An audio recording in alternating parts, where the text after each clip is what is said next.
Yep, I guess the new link works. Well, you just got the new link out. Right. So, what's going on, sir? I am good. I probably need to turn my camera off because my hair is a mess. My shirt is dirty. There we go. You think I care?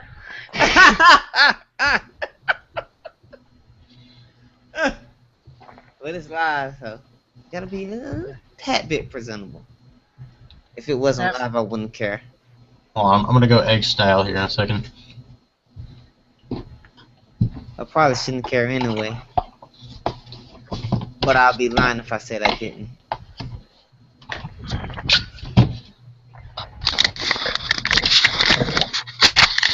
Welcome back, guys. And before Daniel gets over here, he was just ripping your crazy idea of having the link permanently posted there, Ralph.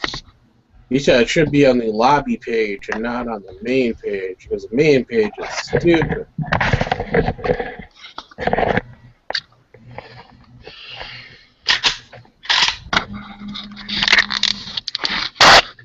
And I told him Dano. I give it Dano a hard time when he's not here. Holy crap, they are making that noise. Might together. It's alright. Okay, there we go. Yes, Dano. Trying to save my ears. Hey, Chris, how's it going? Just fine. Just got done shooting this with the brace on. Oh, how do you like the brace? I like it. Now that I got it. Yeah.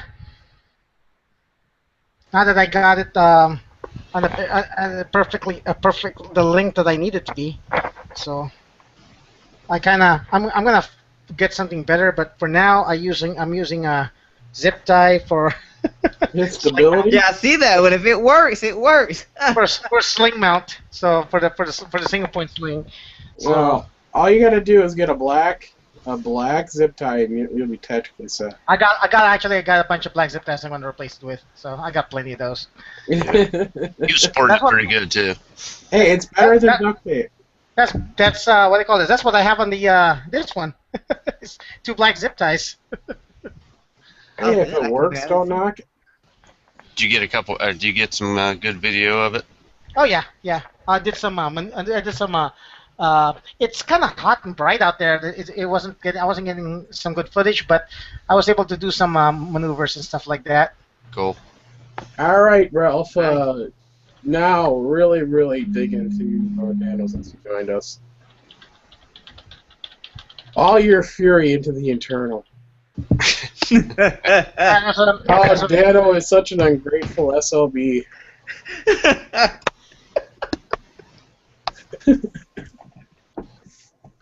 Well, I didn't say it. Somebody got something to say? Ralph with too much food in his mouth? Since you were so slow on the switch over, I was I threw you underneath the bus. Yeah, threw me. I made sure the bus both ran over you and backed over you, and then ran over you again, and then had the steamroller come.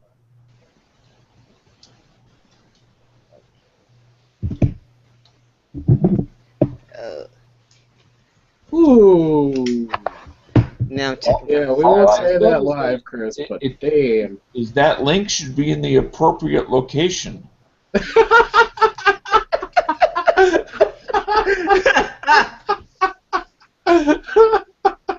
Now, if you need me to tell you where to put it, I will.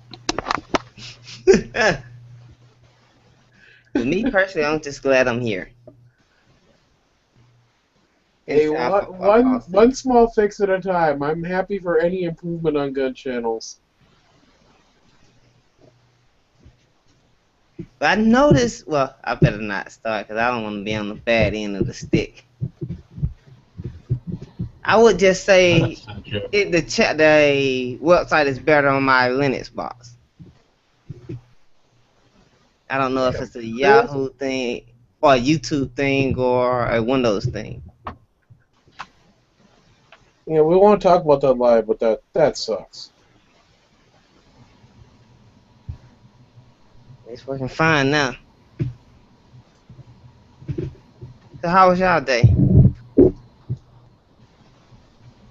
Oh yeah, I had fun. Yeah, I was just shooting all AKs all day. So Hey, never shot an even AK. a bad day at the range is better than a good day at work. Yep. it was the only time I have a bad day at the range is if I take a gun that requires a magazine and forget the magazine. That's a bad day at the range. Oh, That's a Well, waste. you can still load one round and fire one round at a time. Yeah, but it's annoying. I did that once. I did that with a Mini 14. So You could always pull a Dano and get everything unpacked from your car and then forget the ammo at home. that's even worse. Is forgetting Oh, the yeah. ammo. But that's what I call this. That's like the. But I religiously have make sure that the ammo is in the car before the even guns are there. You can always have you be in a group and have your only gun blow up. You guys apparently don't know how to conserve your ammo. Hey, I go I don't. one to 200 each time. That's what all I can afford. See, I can go to the range and actually shoot none.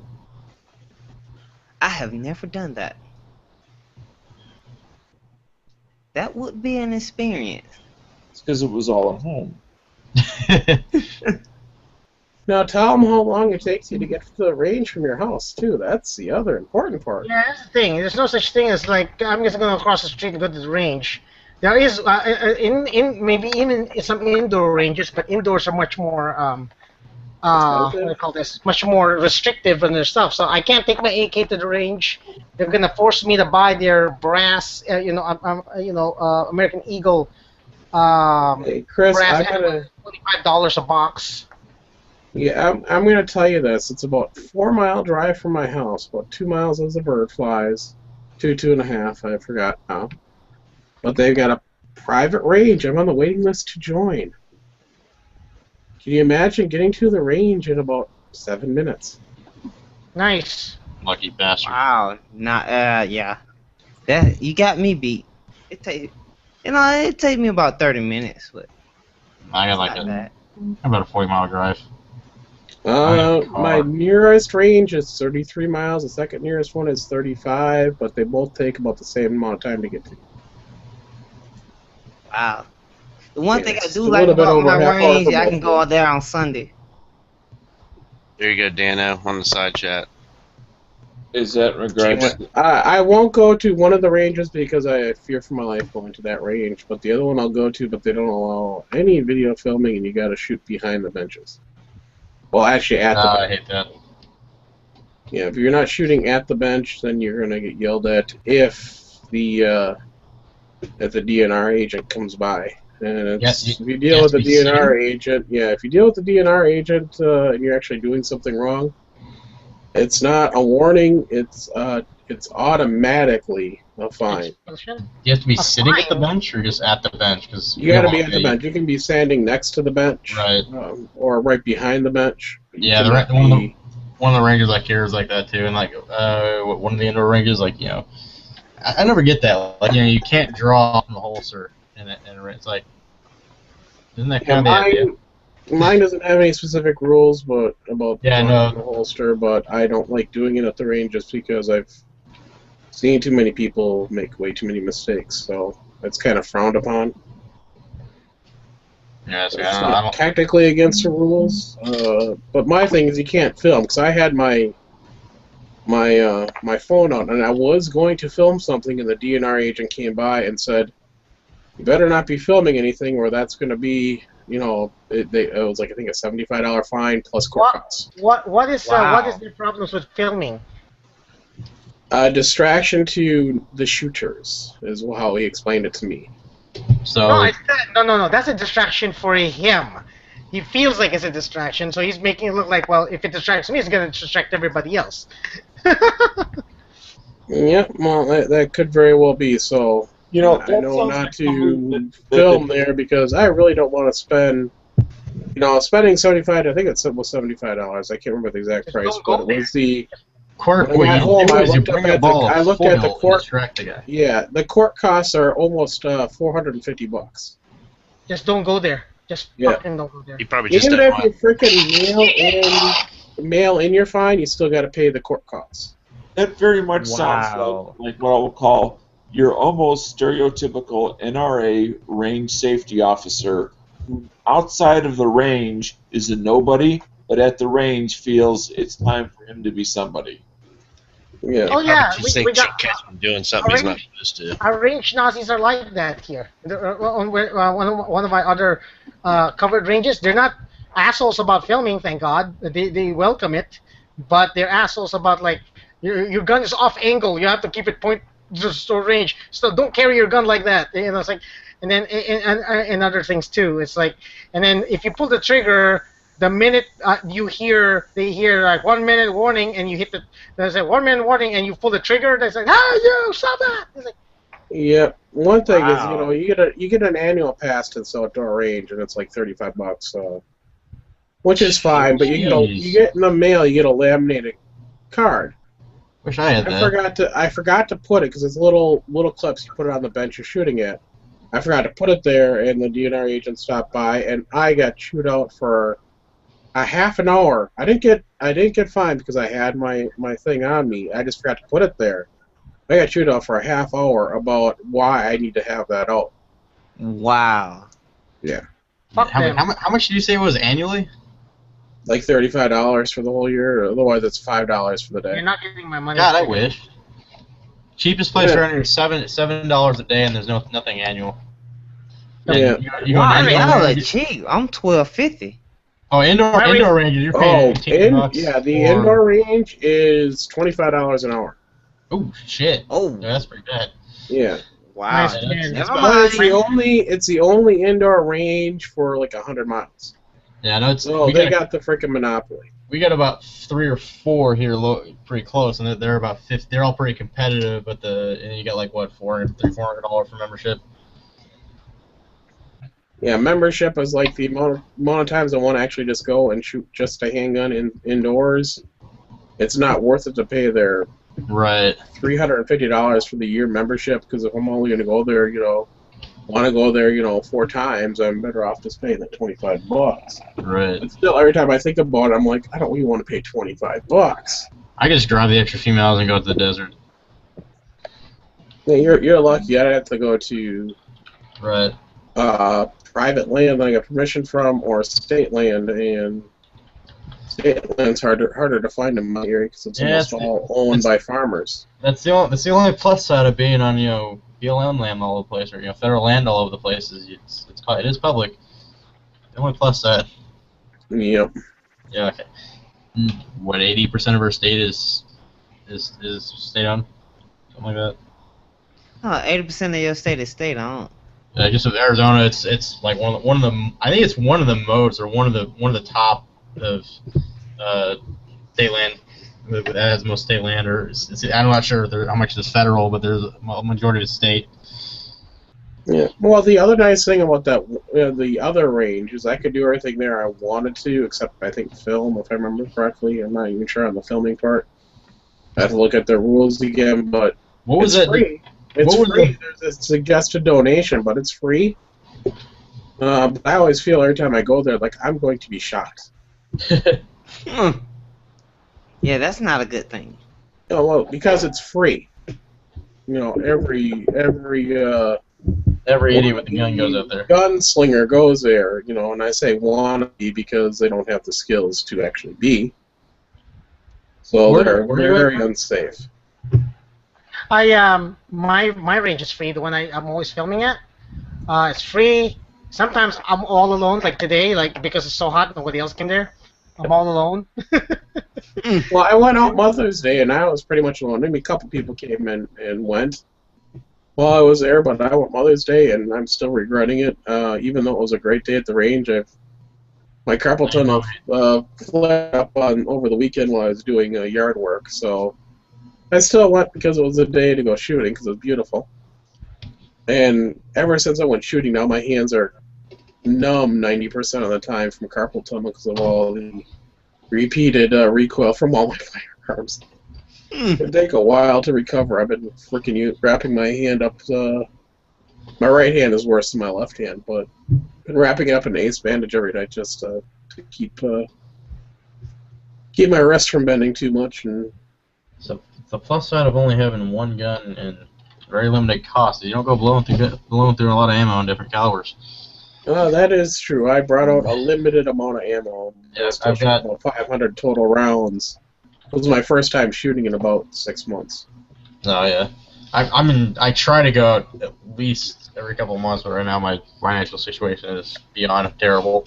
So I'm lucky I even have my gun. I mean, I did go through just over 100 rounds of shotgun ammo, all wax slugs that I made myself. So Yeah, but shotguns. Well, I don't know. I haven't bought shotgun in a while, but it's last time I bought it. Well, it did. Yeah, I would buy like birdshot during the hunting season, and you can get. It's about it comes out 25 to 30 cents a round. Right. But I'm making my own wax slugs, So Oh yeah. I guess it takes time though. It takes time, but I made them up over the winter, and I had a lot of shotgun ammo stocked up because that's what I could get. All right, later, Dano. See you later. Yeah. Yeah, I need to go to bed myself. Hey, nice I'll meeting see y'all tomorrow. Yeah, Mom. All right, later. Yep. See you. I had to knock the rust off my pistol though, because I was a little bit rusty. So, but still, it was just so much fun. It was a bad day because I was in tons and tons of pain Sunday night, but it was well worth it. I called a mistake because I'm still feeling it today, 4 days later. But hell. Yeah, last time I went out about a week and a half ago, and first time I got to actually do some actual training in a while, or do some decent draw practice and actually decent shooting, basically. last time I went out is basically me and my girlfriend with a case of soda. Yeah, I did realize that no way I'd even come close to winning any of the shooting challenges on Gun Channels. Yeah. I am not Nathan or Stone Guy good. I've thought about getting into competing, but like I said, I can't afford anything right now. Nathan doesn't even frickin' compete, that's the thing. Who doesn't? No, he never talks about competing anyway. Who? Nathan on Nathan's Armory. Oh, okay. At least I never heard him talk about competition shooting. He took a brand new gun out. He fired only, what do you say, one magazine through it. And he basically got used to the gun, and then ends up 23 shots at 22 targets. Huh. In that, in the shooting challenge, which are those Right. freaking circles, but Ralph says he's cheating because it's not his carry gun, even though it was brand new, and the next day it was going to be his carry gun. It's not his carry gun until he actually has it in rotation. I don't know how long. Single action cheater. Ha ha ha. Yeah. So if I were using my carry gun, I'd be a cheater because it's in single action as well. So you should open that up to only striker fired.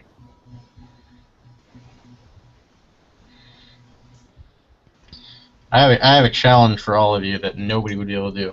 What? Well, since Glock is or It is. Ralph here is putting this in the internal, What? and if a carry gun's a revolver and you can put in single action, it's not cheating. I think he's just jealous that Nathan shoots so well.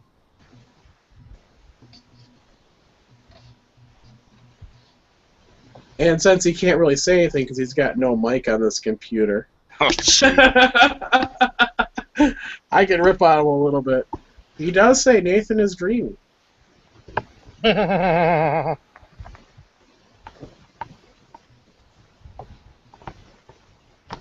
well, my most accurate gun is my 1911. And you carry the 1911, so you can actually use that.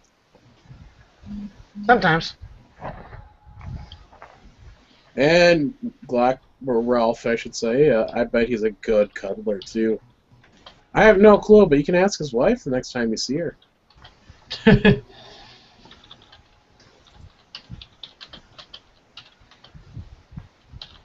We're back down to 2 cats and 2 Glocks.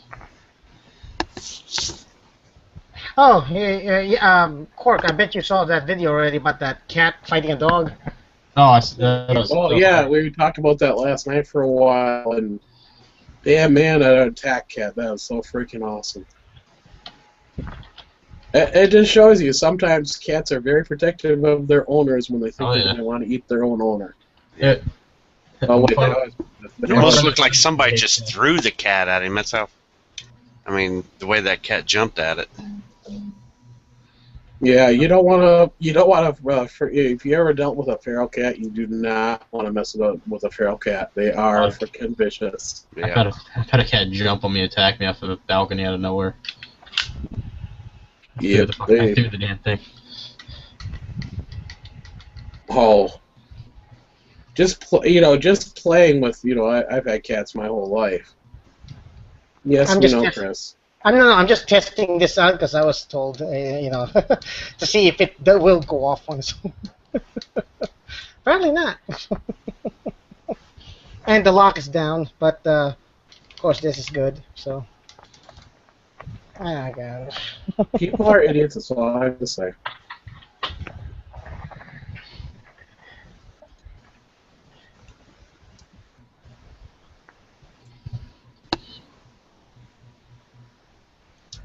Hey, DB, right. You're doing a lot of chatting in the external. Why don't you jump in here and talk in the internal? Yeah, let's talk. Yeah, DB, you're like. Here's the thing with DB.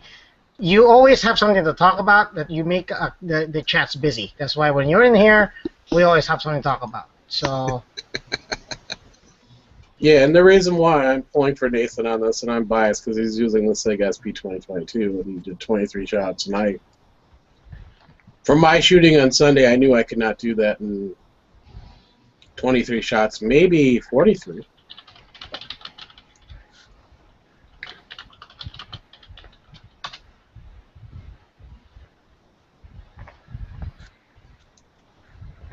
All right, just waiting for my video to finish, and I'm going to be posting it. I did another Konnichiwa scene, but the sun was too bright in the back.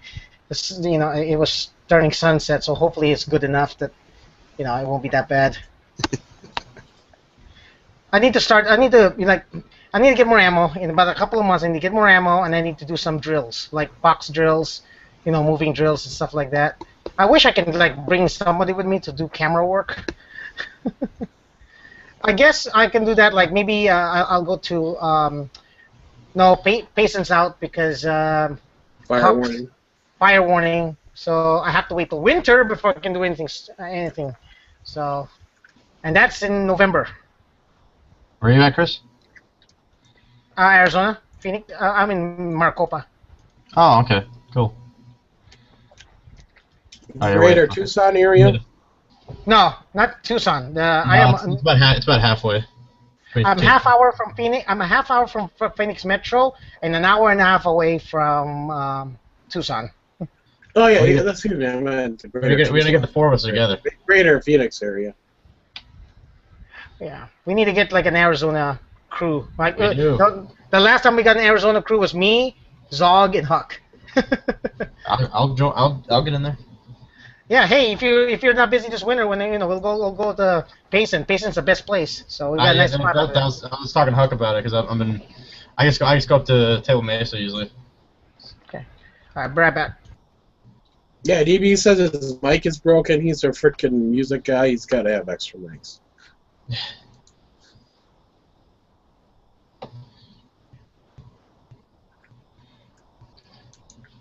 Oh wait, he said he Playing video games. He's a 1%er. He's not playing video games. He's watching his butler play video games for him. I got an odd question to ask you guys. Any of you guys ever experienced a squeaky slide? A squeaky slide? Yeah, I haven't noticed on my last Glock I had. When you rack the slide, it would be squeaky. I don't know what it was. It was oiled good. I don't know what was the kind of oil, but I'd pull back, it'd squeak. It was a squeaky slide. I don't know what the hell it was. It functioned fine until it blew up. I did the guy. I oiled everything, cleaned it up real good, oiled it all again. I don't know what the hell it was. I think I did on the guide rod. It did help, but it was still squeaky. I don't know what the deal was. But it ended up going away after a little bit more use. I don't know. wasn't affecting it. It was just kind of annoying. You know, go to clear or rack the slide or something like that. It kind of got annoying. Well, it could have been something in the internals too. You know, metal on metal rubbing that you may not have oiled. Yeah, I don't know. Kind of like you get a squeaky hinge on a door. You know, it's one of the hinges that's making the noise, so you oil off.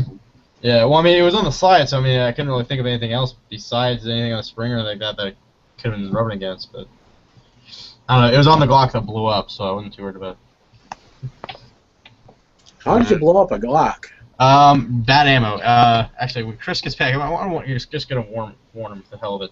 But some cheap reloads that I probably should never. It was funny because this one I have, there was a I explained earlier that I sold my first Glock I bought, and basically if things had happened the way it did, I would have bought it back instantly. But it was my dad got it for me as a kind of for a gift, and from tax returns and whatnot.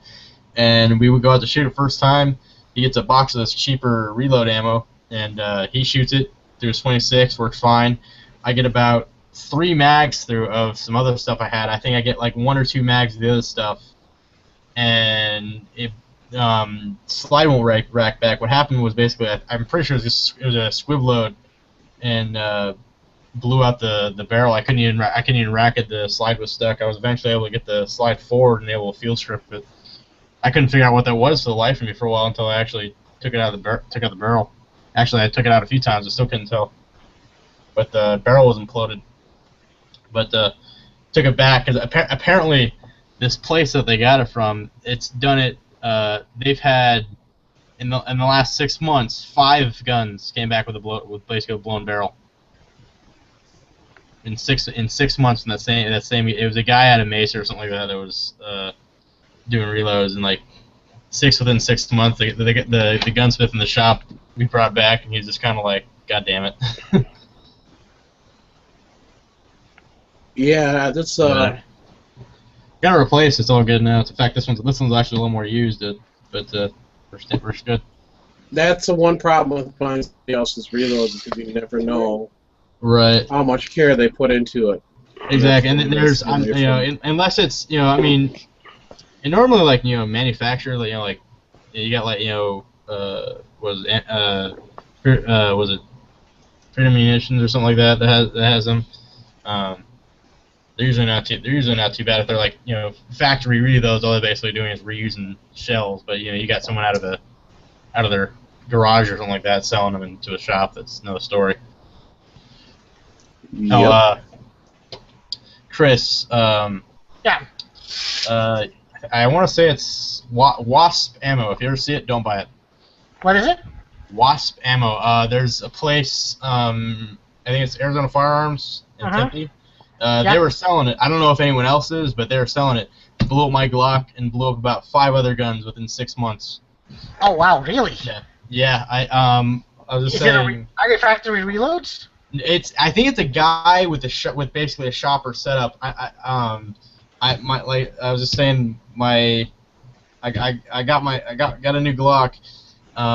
Took it out, got like 2 mags through it, got a squib load, blew up my barrel. And apparently when we took it back, that was the 5th one in 6 months it's happened, just in that shop. So I don't know if the guy was selling anyone else, but if you see it, do not buy it and tell people not to buy it. Wasp Ammo, okay. Yeah, Wasp. It comes in like a little tin. It looks like a hair gel tin. It's like 3 inches tall by 3 inches round.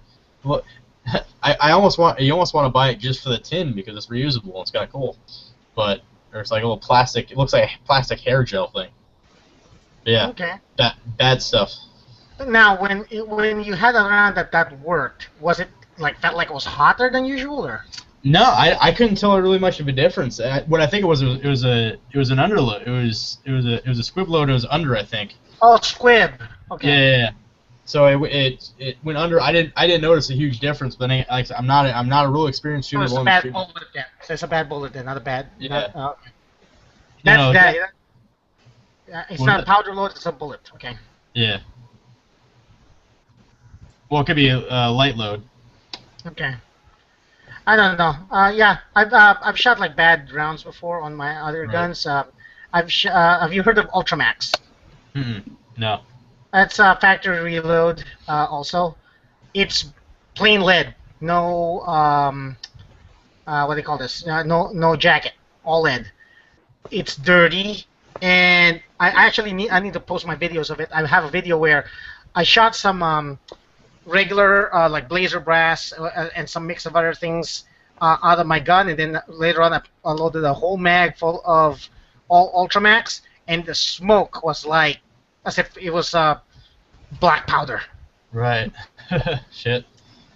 As if like, is this cowboy days or something? I'm like spewing smoke here. If it weren't for the wind, I'd be like, I can't see in front. I won't be able to see in front of me. The blue haze. So. Hey, Chris, you ever tried the? I think it's My Wall stuff. You had they sell at the gun shows. The what? I'm pretty sure it's called My Wall. My Wall? Yeah, it's a manufacturer reload. I have a buddy of mine before that a buddy of mine that I know, he's been shooting it for years, never had a problem. I just wonder if I want to buy it again because I've had bad luck with that one stuff. So, but they sell only at gun shows, and they sell mostly like Arizona here. I think a few other places around here. Okay.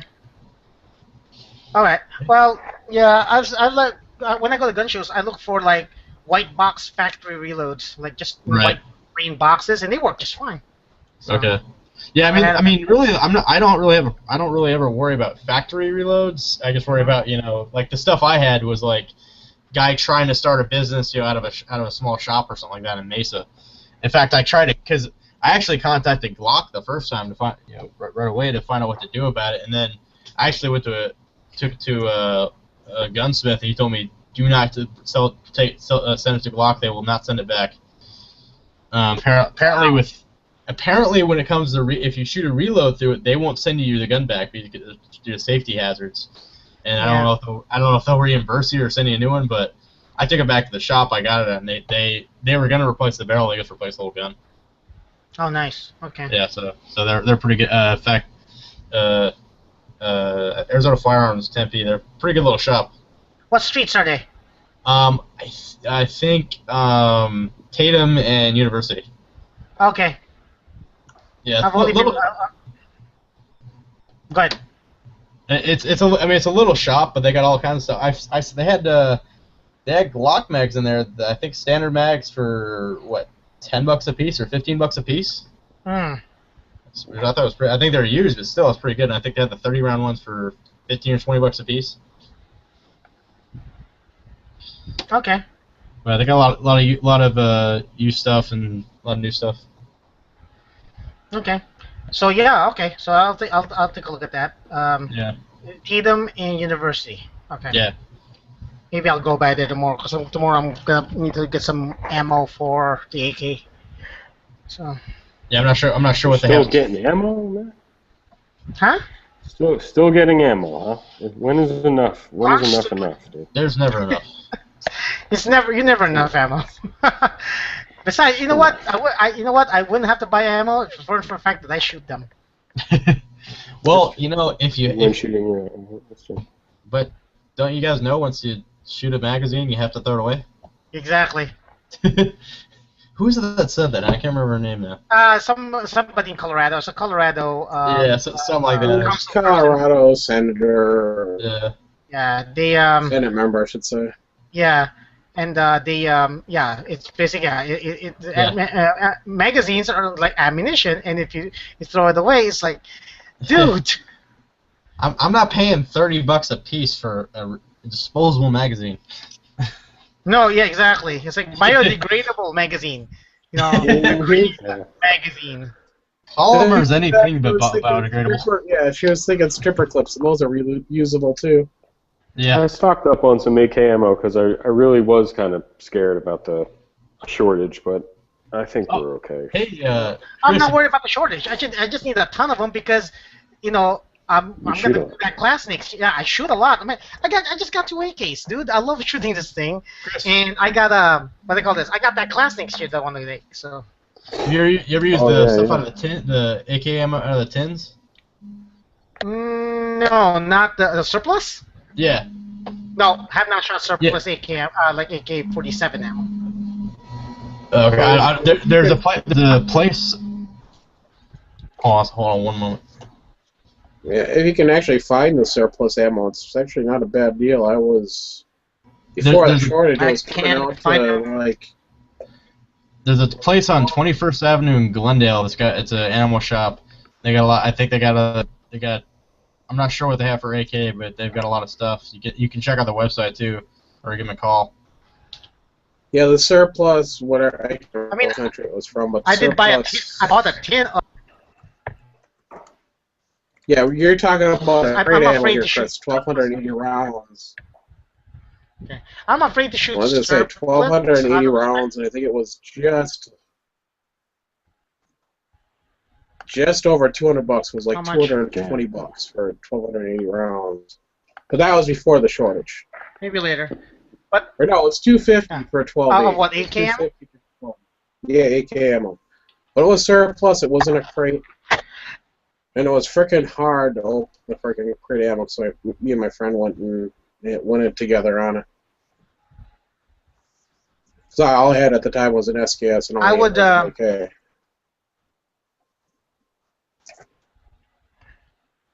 I'm afraid of shooting corrosive ammo out of especially my PAP, because of not with the barrel being what do they call this? With the barrel being non-chromed. So. I don't worry about it because, especially for you live in such a dry environment. I wouldn't worry about that so much. I mean, it's kind of like shooting a freaking. Corrosive is still corrosive. I mean, rust will form here. Rust will still form here. Chris, I mean, I've seen you do this before. You're cleaning your gun when you get home from the range. It's not going to make that big of a difference. Rust is not forming the very second you fire the round. You take and you dump some water down the barrel. I know, but then you're washing away all that salt. That's all it is. You get home and you clean it. Yeah, I would just, like I said, I know water might work, but I would feel more. I'm paranoid, so I'd probably just get the Windex with ammonia at a 99-cent shop, like a 99-cent store, and just make me feel a little better. They say it cuts the salt. Nothing to eliminate the salt. What I miss? It'd be like distilled water then, wouldn't it? Distilled water works the best, yes, but you can use freaking tap water. Yeah. That's what I did with my Mosin. Every time or my SKS when I was shooting corrosive ammo. I would just at the range. I just had a bottle of water that I brought that I would drink from, but I never finish the whole thing off. So I always have some. I dump down the barrels while they're still warm. Wash out the salt. I live in a humid environment, and mine never rusted once. I say, wait a minute, Chris. What are you worried about corrosive ammo? It's Arizona. Yeah. I mean, you do get some humidity there, but not a whole lot. It's not like Wisconsin. I'm shooting it in, 90% humidity. My dad worries about like putting a humidity thing as ammo. It's like, dude, we're in Arizona and like the worst it's gonna get is like 60. Like you only got to worry about that other places. Hey, you guys know the United States made in the USA Velcro hats, like that you can put patches on. I forgot. I know Vertex might be one of them. I don't know the rest. I think Ralph had a whole bunch of ones. I just can't remember anymore. Oh, shitload, dude. Yeah. I'm looking on Amazon right now. So. Oh, yeah, shit. I was going to say, about that shooting challenge, I don't know if Ralph's listening. How many people were like, here's my target, 22 shots, and it's like they missed a circle, they missed 2 circles, they fucking, then I count the holes, and it's like way more than what they said. It's like, what the fuck, dude? The idea was to shoot every fucking circle, and then you figure out how many rounds that took for you to hit every circle. Why Right, would you I know put up a target with? Why would you put up a target with circles that were not even close to being hit, and then write your fucking round count on the target? It doesn't make sense. Yeah, you're supposed to shoot until all the circles and the stars are hit. And that means breaking a line. It just makes it confusing to see, like, well, like, where does that rank? Like, this guy just wrote 24 shots or 20, and he didn't hit 3 circles. It's like, what? Why did you? It's still entered into the contest. It's, user voted on, but, the only people that be voting for them is themselves. Yeah, I know Nathan and Stone Guy are gonna fucking, kill it. I knew that. I knew Nathan was gonna kill it. I'm just waiting for Stone Guy. He's gonna be like, well, I carry this 34 once a month. I carry my competition 34. So He'll be using his 19. yeah, right. I'm not familiar with that competition. I don't even know what this is. Someone explain. It's on the Challenge. It's a friendly thing. You download a target. And you just follow the instructions, and then you take a photo of your target when you're done. Well, you're supposed to also shoot a video while you're shooting a target. That helps, but I don't think Ralph cares anymore about that. It's just going to take you on your word. I got a way to do it. Can I just take a pen and just poke holes in every single one? Here's my target. I did it in, look, I did it in only. Yeah. Because then the other thing is, like, a lot of people go in their backyard and then they shoot at the target, and how the hell do they know what the yardage was? I mean, I guess they walked it out. But I don't know. Like it's good to know me, exactly where you're shooting. 3 strides is 3 yards. So There you you know, some people that are smaller in size, it might take 6 steps. I have to take small steps. Shit. Yeah. Big ass feet. It's a good chat tonight, man. Stone Guy he's once again, like, he's the, what do they call that? When he kind of scoops in and steals their guest and then outshines them. Soon they're going to be like, Stone Guy, you can't come in our chat. Yeah, if you've got a big name person on your chat, Stone Guy is going to find a way to weasel his way into it. Oh, yeah. He's just there. He's in the background. At the the last 5 minutes, he's like, so I'm doing this after chat. You want to come over there? And then he does, like, a 2-hour after chat that was epic. It's like an epic Stone Guy. He's a leech. He lets everybody else do the legwork for him. Yeah. That's what happens when you're your own boss. Basically what he is. He's just like, orders everybody around and does what he wants. It was definitely an interesting chat. And I don't know what I was doing. I was doing like 10 times. Yeah, the guy from Top Shot is so amusing, dude. He's like, I don't know. You seen that the comedian like Joe Rogan? He kind of reminds me of that. Like he's definitely got like ADD or something. But he could hold down an entire chat by himself, kind of like Bob does, but be way more interesting. And sober. Yeah, like Bob will have a conversation with himself, but this guy would, like, if you asked this guy a question, he could go on for like an hour, and it was good. Like, it's pretty dope. Liked it a lot. Then what happened? Then there was another, like, an after chat, and I was watching that for a minute, and then it just disconnected. I don't know what happened. Was that by accident or just timed out? After 8 hours. Oh, okay. I was running for 8 hours, so. Oh, I didn't know. Okay, and then I was like trying to get back online and had problems with my internet. But that sounded good. Freaking, I was freaking. I don't know what happened, but this morning I was asleep at like 9 o'clock in the morning my time. Freaking Gert calls up my phone for calling people for chat. It's like, dude. Oh yeah, I had that in the morning. I was like, what the fuck? 8 o'clock in the morning, he's calling? It was 9 o'clock for me, and it was probably like 9 o'clock in the morning for me. Yeah, I was like asleep 12. because I work late, so I was asleep, and then he freaking what do you call this? It's noon already over there, so he's having a noontime chat. He was having a noontime like, what the hell? Yeah, he just wanted to show the fact that he was actually getting a nooner. That is funny. So yeah, I noticed I'm like damn, Girk, you invited me to this freaking call. I had all these, like, 4 different emails. And I'm like, I'm busy. I can't join. Yeah. Yeah, I joined Gun Channels, like, right before I left my house. He was in there like, someone started a chat. And I was like, dude, I got to go. And then the chat is running, but no one's in it. What can you do? It was nice Right, though. This afternoon, I did go back to Gun Channels. It's like that. The 24-hour thing is nice now because I can just jump in there if I need to. Because like it was just out in the afternoon, I was headed to the range. I said, you know what? Let's see if they got chat up. It's like, oh, they did. G-Webs was there. I think it's really cool. Yeah. And so I talked to them all the way to the range. I think it could come in handy, especially if like you're getting pulled over What? by the police. You could just jump in the chat, like if you're ever getting pulled over by the cops, and just have it documented. Yeah, so that you just can be in case broadcast it gets live. crazy. Yeah. Just in case they beat you up. There are apps that'll do that for you. Just basically launch the app and it starts recording everything. And it posts it live. Nice. Did they add the lobby chat recently, or I just miss all the other ones? Miss all the time. Oh, I gotta say this to DB. You know, I talked to you about the bird.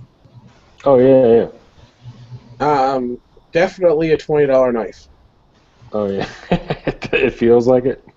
Yeah, it definitely feels like it. it comes reasonably sharp. But I was kind of really shocked. You know, I expected higher things from Spyderco. Yeah. It came sharp enough to cut printer paper, but it was not shaving sharp like they're inexpensive, tenacious. Comes freaking razor sharp. And I had one like maybe 10 years ago or something. But yeah, I mean, compared to the Enduro, yeah, it wasn't as sharp, I don't think. But I mean, the lockback was cool. I mean, I think it works. It's not going to be. Oh. It's not going to fold up on you by accident or something. No, the lockback's awesome. They definitely use a cheaper. There's no blade play or anything. Right? Yeah, no blade play. There's nothing wrong there. It's just a cheaper handle material. They don't go quite into the form-fitting aspect of their handles, so it's a little bit on the. I call it sharp, although it's not sharp. It's got rounded edges. It just feels There, DB.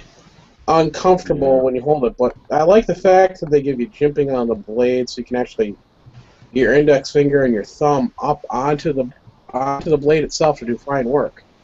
You're definitely not doing fine work the way it comes sharp, but putting it on the work sharp got it back. Got it to a nice sharpness, and then stropping it for a half hour got it to the. I'm waiting for my. Shave your face sharp. Oh, I bet. Yeah. I got a Sheffield. Damn, these hats are cool. These Well, SSGI. And that tactical tailor looks I pretty think I'm nice. gonna go. Speaking of tactical stuff, I am. Looks like I'm gonna be buying me a tactical vest here in a bit. There is a sale. I just got a coupon for 20% off. Yeah, And I just got a like coupon for 20% off at US. Was that? anyone into like tack 20% off bags or where? shoulder bags? I think you're lagging, dude. But 20% off where? 20% off US. He spoke something.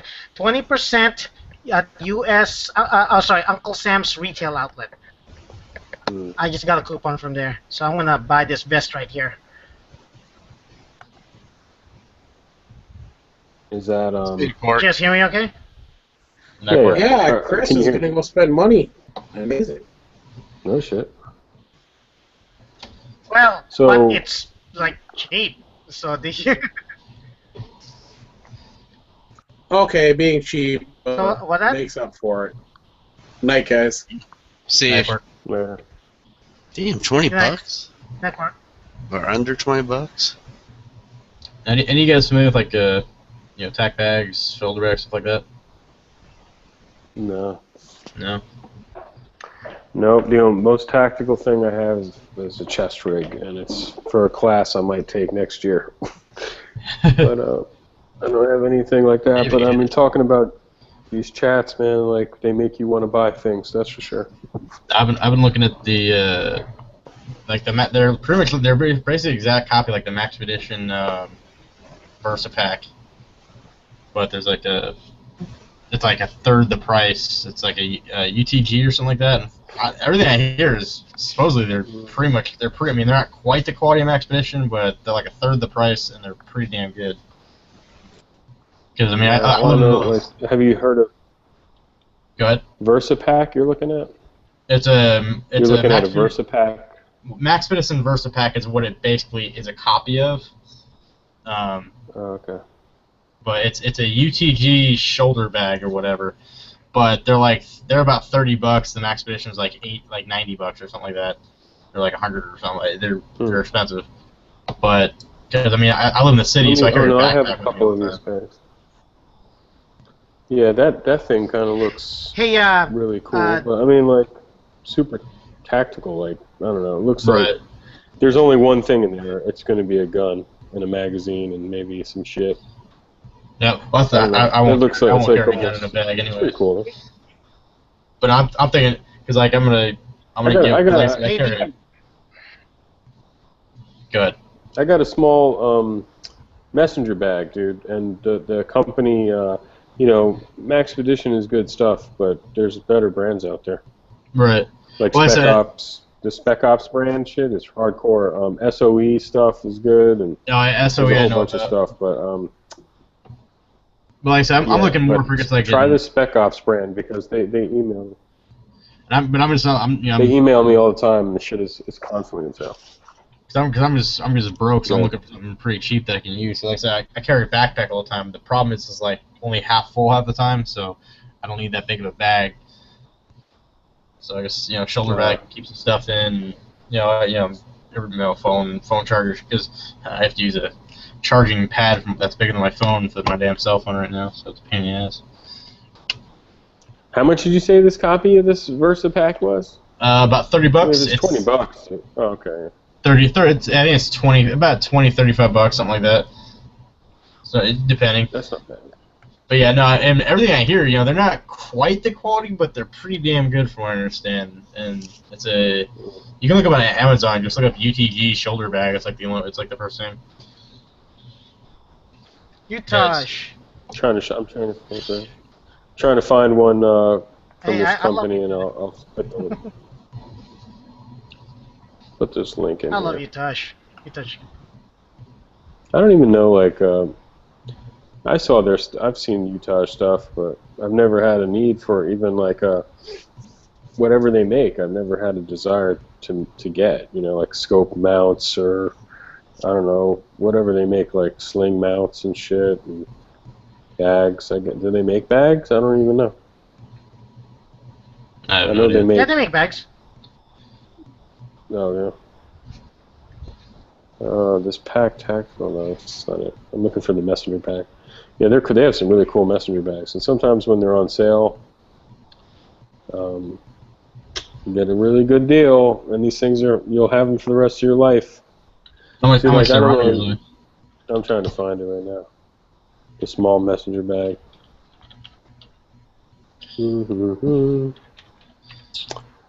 So, I'm not worried about anything.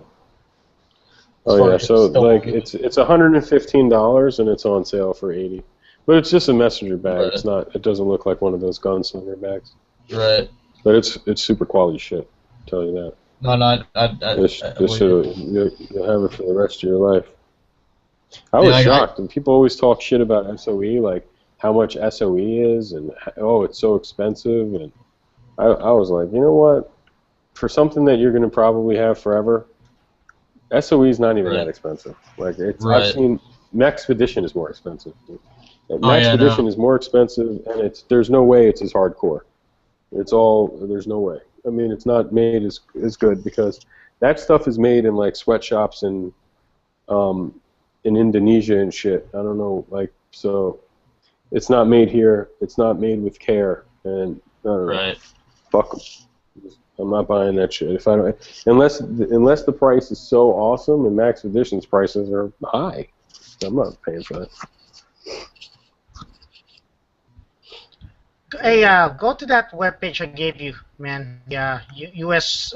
Uncle Sam's Retail Outlet. Look for stuff in there, because these are all U.S. surplus. These are not China-made shit, but their prices are beautiful. I just I just bought with shipping is $20, but not $20, $18. But with but you know the price of that for me was total was like $11.70 $11.70 before taxes. Yeah. So what do you just put this on and then put whatever you want through the Molly attachments or whatever, the Alice stuff, however you get it on there? Yeah. Yeah, that's that price. You can't beat it. I mean, it's just it's a tech. Yeah. I can also rig my battle belt to it. Mm-hmm. Yeah, I can rig my battle belt to it and make it extra. So it looks like good price, dude. Test it out. I mean, that when it's really cheap, then I'll say, okay, well, you know, if I'll give it a shot, and if it fucks up, I'm not going to buy another one. I'll just step up my price range next time. I'm not going to keep buying the same thing over and over again if it doesn't work, or if it's cheap so it falls apart. But that thing, I'm sure it's going to work. I mean, looks like surplus army stuff. Really, what kind of stuff you could attach there? I guess just mag pouches and stuff. First aid kit, something like that. Yep. I see that that AR500 website. They constantly have sales too. I heard nothing but good about that stuff. If I ever get any plates, that's what I'm getting. Yeah, they're fucking extremely heavy, but yeah, their prices are amazing. No, that stuff is almost too good to be true. Like you get all the whole kit for like $250 or something. Like right. And you get the plates and all that stuff. That's crazy. I think the most I went through that for and like try to get like the top, you know, the highest price of like everything. The most you can go is like $450, $500, something like that. Yeah. But no, I do think, like, I was watching that chat tonight, the guy was saying some stuff, like, you know what, he's probably right. You're probably just better off with some soft armor. If the shit hits the fan, just some soft armor that'll stop handguns and shotguns, and then and you won't be so slow. You'll be moving just as quick as you weren't wearing anything.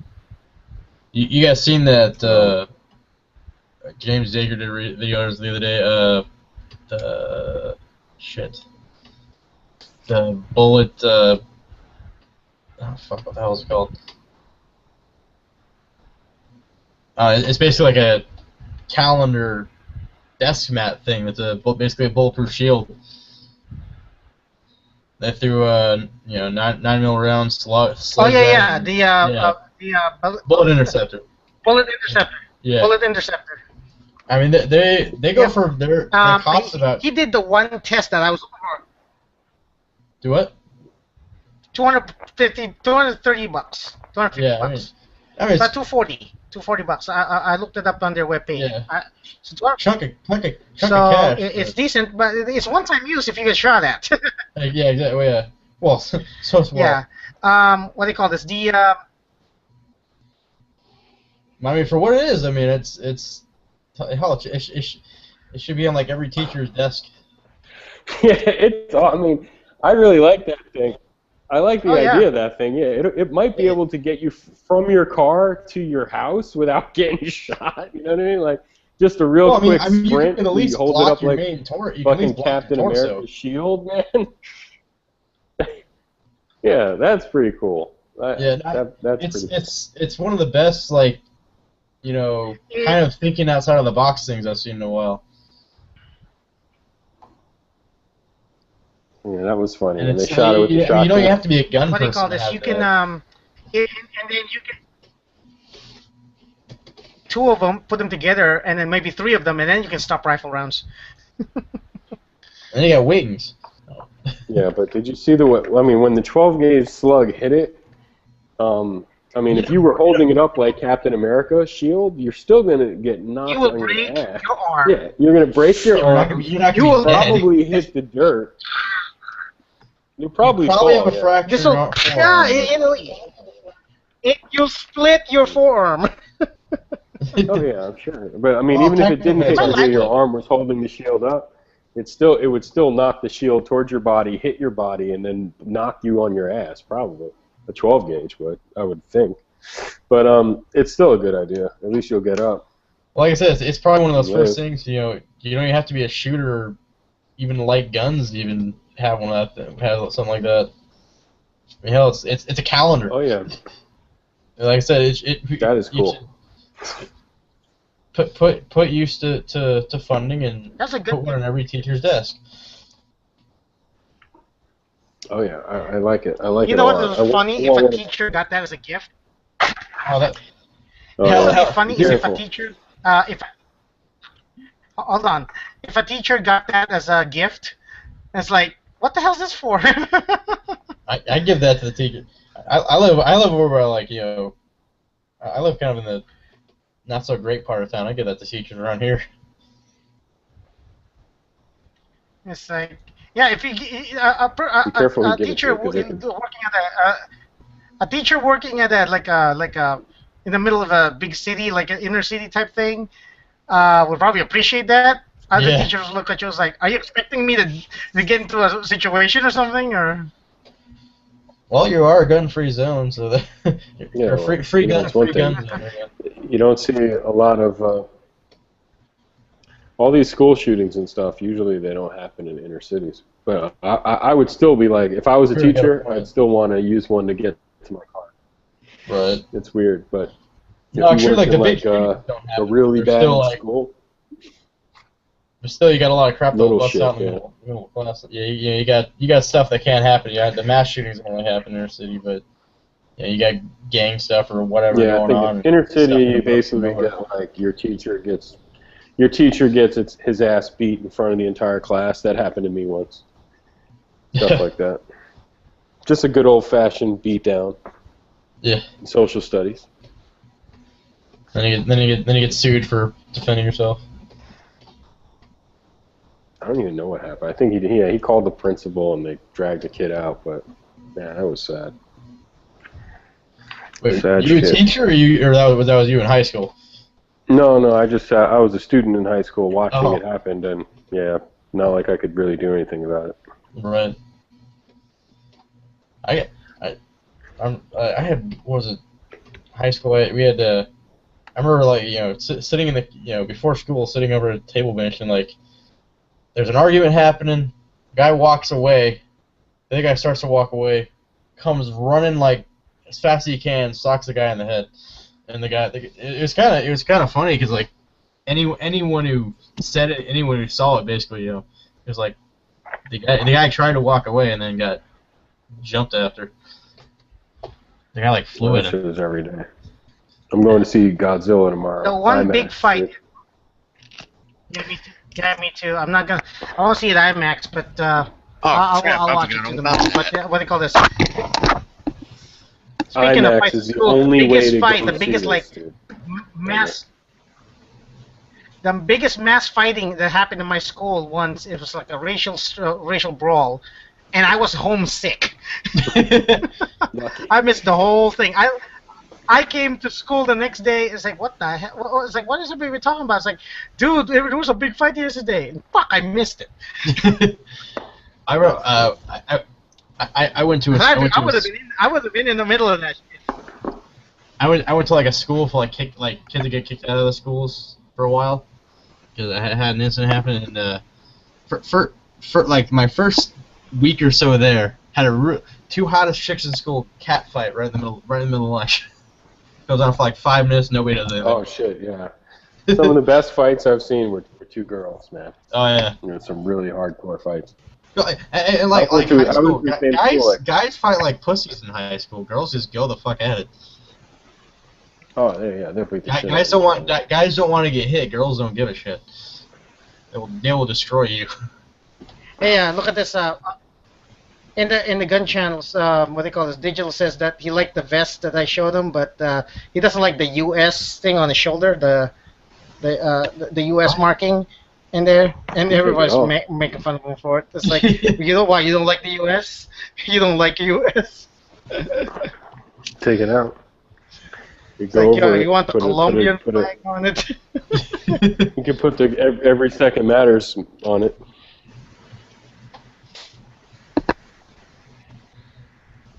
Yeah, you know what? I'd like to matters. do that. I'd like to sew. Maybe I want to sew some on the open parts of these. On the open parts of these vests, I want to sew, like what do you call it? I want to sew up, like Velcro patches, so I can put some of the patches that I have on it. That would be a great idea. Mm. That would be a damn good idea. God, I'm so low. I'm so outgeared. I need stuff. Man, I got. Hey, what? I just recently when I found this stuff, these because every other gear that I found was like expensive as hell on Amazon, and I have $30 for the belt or $40 for a vest. No, I'm not having that. So, but when I went to this, when I found this webpage, bam, I can go tactical. It's good quality stuff. It's US surplus, and nobody's gonna knock me for buying NC Star shit. Right. The most tactile stuff I have is my. It's cheap, but it's US made. Yeah, I mean, I was actually wearing that battle belt today on my when I was shooting in range. So I have to get a new holster for it because the holster that I have is what do you call it? So it wasn't fitting my everything but my 1911. So I'll just get another holster. Anyone want to buy an ankle holster? what kind? Is it I Galco? honestly, I don't think it's a Galco. It's one of the ankle. What gloves. gun?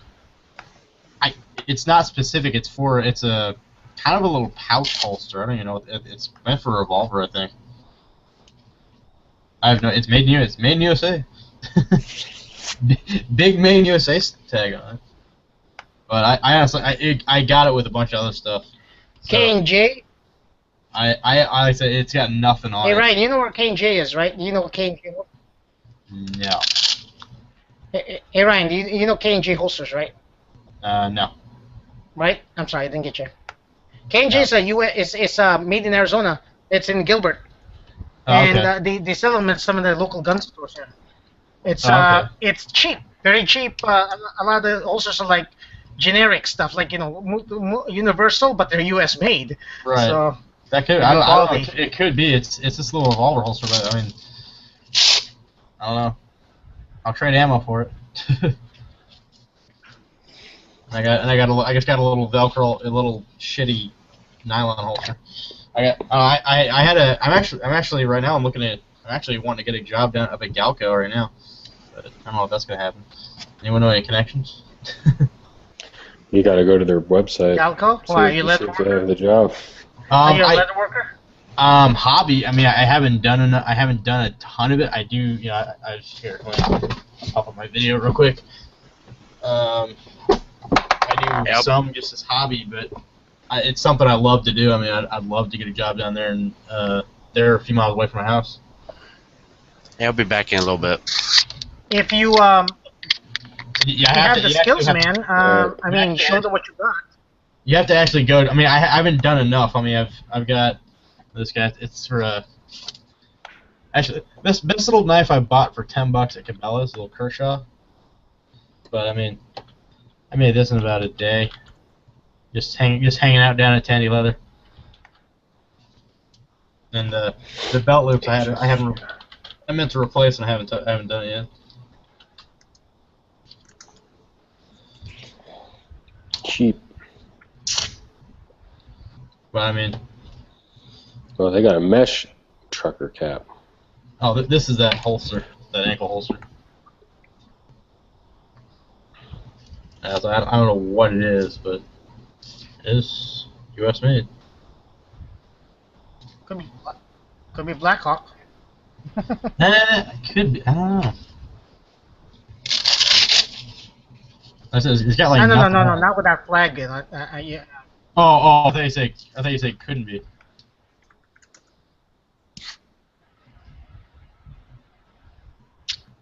I'm running a Blackhawk right now. Actually, this is the worst design ever. The retention on this works on the damn serial number plate. That's what the retention on it. This particular one isn't indented in. I'm not sure if it's just because they changed them. They've changed a little bit, so it doesn't lock as well as the other one did. Yours is older. Yours are like mine. Your Glock is older. Yeah, it's still it's an earlier Gen 3, but so that holster. What do you got? Like it's an E. Smith and Wesson does it. What do you got? Like an E or an F? G. What's the first letter on it? G. A G. E F G.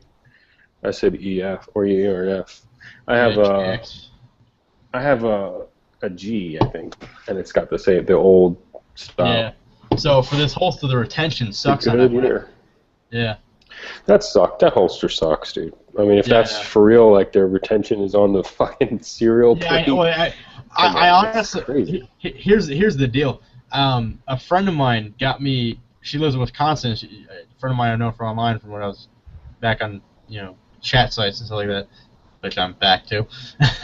But she got me a Galco G, was it 6M or something like that, that lock onto the slide lock with the thumb release. They're one of the best ones I've seen. She's had it for about a year, has not sent it to me. So. Oh, Galcos are good too. Oh yeah, I had a Galco what was it, high ride leather holster. It was too much of a forward cant. I couldn't stand it. I saw it on eBay for like $15. Glock Guru, the guy who runs this site, who owns this site, Glock Guru makes holsters. Maybe he can make you one for price, decent price, because good outside the waist. You like outside the waistband or inside the waistband? I don't have a choice. What do you mean? I'm 19, so I have to carry. You need to. Here. Yeah. Oh, okay, yeah. So outside the waistband. That's what he makes both, but I mean. Yeah. No, like I said, I've got a Galco 6M. That my friend bought me, and it's been sitting in her house for like a year. So I'm waiting for her to send it, basically. And I've got a good inside the waistband holster one too that I use at home. It's actually that's another place. The holster store. My internet is. But the holster store, they make like you can get pretty good holsters for like $20. I mean, I've seen I can't remember which model what it was. My dad was looking into one. It's a Galco inside the waistband. It's almost identical to this, and this is about $15-20, and it wears great.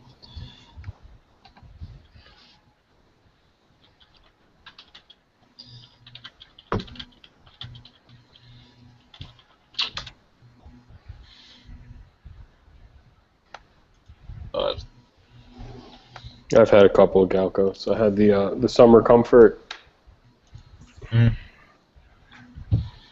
Summer Comfort's nice.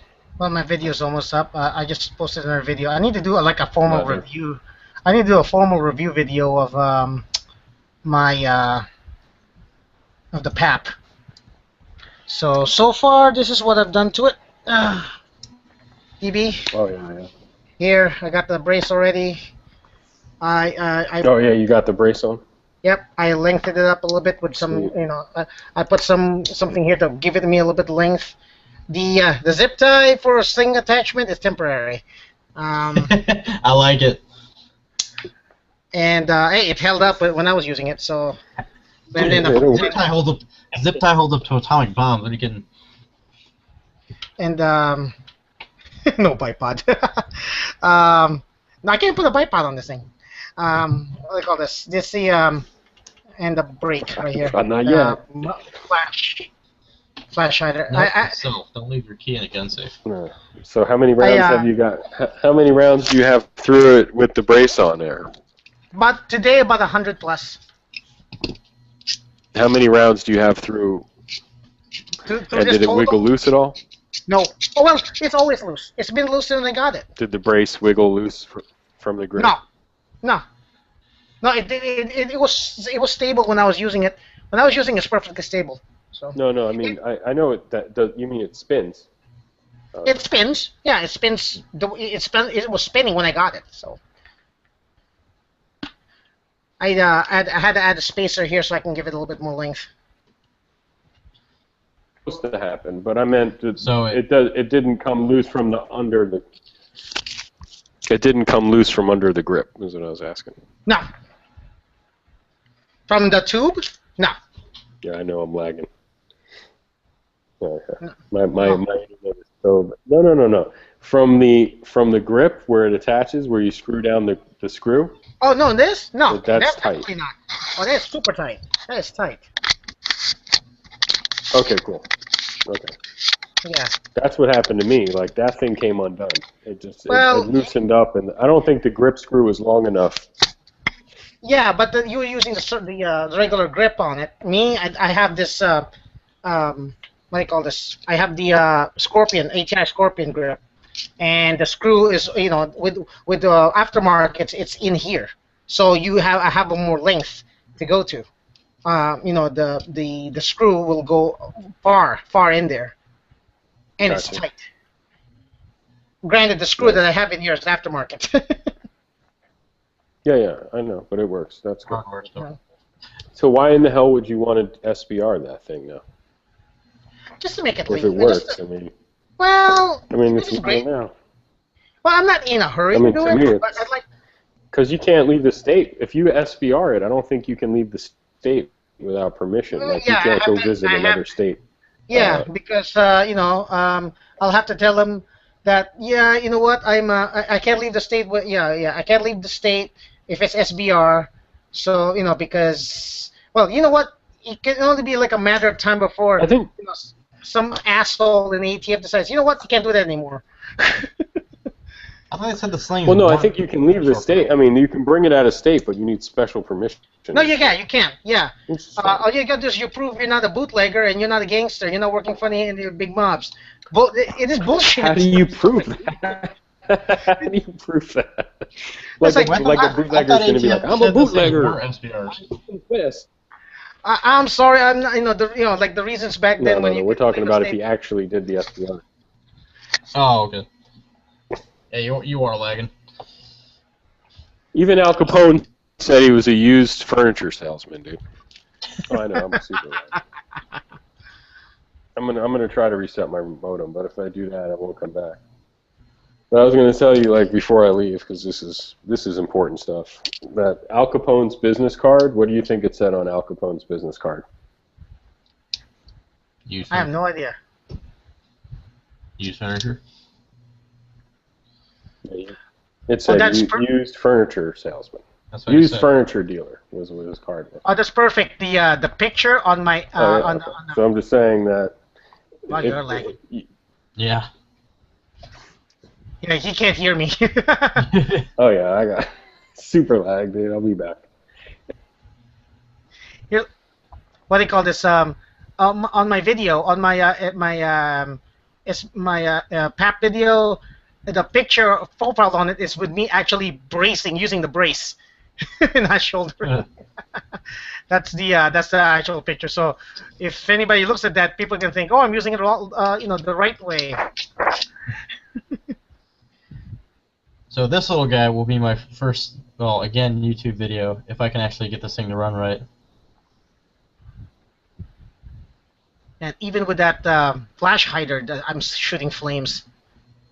Fun.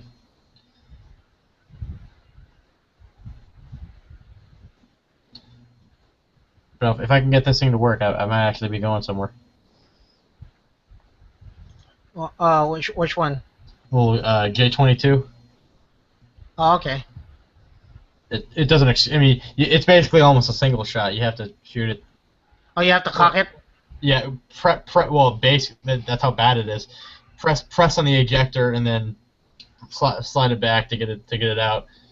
But what I did was basically shim the ejector spring right there, and I used the cap of a soda bottle and just broke it off and put it underneath the spring. Just cranked. I'm like, and I don't know I mean it's ejecting it pretty darn good now. I mean it's. Oh, of course now. Oh, fucking A. Of course, now I didn't want to. Yeah, there we go. That you know what? That would make a good like like bag gun. Like That's pretty much it. I just bring it to the range to blow some like just to. I mean, you can't hit a silhouette target at 15 feet. I mean, it's that bad. I mean, it's more just for shits and giggles.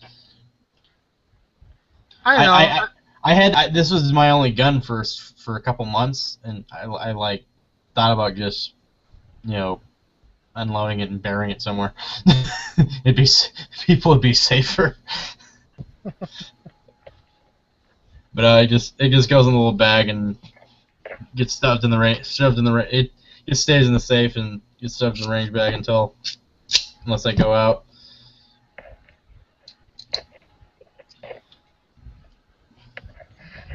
Well, I did a fail here. I'm rewatching my video, and I did a combat mag change, and I forgot to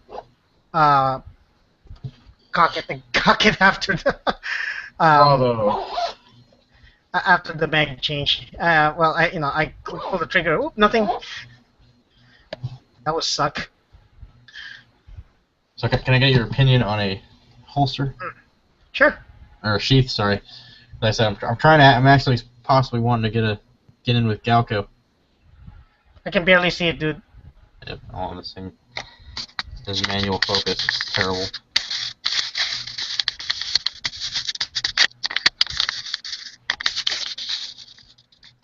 It may not get any better.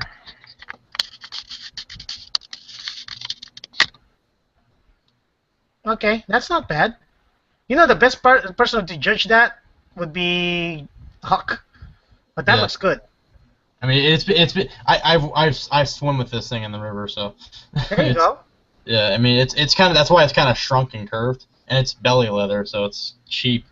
But this is my latest one. I haven't had a chance to do anything lately. I said, yeah, we got to get. Was it who else? I know G-Webs is a little further out, but Huck, me, I'm the baby to the group. I'm probably the youngest one in the group. You're in Arizona, right? What city? Phoenix. Okay. I'm near Metro Center. Zog is the other guy. Oh, okay. Yeah, in fact, I'm actually out in Copa fairly often. My sister lives out there. Oh, okay. Yeah, actually my manager used to work out there, and he lived up. He worked up on I-17 and Thunderbird. Oh, okay. Drove out there every damn day. What subdivision does your sister live in? She lives over near, I think, was it Honeycutt? Okay. Down south by the tracks. Okay. Honeycutt, and it's on the kind of the eastern end. Yeah, Honeycutt is right there by the high school.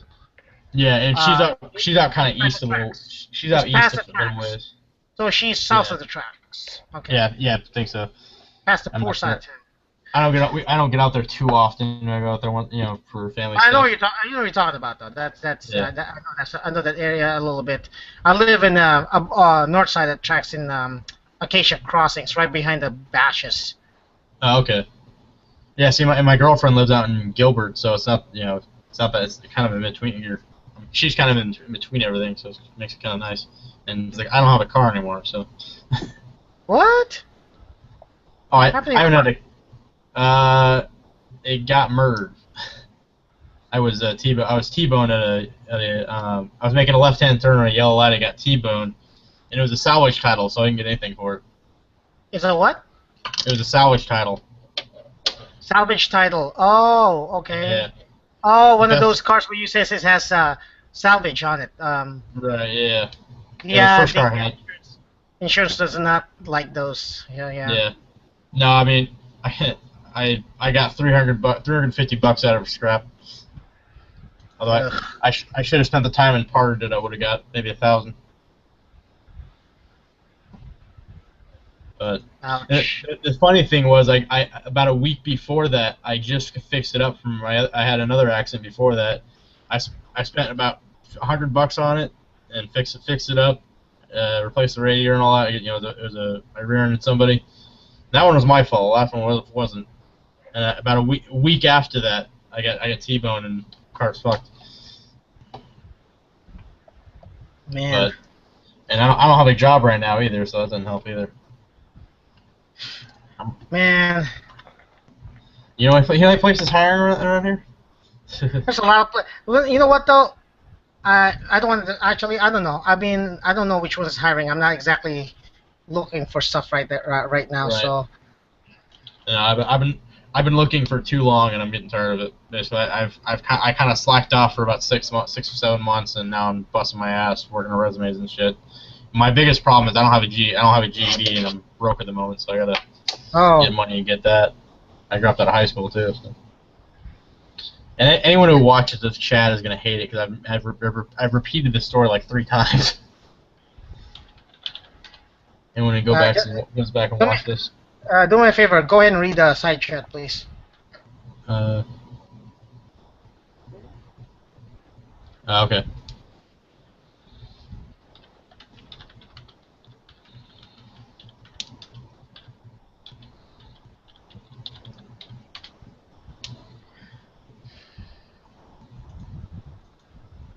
Okay. Oh man, it's too bad DB's lagging. Because, like I said, you know, when he's on chat, we actually have stuff to talk about. Yeah. So I'm the new guy, so I'm terrible for bringing up. Yeah, I can bring up questions. That's about it. I don't. You know, now that I'm pretty much what do you call this? Now that I pretty much when I bought an AK, I'm kicking myself in the ass. Even though I got a good price for it, and even though it's one of the guns I've always wanted, I'm feeling like I regret ever buying that Mini 14. It was a great gun, though. It was a great gun. It was, you know, it was. I bought it for less than what I bought the Walser for $450 used, back in 2012. The thing is, though, is that there are some guns that you can do a lot with, and there's some guns that you can do not much. Right. You can do a lot with a Mini 14, but it's very expensive to do so. You can do a lot with an AK-47, but you don't have to spend that much money on. Right. You know. And that I've been debating if it went, you know, because I'm you know, next gun I'm getting is either 1022 for plinking or you know, next step up from that would be just a 500 or 870 for home. But I'm still debating if I should go. I'm debating if I should even go with the AK-74. More just for cost efficiency. But the biggest thing I'm looking at is, especially with shit going on over in Russia and shit like that. I don't know if I want to. For 545, that was true last year. Yeah, exactly. Or more just cost efficiently for the rifle.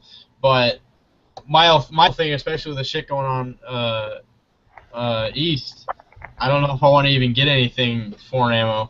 AK-47 7.62x39 is available in other places. It's not just Russia. Romania will supply it. But it is still one of the big imports. It is. What do they call this? You know, I bought, like, they have these 180 packs for less than $45 of the Red Army standard. Right. It's like if you get one of those a month, you can do a good amount of plinking, or even the one every couple of weeks, $50. This is just this is what I've seen and what I suggest. Me, I'm buying those by 500 every couple of months. $50 for how much? Huh? $50 for 180 rounds of Red Army Standard 7.62x39, $45. Oh shit. Yeah. No, it comes in a nice little cigar box too. Nice. But no, I was telling you about that. I was going to tell you about the ammo place. Do you come to Phoenix too often? So when I have to, yeah, I drive. I have a hybrid. I drive everywhere. So. Oh, okay. 21st Avenue in Glendale, United Nations Ammo. It's mostly an ammo store. They have you can go online, but it's not. I'm not sure how accurate it is all the time. But they sell a lot of bulk ammo. I don't know what my dad got some Russian 9 a while ago, but he actually paid quite a bit for it, like more than I would have. I would have bought some reloads, some reloads like that. He paid it, and I think he paid like $250 or $300 for 1,000. I'm not aching for 9mm right now. Yeah. I'm like shot. I have like 100 rounds that I bought like 250 rounds from from the gun show and other places, and I haven't really shot it. I shot my the Ruger PC9 that which I still need to do a video about on that I bought from G-Webs, and I need and that's about it. I haven't really shot any 9mm lately. I've shot my I've already shot a lot with my carry. What do you call this? I have practiced a lot with my MNP9 compact already, so I feel like I already feel pretty much familiar with this gun. I will shoot this every now and then, but I'm pretty good with it for 21 yards. Wait, the 9 compact. Which one is it? Wait, that's the compact. Okay, I'm thinking. Okay, never mind. The compact, yeah. Yeah. The compact is it's not the Shield. Yeah. It's between the MNP9 and the and the Shield. I like it as a carry gun because it's small enough. It's about a 19 size, but I think it's closer to a 26. It's slight to me. It's close to a 26. Between a 19 and 26. It's not as fat as a 26. Right. So For me. I got big hands, so I carry a 19, so I mean it fits my hand like perfect. This is slightly smaller than that. I'm a Glock tart. I'm not. Not because I hate the gun, but because people kept telling me to buy a Glock to the point of annoyance. So, right. Well, when I got mine, I got it more or less because I got a sweet smoking deal on it, and I got it privately. See, my problem is that I'm only 18, so I gotta do private sales for when it comes to handguns. So it's I understand. That's right. Right, and but I paid $700 or $700 for a $1,900 511 range bag, about 1,300 rounds, multiple holster. I had like a $70 Galcol holster, cleaning kits. Like I made out with, it was like probably about $1,300 worth of stuff. Maglula, which I use that thing all the time. Or Uplula, whichever. I mean, I got a ton of stuff, and then I ended up selling my gun with, I had financial issues, and crap happened, and then I should have bought it back almost instantly, but shit happened. And then my dad got me this one as a gift, and then problem was I sold my aunt. Huh? Which one? Which one is it as a gift? 19. Oh, okay. Yeah, it's the same, basically replaced with the same thing. I mean, I like it. It's good enough. I mean, serves its purpose. I don't have other ones that really shoots from, so. Yep. Yeah, like I said, this is. I need. I was looking when I was looking for a carry pistol. I wanted to get a pistol that more than 10 rounds. Right. I will not go below 10 rounds. 10 rounds is my minimum for a carry gun. Right. Small, and it basically looks like small and more than 10 rounds. So it's like 3-inch barrel and that. So this is perfect right here. The only other one would have been the Millennium G2 for Taurus, which is pretty much almost like the same gun. The problem I have with the Taurus is that their mags are rare for their guns. Right. Okay? And people would have been giving me shit if I got a Taurus. Wait, well, which Taurus? Millennium G2. Oh, okay. Yeah. Ask DB. He was giving me shit when I mentioned that gun to him. Yeah, see, I gotta come out. Like I said, we all gotta get together. I'm gonna come out with like $5-10 a piece and just like shoot all your guys' guns. Well, we need to what do you call this? We need to get together again. How many pieces do you have? Of hardware do you have? Right now, pretty much 2. But I mean, maybe if I did that, I got my dad too. I mean, it's funny. his first gun was a Ruger SP 101. And he got a nice one. It's got all the fancy designs. He didn't even want it. He's the only one that had it at the gun show. And he never carried it. I think he fired it like a few times, and he went to a 9. Oh, okay. To a 26 after I told him. but no, I'm only really right now. I really only have two. I have the little 22 and then this thing. So I'm like I said, I'm financially screwed right now. Keep at least one gun that to defend yourself with. Oh, 19. Yeah, so always keep one gun to defend yourself with. Me, I have if I really need the money, the next thing that goes out my door is gonna be my lever gun, my Rossi 92, which I do not really want to part with. Is the only gun I have left that shoots 38 special. Right. I could probably buy I've been planning to buy my dad's Taurus 85 Snubby for quite some time now, but he's always away, so I can't really catch him that much. Right. So, but if I sell that gun, I'll have to get that gun. So, and because I don't want to part with all my 38 special ammo. Granted, I don't have that many. Right. Yeah. I think my mom, because when you get texted from me, everyone kind of went crazy, and my mom got one and stuff like that. She's got a little Ruger, was it the LC 380? Uh-huh. I hate that trigger. No, it's a double action trigger. It's supposed to be hard. Yeah. Well, it's not even hard. Like if it was heavier, that'd be different. It's just really creepy. It's not even like a heavy double action. It's just really long and creepy. But yeah, I had a Kel-Tec PF9, same thing. I had a Sky CPX2, same thing. It's supposed to be double action. Supposed to be that's the way it's safe. That's why it's safe. It's called, if you were in a stressful situation, you wouldn't give a shit how heavy that trigger was. Right. No, exactly. No, exactly.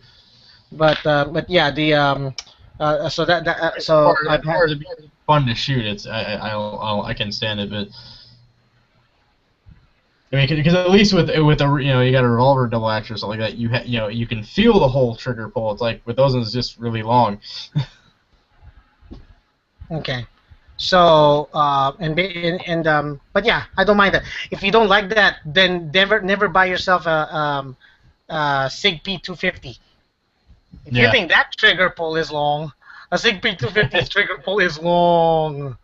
Right. But I like the what do you call this? They did what they were supposed to do, so they creeped. What I usually do when I'm just blinking with them is I would like do a half pull, like I know where it's gonna break, and that's when I aim. I just finish it. Okay, yeah, that's kind of what I would do because I didn't really. It's my mom's. I don't really shoot it. When I'm blinking, if I'm in a stressful situation, I'm squeezing the shit out of that thing. Yeah, exactly. So, but yeah, that's I prefer. I am a double action, single action type of guy when it comes to guns, but I don't mind a good striker fire. This gun right here has a very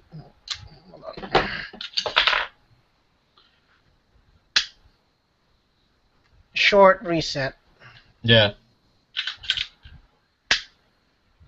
Right here. It should reset right here.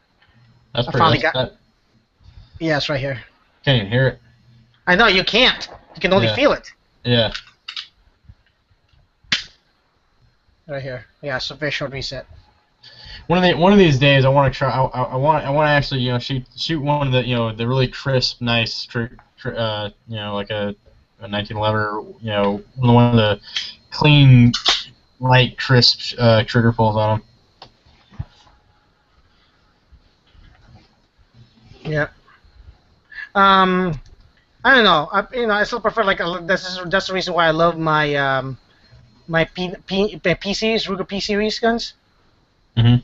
It's because it's after the first double action shot, it's a single action pull. Right. So, That's with a lot of hammer one, isn't it? Yep. Yeah. That's a lot. Yeah, it's a hammer. So. Yeah. I remember when James Yeager I told him, what do you think is the best hammer, hammer fired pistol, or hammer fire, yeah, the striker fire, hammer fire pistol. He said a Glock and a hammer. It's like, okay, so you don't like hammer fire guns? All right, I get it.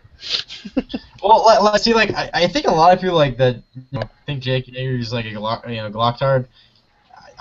People miss it. I think people miss his point on just basically. Well, what I see on his point is just basically stop screwing around and just get a gun that works. Yep. And that's pretty. And I know Yankee hates Yeager for the most part. He doesn't hate him. He's just looking to annoy him. Well, that's just Yankee for you. Yeah, he pisses me off. Yeah, Yankee does it to everybody. See, I've only talked. This is only like my I guess technically third chat, but like my second one. And I'm waiting because I'm kind of the same sometimes. But when I get to know people, I give you shit all the time. But so I'm waiting to go at it with them. Except the downside is Yankee burns himself before you get to it. Yeah. Or first time I came in, I said I was a fan of his videos. He was on. It's like, wait, so you're either a retard or a 12-year-old.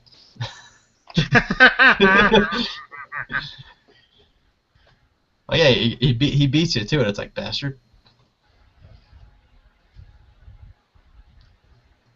I guess it's not that bad. I'm rewatching my video here again, and the ending part where I scream out "Konnichiwa" and then I pretend like I'm busting through a door. Wasn't that bad. Granted, the sun was behind me, so it was shining at the camera. Yeah, there you go. I need to find an actual like shoot house or a room that I can do that in. There's a range out in, I think, Chandler. I can't remember what the hell it's called now. It's a little indoor range, and their rates aren't too bad. Where is it? Tempe or I'm trying to remember the name of it. It's like Chandler. If you're the Chandler, I don't know of any ranges in Chandler. It's Tempe maybe. I know one Tempe, the C2 Tactical. No, this is a different one. I'm pretty sure they're still in business, but I looked them up recently. I haven't been there, but I was looking them up.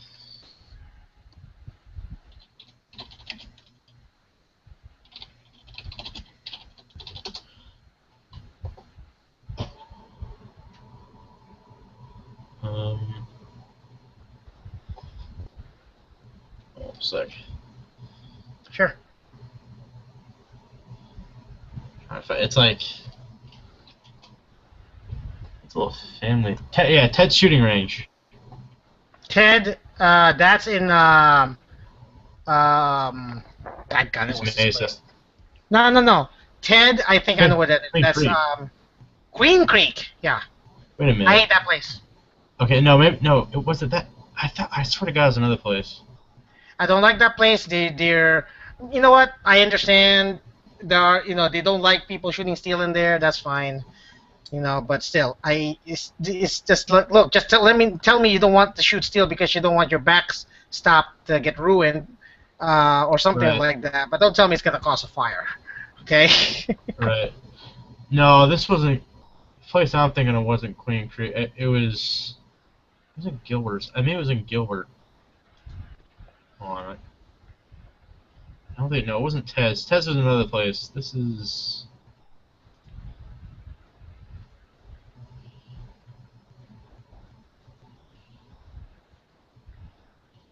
Wait, they told you can't shoot steel because it'll cause a fire?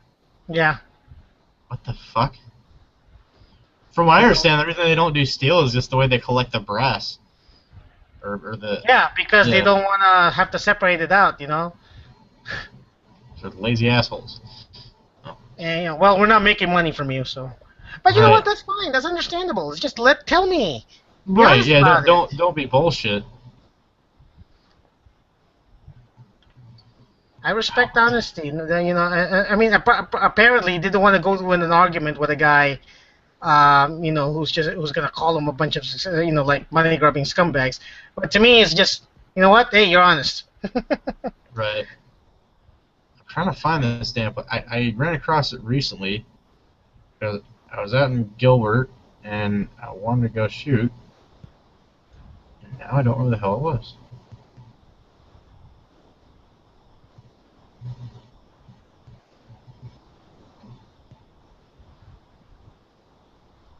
Give me a minute, I'll find it.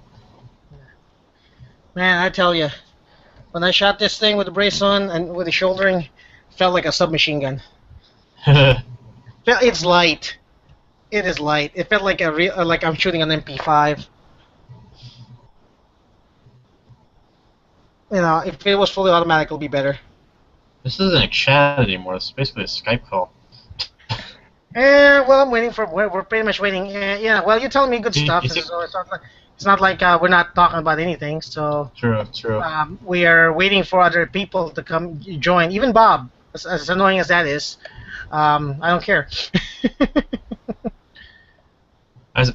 I came from, you know, when I was a couple of years ago, I came from, you know, like the tiny chat world and teenage bullcrap. So this is kind of getting back to the same thing almost, but more interesting and actually having like I used to, you know, I did that kind of stuff. It was like, you know, you sit there and just like stare at each other for like half an hour. It's like ridiculous. And we want to actually have a conversation. Yeah. Right now we have topics. You know. Right. Exactly. We Maybe have- maybe it was Ted's shooting range. Yeah, it's a little hole in the wall, you know, that's in Yeah. Queen Creek. So I went there and they sold reloads. They sold you Huh. reloads. I shot my Mini 14 in there. And the range though they have is very, what do they call this? You know, it's shallow. It's not deep. It's not far enough for me. C2 has stuff for rifle, has like much 75 feet for rifle. This place is barely 50 feet. Ted's. So, and I understand it's you know, mostly for pistol. As you know, I wish somebody made like, I wish someday somebody would just get like a huge tract of land, put a steel long warehouse style steel building in it, put like, you know, bullet break or berms at the or like, you know, like stop at one end and make like 100-yard indoor.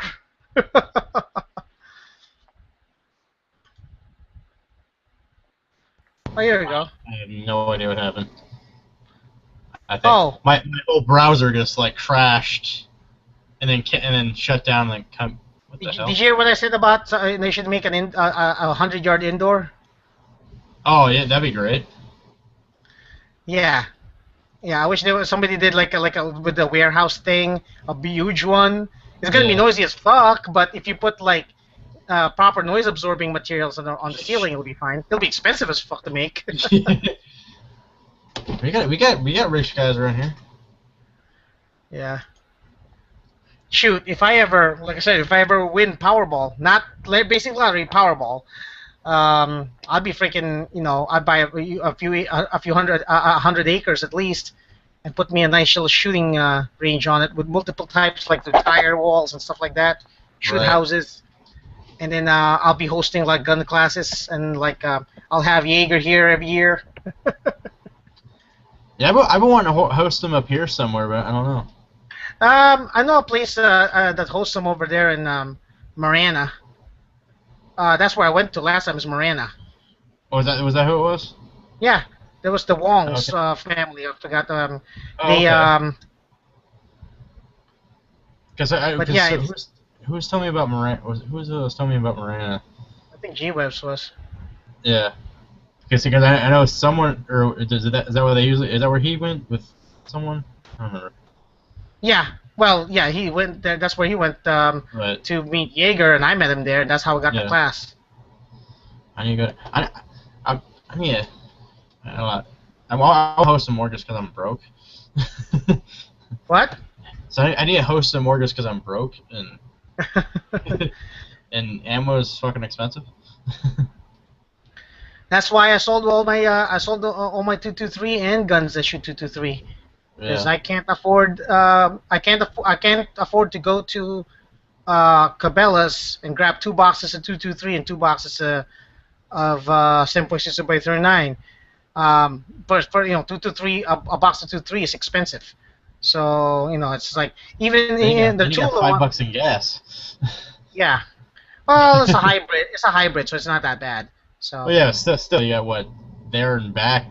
That's at least what. I only Even spend nothing. like less than $25 a week on gas, and that's regardless of whether I go to Cabela's or not. I mean it lasts long if I don't, but I Right. still don't spend that much money on gas. I went range is like 30 minutes away, and I'm still like close to half a tank. So Yeah. I'm planning on going to Cabela's tomorrow and getting me some ammo. But I'm gonna put gas in my car again, but it'll be like less than 12. It'll be I'll be spending $12 on gas for to go. Right. So I'll be good. So I think I added you to the circle thing. Like I said, we got to all set up some kind of get together shoot or something. yep. How's it going, Ryan? What? Ryan joined us back here. I am Ryan. Huh? I am Ryan. Oh, okay. Never mind. I'm sorry. Yeah, I doubled My in bad. somehow. It was Yeah, it was you weird. doubled in somehow. Okay, never mind. My bad. Yeah. Yeah, you doubled in for a little bit there. So Yeah, I don't know what the hell happened. okay. But yeah, yeah. If you could, get together with a bunch of friends, especially with G-Webs. Have you ever met G-Webs No, in person? I've never seen his Okay. face. You won't recognize him if unless he comes up to you. Right. And tells you G-Webs. Just Right. yeah. Yeah, he never showed his face anywhere. Well, I know what he looks like, but I'm not gonna Right. describe him. So That's fine. That's fine. No, it's just because here's the thing. Like the friend of mine I bought my first Glock from. He was a shooter. He carried for years, and he had to sell it for financial reasons. Same reason I sold my first one. But he was the kind of person that you got to go to the go to the indoor range. Got to have your stance right and shoot it around target. And he could put groups that an inch group in a target. But when it comes to anything other than that, it's dangerous kind of thing. He's one of those kind of people basically. And and he thinks I shouldn't be carrying, which he could have a point because I've only shot probably I don't know maybe about 1,000 rounds. And here's the way I look at it is he's got a lot more fire time than I have, but I can also the other aspect is it's also hands-on fighting that's more so is going to happen if you got to defend yourself. And I can put a decent group in a silhouette target at 10 yards moving. So, and I've been shooting archery for years. I mean, I can hit a moving target flying through the air, no problem. Carry a bow with you. Carry a bow with you then for self-defense.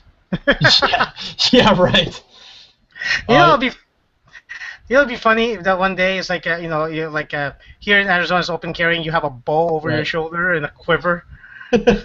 I used to because it was funny because I used to shoot at one of the indoor archery ranges here, and like they would kind of give me crap because you got the competitive shooter, cause I shoot recurve and longbow, and like you got the competitive shooters that you sit there, take aim like that. I'm sitting there pulling out arrow after like a machine gun in there. I used to shoot like the SCA and stuff like that, and do speed shooting, and like I would shoot like 10 arrows in 30 seconds or something like that. So it's always funny going in the regular ranges. I can still put a group about that. My groups weren't that great, but they're about that big. At 30 yards. Yep. Ban assault bows. Yeah, there you go. Have you seen I'm sorry? you seen the meme? The assault rifle is a little rifle drawn on assault. Assault rifle. Assault rifle. Yep. It's like, I don't know. It annoys me that what do you call this? That I have to pretty much. It's a good thing if this pretty much made this popular nowadays. Right. Without this will be not selling as much. Right. Okay, the PAP. But it still bugs me that I would have to file paperwork, pay $200 extra, just so I can put a stock on this thing when I have absolutely no intention of killing anybody with it. It's ridiculous. Well, it's like me. I can carry it openly. I can go around but I can't go buy 22 ammo or buy ammo for this. But I can own it and walk around with it. You can't buy 22 ammo? I can't. Well, I can't go to Walmart. Yes, you can. Just tell them it's rifle.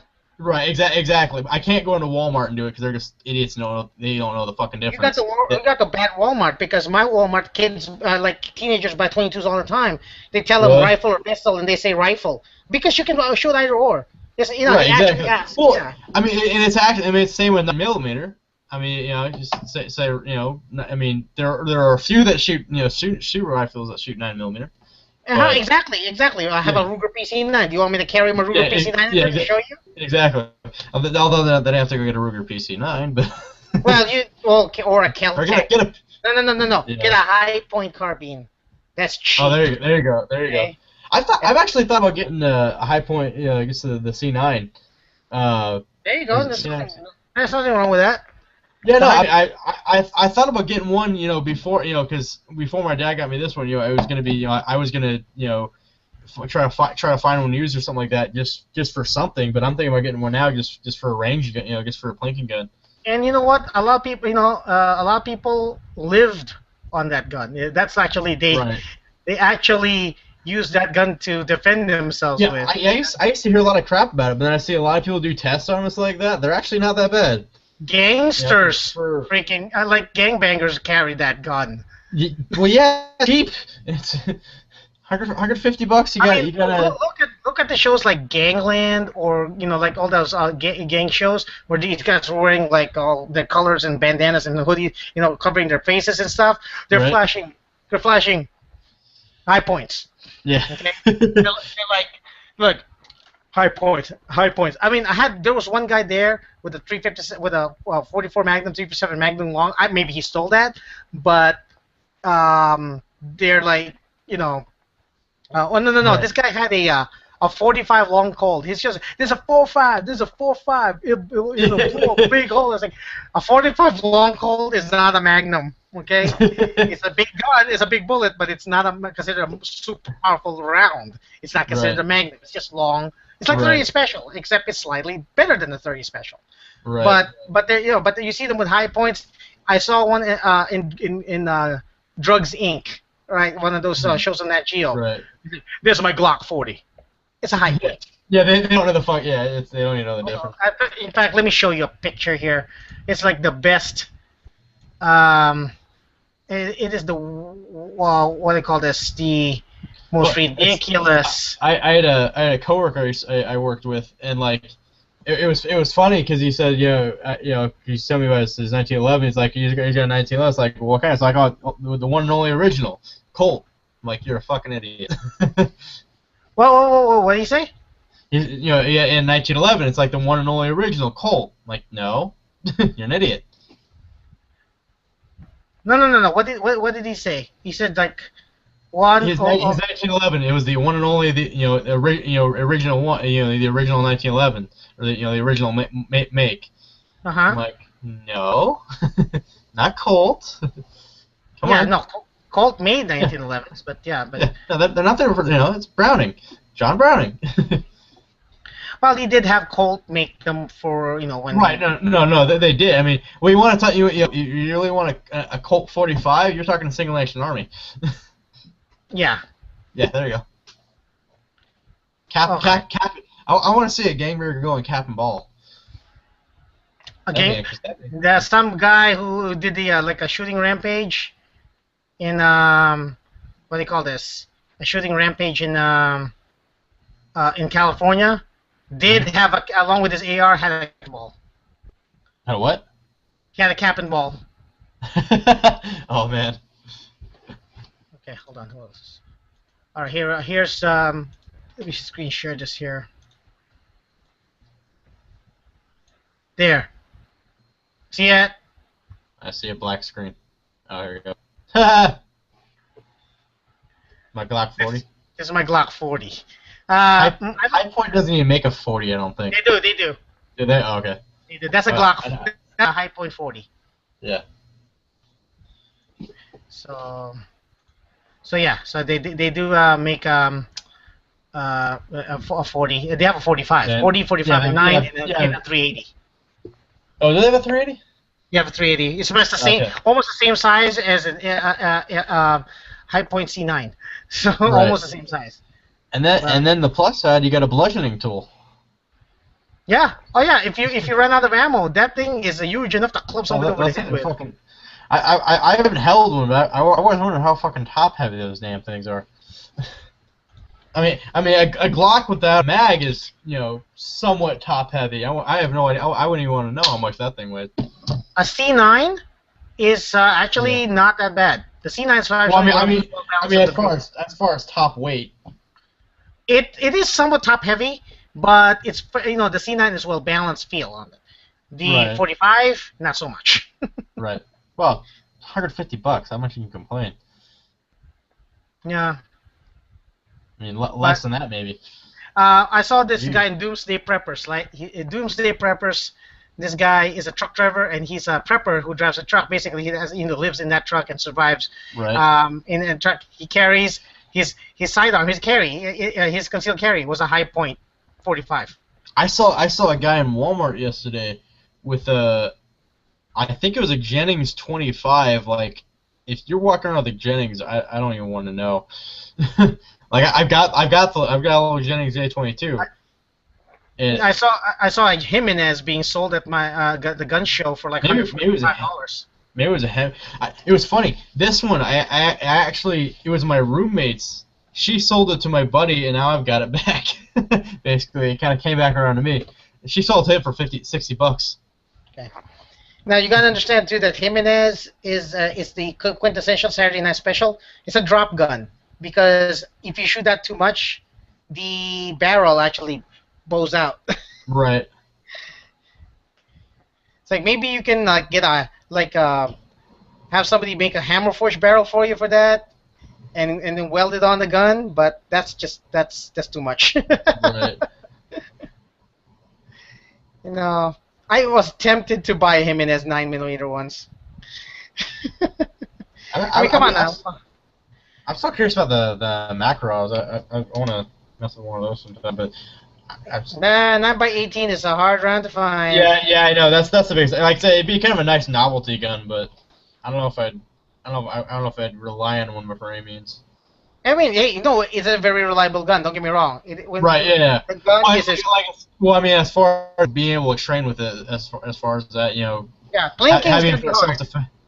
Right. Blinking's gonna be one of those hopefully there's a box somewhere around you can probably 1 or 2 boxes of it that day, and then that's it. But then you keep your Hornady in a shelf with you because the Hornady does make a 9x18, and that with the critical defense ammo for it. So but yeah, I did see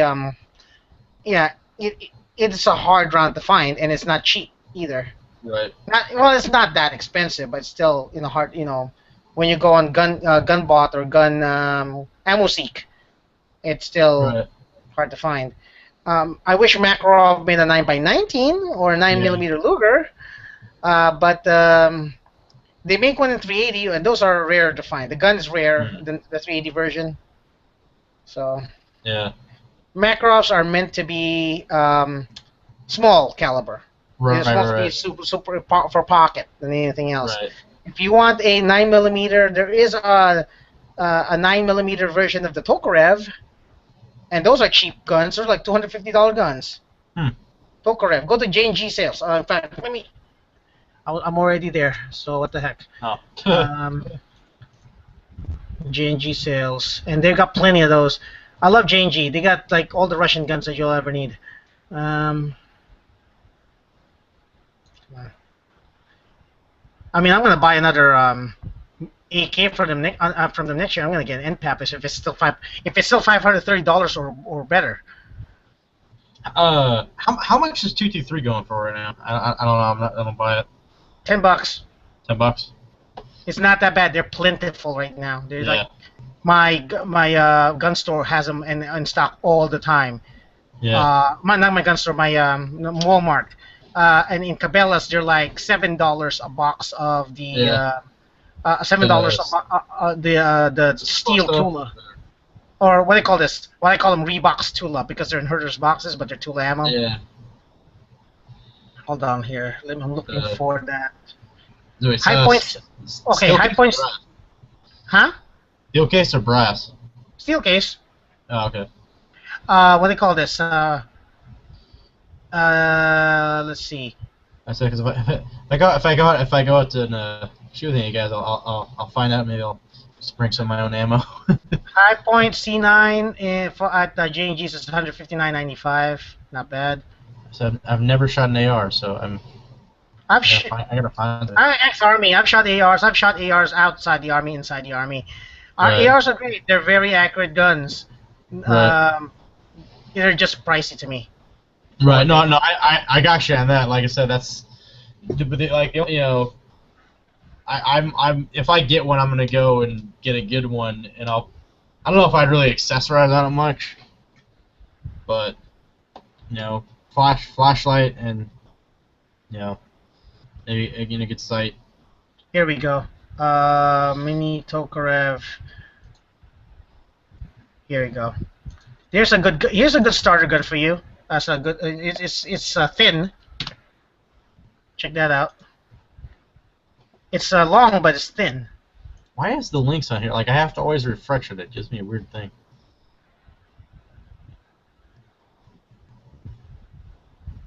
Oh, okay. Here is a slightly more expensive one. These are like if price is matters to you. Right. But here's a slightly more expensive one. They kind of did raise the price on these. These are Sestavas. Let me see how many rounds, how many mags. 15 round mag. Oh, okay. These are new. Never mind. This is not the other. There's another type of Tokarev out there that. Oh, here it is. What link did they give you? Second here. M70. Oh, okay. I gave you the M70A. That's the one. Okay, this is the other one. This is the same price, 8-round mag, mini Tokarev M88A, and this is a slightly smaller pistol. Check that out. I'll be right back.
do you think?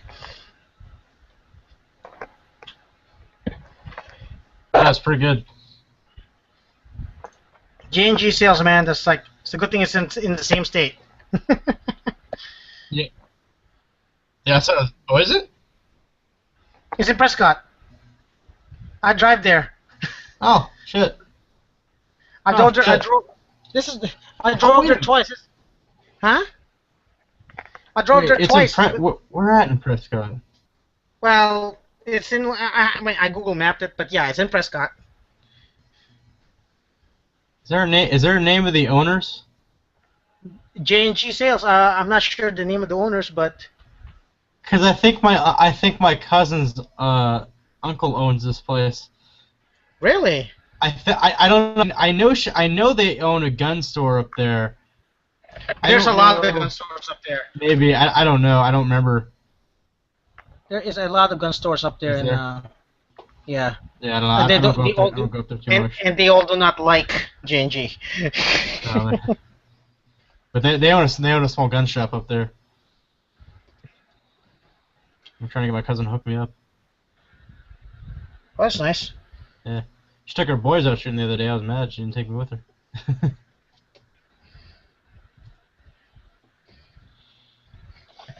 Let's see here.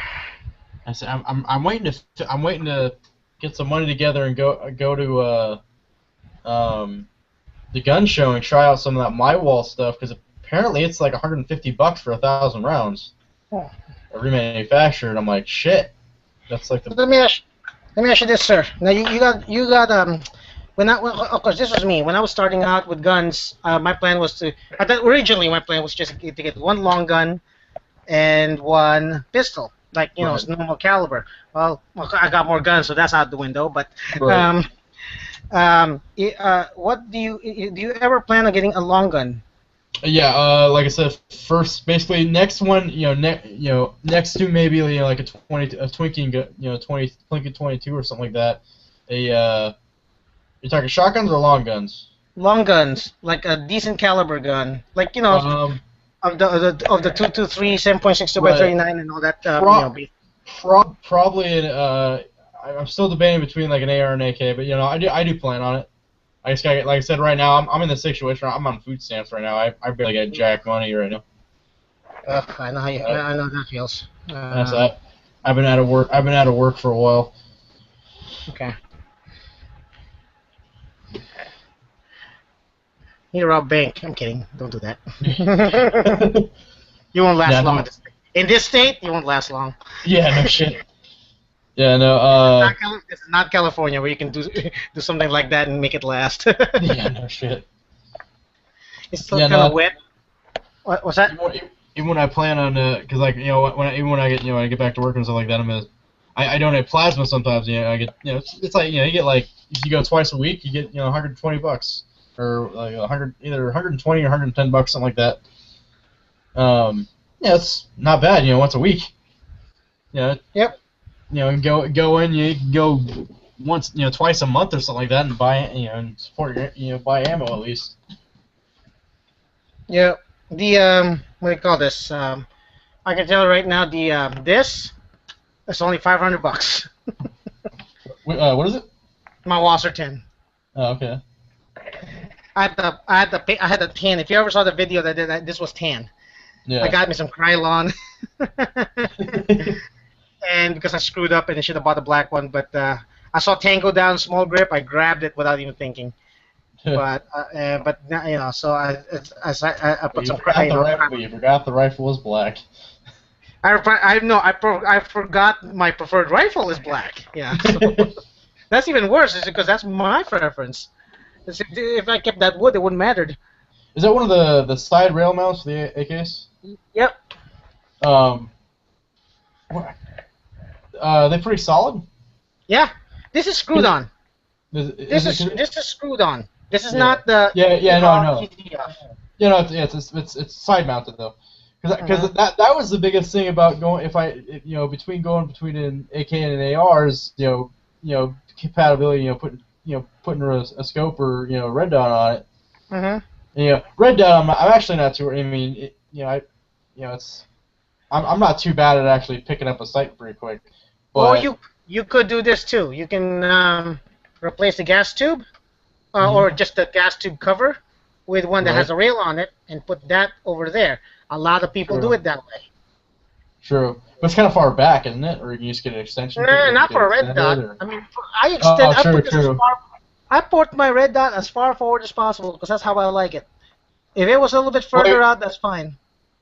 Well, like I said, because I want to be able, to, I want to put a scope on it too, so, for some hunting or something like that.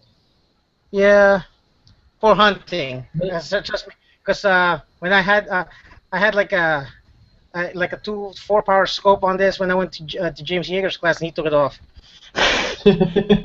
He like, with your permission, can I grab? Can I take this gun, please? Okay. He took it off. He told me, throw that in the trash, will you? It's like, I'm not doing that shit, but I ain't throwing it in the trash. But hey, thanks for the advice. It was still, and I didn't do too bad with unzeroed iron sights. Right. Well, I mean, were you taking the fighting rifle? Yeah, fighting rifle. Yeah. Yeah, I mean, so it's pretty close range, so isn't it? Yeah, it's like 12 feet for the Yeah. for the stuff, and then there's the Right. moving one. The moving one was like 25 feet, Right. which wasn't too bad.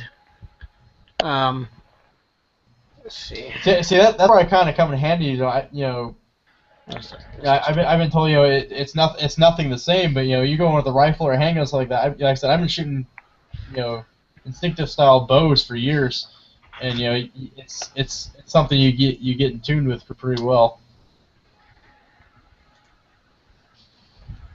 Come on, you assholes! Join the.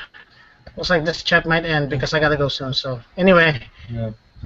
It's not even like 1 o'clock yet, so it's still early here. yeah, it is. It's early for us, yeah. Yeah. But freaking. Where's Yankee? He's like an hour behind, isn't he? Yeah, but he only goes in when there's something going on. He's Yankee. We're too Yeah. little for him. The two of us here talking about yeah. guns is too small fry for him. Hold on. I unplugged it. Yeah. What was that? Oh, Yankee. We're too small fry for Yankee. Yeah. Pretty much. Let's see here.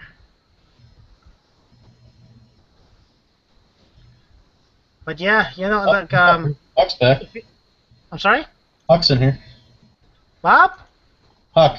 Oh, Huck. Oh, hey. What's going on, guys? Just fine. Dude, man, this shoots like a. Did you see my video yet? No, I haven't seen. I just got back. This shoots like awesome, man. Yeah. With everything. Yeah, it's not bad. That length of pull is not bad, is it?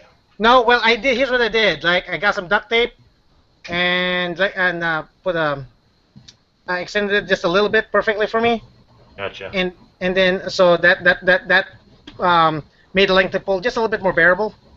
And I also I jury rigged zip ties with a ring on it, so I can put a single point. Nice. So it works. It's still, the length of pull is perfect for a submachine gun. Yeah, you couldn't get better for the price, Oh yeah. Another thing, the reason why Ryan is that if I want to SBR this one too, because with an and then if DB is still listening, I want SBRs because I want to put a forward pistol grip on this thing. Yeah, okay. I can't do that with this, even with this. So this becomes any other weapon. With that, the flash hider was beautiful. Yeah, I it's can awesome, actually- isn't it? Yeah, it's like on the video I can see like like in the what do you call this? When I was shooting it without it, it was like not directed. I didn't feel like the smoke was everywhere, the pressure was everywhere. Yep. But with this, it felt like it was hitting it, shooting the round perfectly downrange. Like it was sending it downrange. Yeah, and well, if you think about it, I mean, more back pressure means more efficient use of the propellant, if you ask me. Oh yeah. So it's sending that round much better. Yeah. So The next thing I plan on doing this now is get a. I may be getting that CNC Warrior kit for what do they call this? Scope mount right here. Nice. You guys are both from Phoenix. Check this out. It's a CRKT Bear Claw. I did a. Oh Phoenix wow! Oh, nice. Nice. I like the claw. Yeah, it's a good little knife. These are only like $30, and it's really a CRKT. So. That looks like a good fighting knife. Oh yeah, it's little. It's a little tiny thing. I mean, it's got a good weight. It's nice deadly. and heavy. The CRKT Bear Claw. The things I can do with that in a fight. Dude, it comes with a really nice little Kydex sheath, and the sheath comes with a belt clip, like a dual mounted. You can mount the belt clip either way, and neck, like a little neck cord and everything. Awesome The little knife. Kydex is like an injection mold. It's probably an injection mold, but it's Kydex essentially. Right. It's got the feel of Kydex, not the Zytel. I'll have to pinky it to do like underhand grip, Oh but yeah, dude. it still works good. It's like just perfect for that. I could strike as hard as I wanted to with this and not hurt my pinky at all. It's good. But yeah, cool little knife. Doing it for a little deaf girl who's a musician. Oh, She's into the Phoenixes, so. nice. And she lives in Phoenix. And she likes knives, I can see. Oh, yeah. A little girl that loves knives is always good. Right? You want to check out my snazzy carry knife? $10 Sheffield knife. Right on. Hey, that used to be a pretty prestigious company. Actually, honestly, this is actually for like a $10 knife. I've never had a better cheap knife. Yeah. Like I've had some, okay, $12, $15 knives. I think this one cost. I don't know. My dad randomly got it for me. He got a set of them or something like that, and randomly handed it to me. I use it all the time. It works pretty damn good. Yeah. Oh, you showing me your sheath? You showing me your sheath? Show me your sheath. Yeah, I'm looking to actually try to get into Galco, so I figured I'd ask an opinion on some leather work. It's pretty now. I've had this for a couple years, and it's pretty worn. I can't see very well, but it looks pretty good. Your stitching's nice. Stitching and concept of design are the most important parts in the leather world. Right. And then, of course, engraving, but that's like a different thing altogether. Right. It looks pretty good, though. I told you, if anybody can judge that, better is Huck. I've made so many random different leather things over the years. So I've done different stuff over the years, but I haven't done a lot just because my biggest problem is this is just belly leather, so it likes to deform all the time. Yeah. Well, have you learned to wet form it or? I did, but I probably should have tried to stretch it a bit beforehand. I ended up going diving with this thing. It's still holding up damn good. Because if you keep getting it wet, unless it's super well sealed. Right, or if you the hardening was the with vinegar. What was it? Starch. The starch. I haven't seen that. I do it. I've done the vinegar hardening. Okay, never done that. Yeah, it makes it. I've got an arm guard here. I mean, I don't remember if I did it with this one. It makes it pretty prone to cracking, but I mean it makes it damn hard. I've seen some people make some like medieval type body armor that doing it that way. Yeah. You basically boil up some vinegar and water, and dip it in for like 30 seconds. Then it comes out like you wet mold it and comes out damn hard. Nice. Interesting. Find the one I just did. I don't know where the hell it is. Oh, there it is. Yeah, I just did, I think this is 8-ounce leather. It's just a little simple pouch sheath. But it's, the water hardening I do, you get a nice, like hard, very stiff. Like I said, the problem is this is like a belly leather, so it doesn't form the best. Yeah. Well, that's gotta start somewhere. Yeah. I started with scrap leather for my buddy's business. Yeah, so that I actually the first one I did was for a buddy. I got a knife. I put I've been doing I also make, but I do I said I do archery. I make bows as well. Or I haven't in a long time, but I started with had some wood, got a cheap knife from a swap meet, and put the handle on it from a buddy of mine, made him a sheath, and turned out pretty darn good. For like my first real thing. I've done a few other things, but Nice. that was my first good thing. You see this guy, Chris? We just got it finished tonight. Okay. They're in the chat. Oh, hold on. Oh, yeah, I saw that. Oh, okay. I saw that. That looks good. Thank you. I figure you're Asian. You're the best one to tell me whether it looks good or not. That was That's racist. racist. That I'm was sorry. racist. I'm just kidding. Yeah. Nothing compared to the shit Nathan was saying. Yeah, That's going down in chat history. I don't know where in what Asian society back to 2,000 years ago made folding knives. Especially buck folding knives. Yeah. Like red folding knives. You know, if I was like a Hong Kong like bootlegger, or like somebody sells like stuff on the stuff on the street, or a Pakistani knife knife design stealer, then I can judge that knife.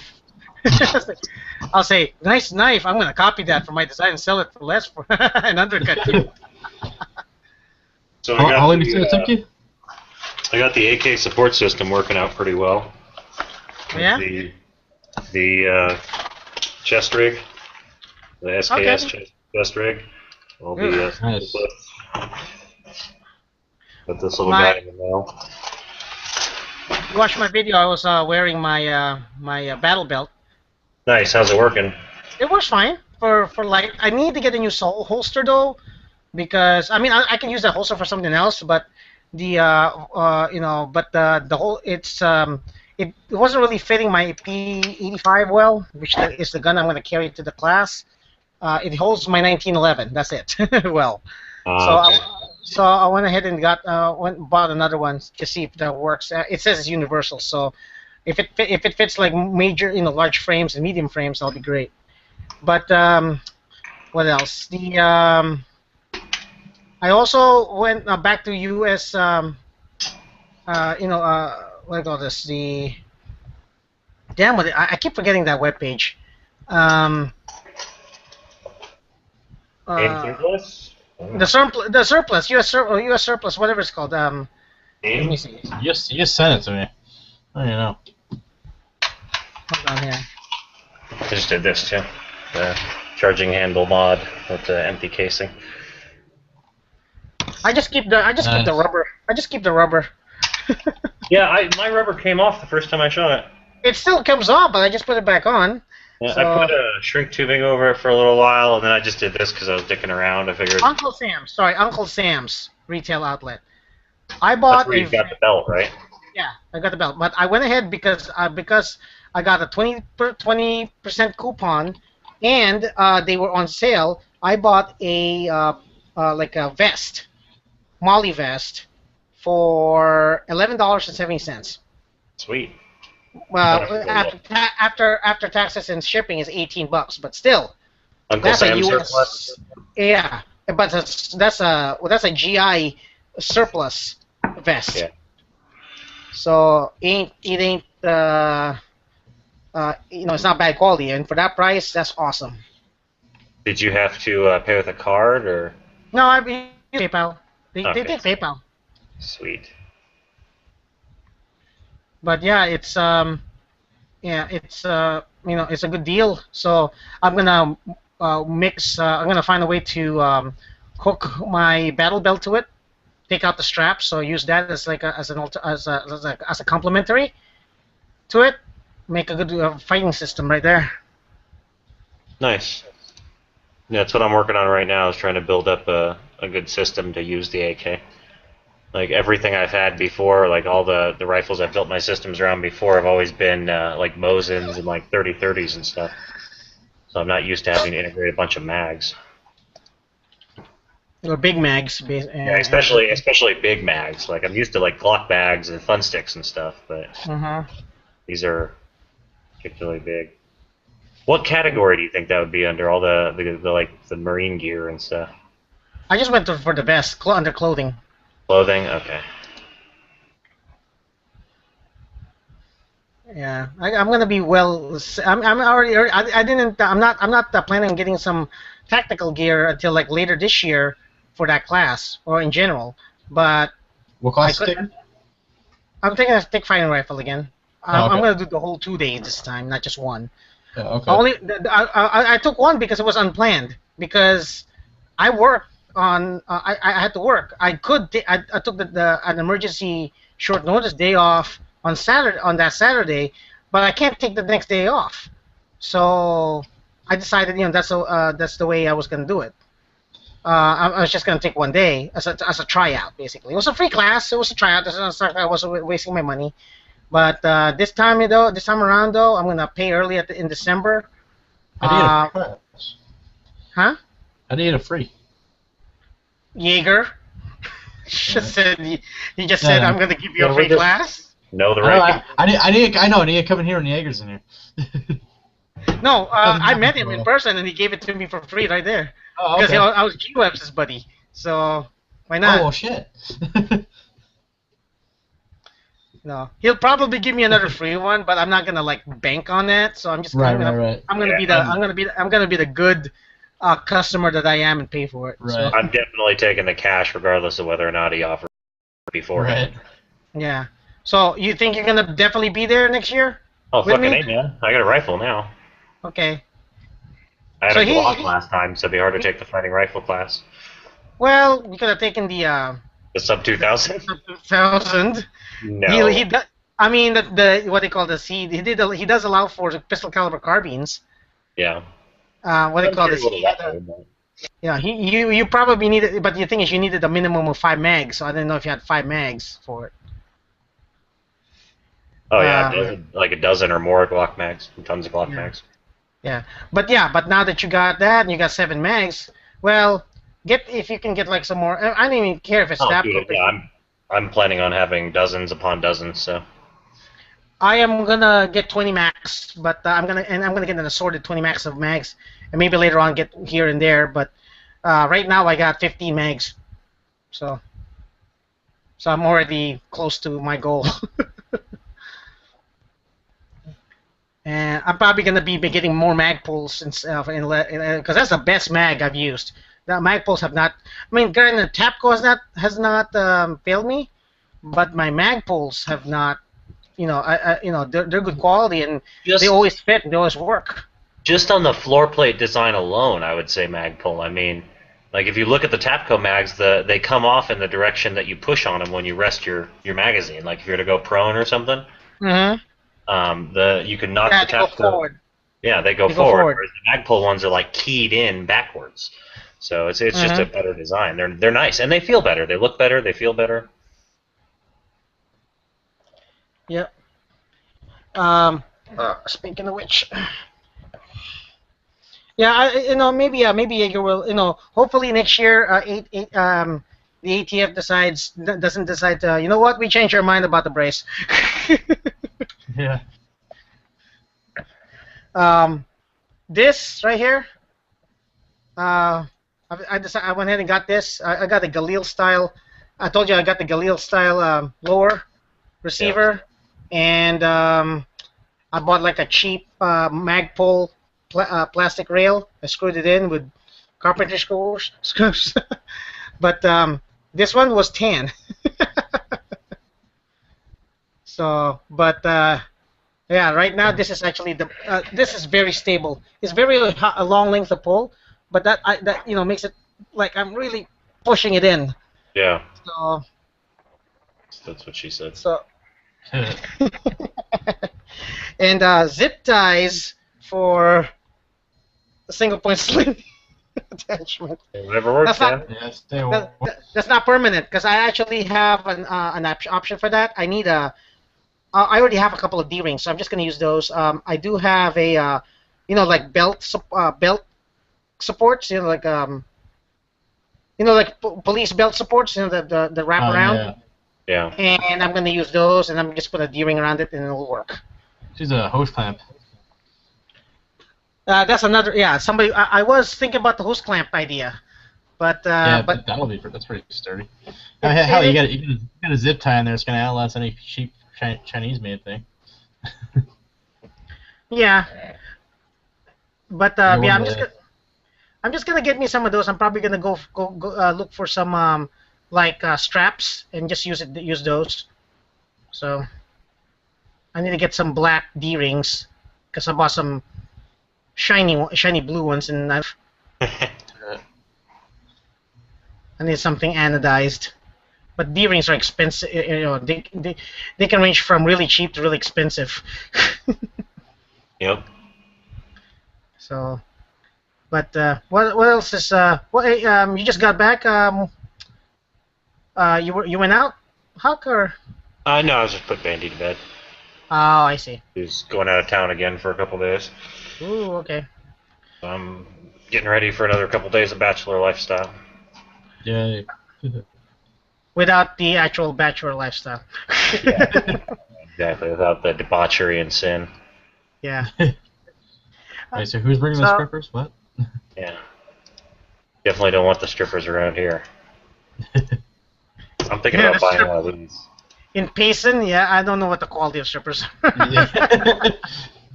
Yeah, you definitely don't want them. Just take my word for it. Yeah. That's why I go to Tempe. $10 lap dances. But those are still quality. So. Yeah. I got Van Buren over here. Oh, Van Buren. From my high school days in the early 90s, that place is still a legend. Always going to be a legend. What high school no matter how many times, what do they call this? No matter how many times Arpaio passes by there and cleans them up. So. Yeah. What'd you ask? What high school did you go to? Mountain Point. Oh, okay. Yeah, that's yeah, in what do you call this? Phoenix and near Ahwatukee. Yeah. I used to live on 51st and Encanto. Ah, Encanto. Okay. Oh shit. Yeah, there you go. Not a friendly neighborhood. Yeah. Not a what friendly neighborhood? Not a friendly neighborhood. Not in general. Not a friendly neighborhood. Oh, okay. They didn't like me. I think I'm the wrong color. Yeah. I had a buddy once told me, I told him, you know, I need to, you know, he's not a very pro-gun guy, but I told him, I can't, you know, that I carry a gun, and it's like, you know, just in case. And he says, where do you go to? It's like, where do you go to that you need that? It's like, sometimes I go to Phoenix. It's like, do me a favor, you don't have to carry, just don't go to those places. You know, I was like, how about I carry everywhere I fucking go? You know, it's like, yeah, he thinks what do you call this? He thinks that the Second Amendment is only for muskets. So. Nice. Always one of those guys. So this one's $16 with shipping to me. $16.25 with shipping. For what? The vest I just put in. It's the lowest link I just put in. Why do I keep on a refresh? Let me see. I think this is this. Oh, okay, this is the one. So 16. Yeah, it's 16 to ship it to me. Is that the one you ordered? No, I got the Coyote, the tan one. Yeah. Did you already order it? No. Hold on, give me a second here. Do me a favor. I'm gonna give you. I'm gonna try to see if you can do it this way. Have you bought from them before? Nope. Just a second here. Wait a minute. That holster you first put up, does this say it's a leather holster?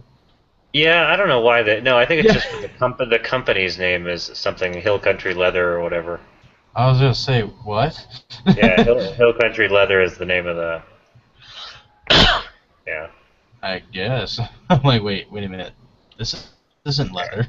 No, that's the Bianchi. I don't know even why it's marked Hill Country. That's the Bianchi M12 military issue holster. Like that's the standard issue military. Yeah, it says it right on there. Yeah. I'll put something on the side for you, but don't say it out loud. Okay. Huh. Just try it out. See, I don't think you know. Gross, Chris. That's disgusting.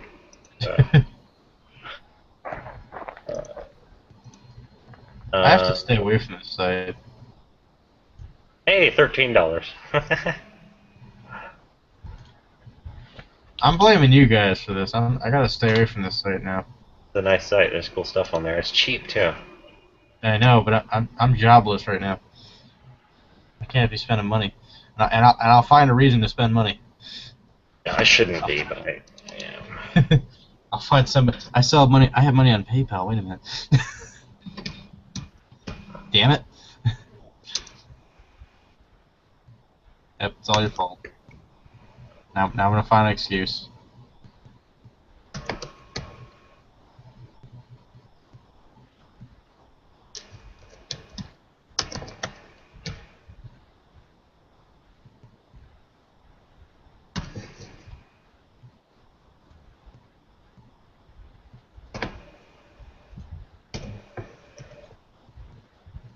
Wish they'd lift this ban so we could go shooting in the woods. Oh yeah. It's really bugging me. Yeah. Ryan wants to go with us. No, I haven't tested my Glock or any of my new AK mags. Yeah, I'm part of the new group. Apparently. Yeah, Huck. I have a question for you on the chat side. Yeah. Okay.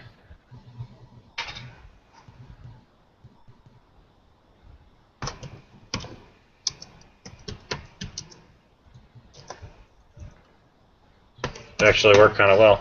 Took it down that much.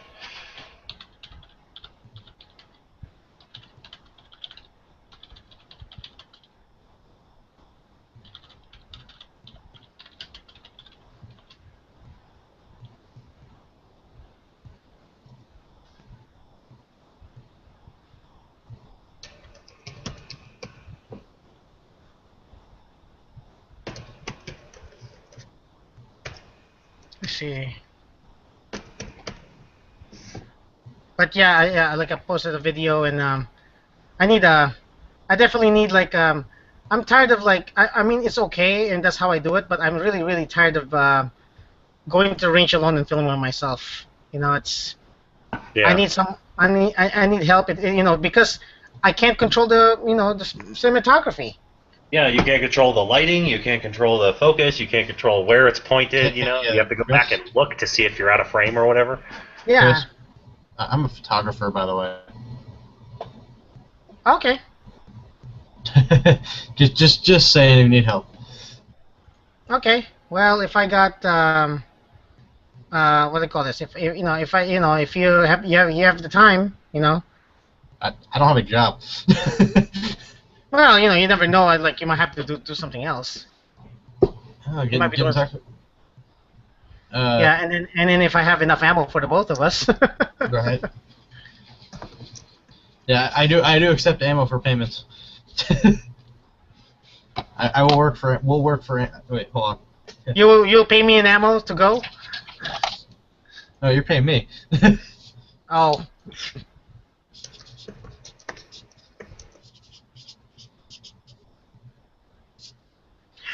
Digital Prophet snagged the same vest you're grabbing. Really? Nice. Yeah. Is he out there right Everybody- now? What the fuck? Huh?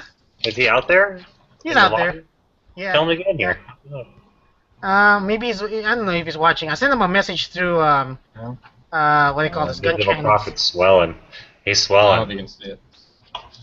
Isn't that what he says? Is that what the kids say? Swelling? What do you call this? Ryan. He's like, that reminds me of the Chris Rock thing. It says, if you see a homeless person with a funny sign, he hasn't been homeless that long. Right. A real homeless person is too hungry to be funny. Right. So that's a funny sign. Will work for ammo. See if I can do my backwards writing. All right, sweet. It's on the way. How long did it take him to ship to you? The battle belt I ordered last Thursday got to me on Tuesday. Oh, okay. So it doesn't take them a week to process or anything.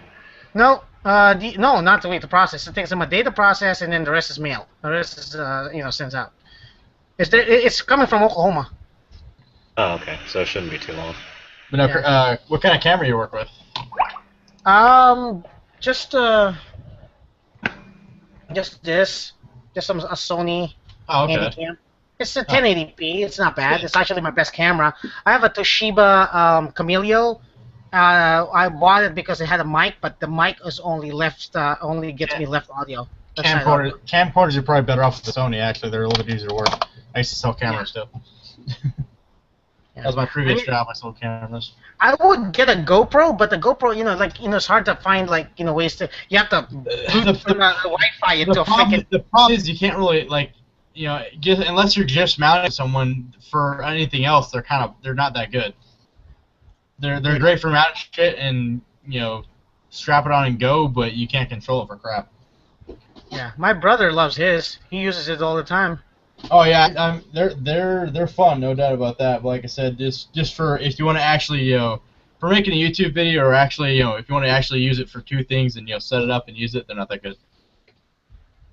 I wish I had my camera up and running too, because although that one doesn't need a new video, so it wouldn't make a difference, but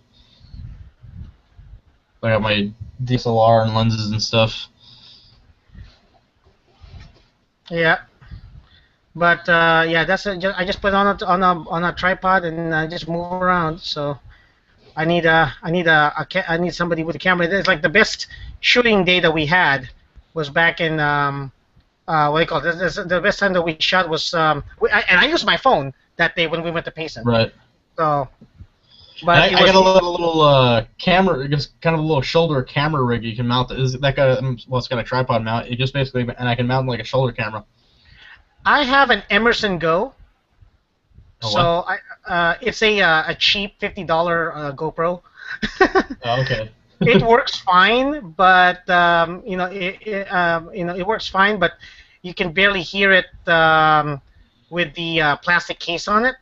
But GoPro's the same. You're looking for audio. Any sports camera is gonna suck.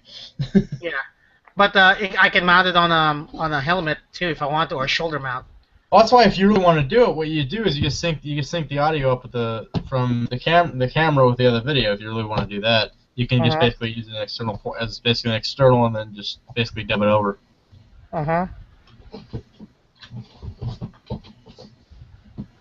Chris, what do you use for editing? Oh, hey, Didge. How you been? I use. It depends. I use if for something simple and quick, Windows Live Movie Maker. For something more complicated, which I don't usually do much, is VideoPad. It's a free one. I use that joint. Yeah, that's the joint that I use. VideoPad? Yeah, VideoPad editor. That's the joint that I use. Yep. Never even heard of that. I can't figure out Windows Movie Maker, and like sometimes I want to add like a little bit of text here, and I don't know. Windows Movie Maker is good for like just cutting and adding text. That's about it. It used to be even like rotating it. I couldn't figure out how to do that shit either. So like VideoPad for me is easy nowadays.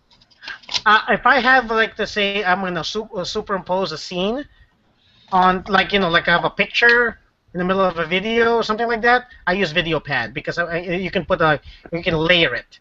But we used to be able to do it on Windows Movie Maker, but when they decided, you know what, we're going to make this too simple, and then we're not going to allow any extra editing on those. So I have a Hero program that I use from time to time. I don't do a lot of videos, so. I'm trying to get my hands on some good software, but that shit ain't happening. I can get it. It won't necessarily be legal, but. So you got that vest too? Yeah, I caught the same one that apparently Huck is gonna get. Hey, so I got a question. So on the description, it says Mali 2, II, Roman numerals. What's the difference between regular Mali and Mali 2? Does anybody know? Not much. The number that follows it? Yeah, but I mean, like, is it just a newer generation, and if so, what changed? Is it a different size or something? That's what I'm saying. I have no idea. I mean, I've looked at all the Mali stuff. I've seen a lot of Mali stuff, and they pretty much all the straps fit the same way. Okay, There's no so size and difference in the width of the straps themselves. It's those straps that count.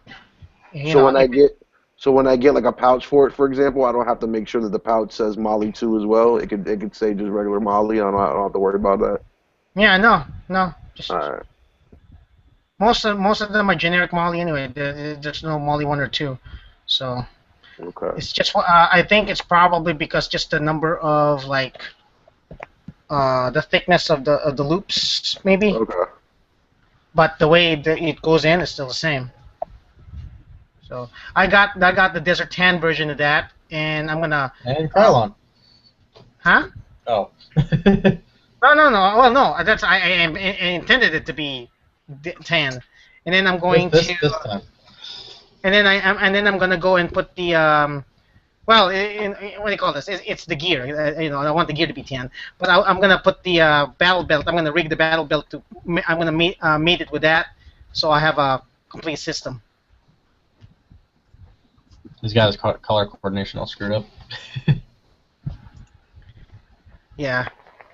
Well, yeah, because of this. Because I bought my Tango down tan, and then I had to Krylon it black. Hey, but I'm surprised they charge me shipping because I ain't never heard of that store in my state. My state's not even that big. It was only like $1, but who cares? Is that Maryland? The last time I thought it was in Oklahoma. Well, I mean, apparently, like after looking through the site a little bit more, like it tells you where it ships out of.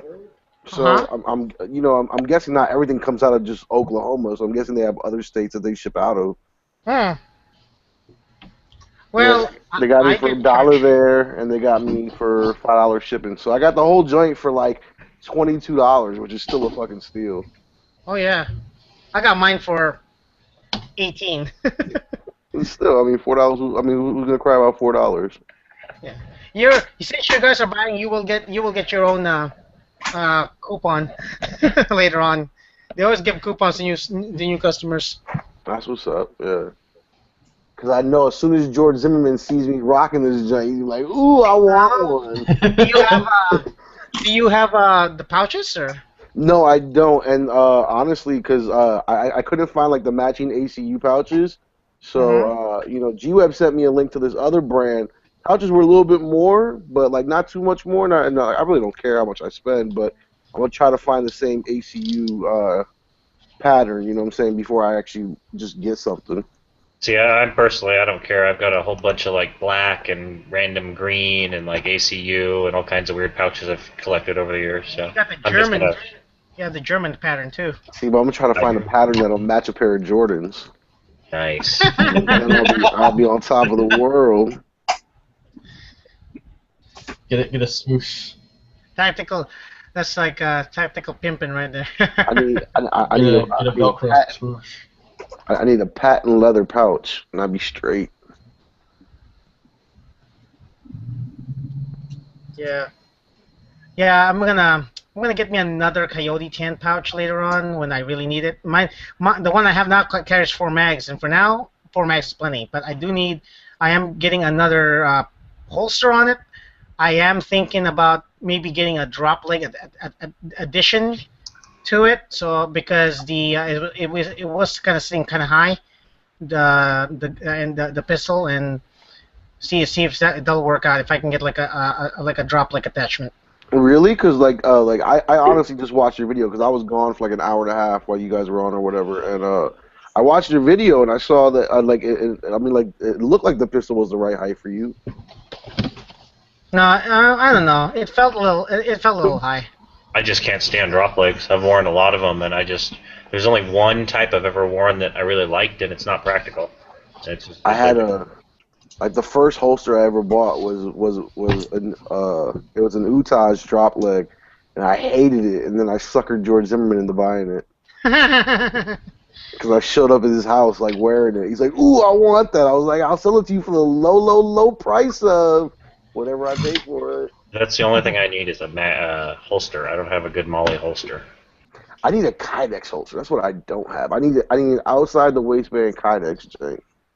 Go talk to Mission Concealment. Yeah, I know. 'Cause I would get it for my 23, and I know he has one of them. Yeah.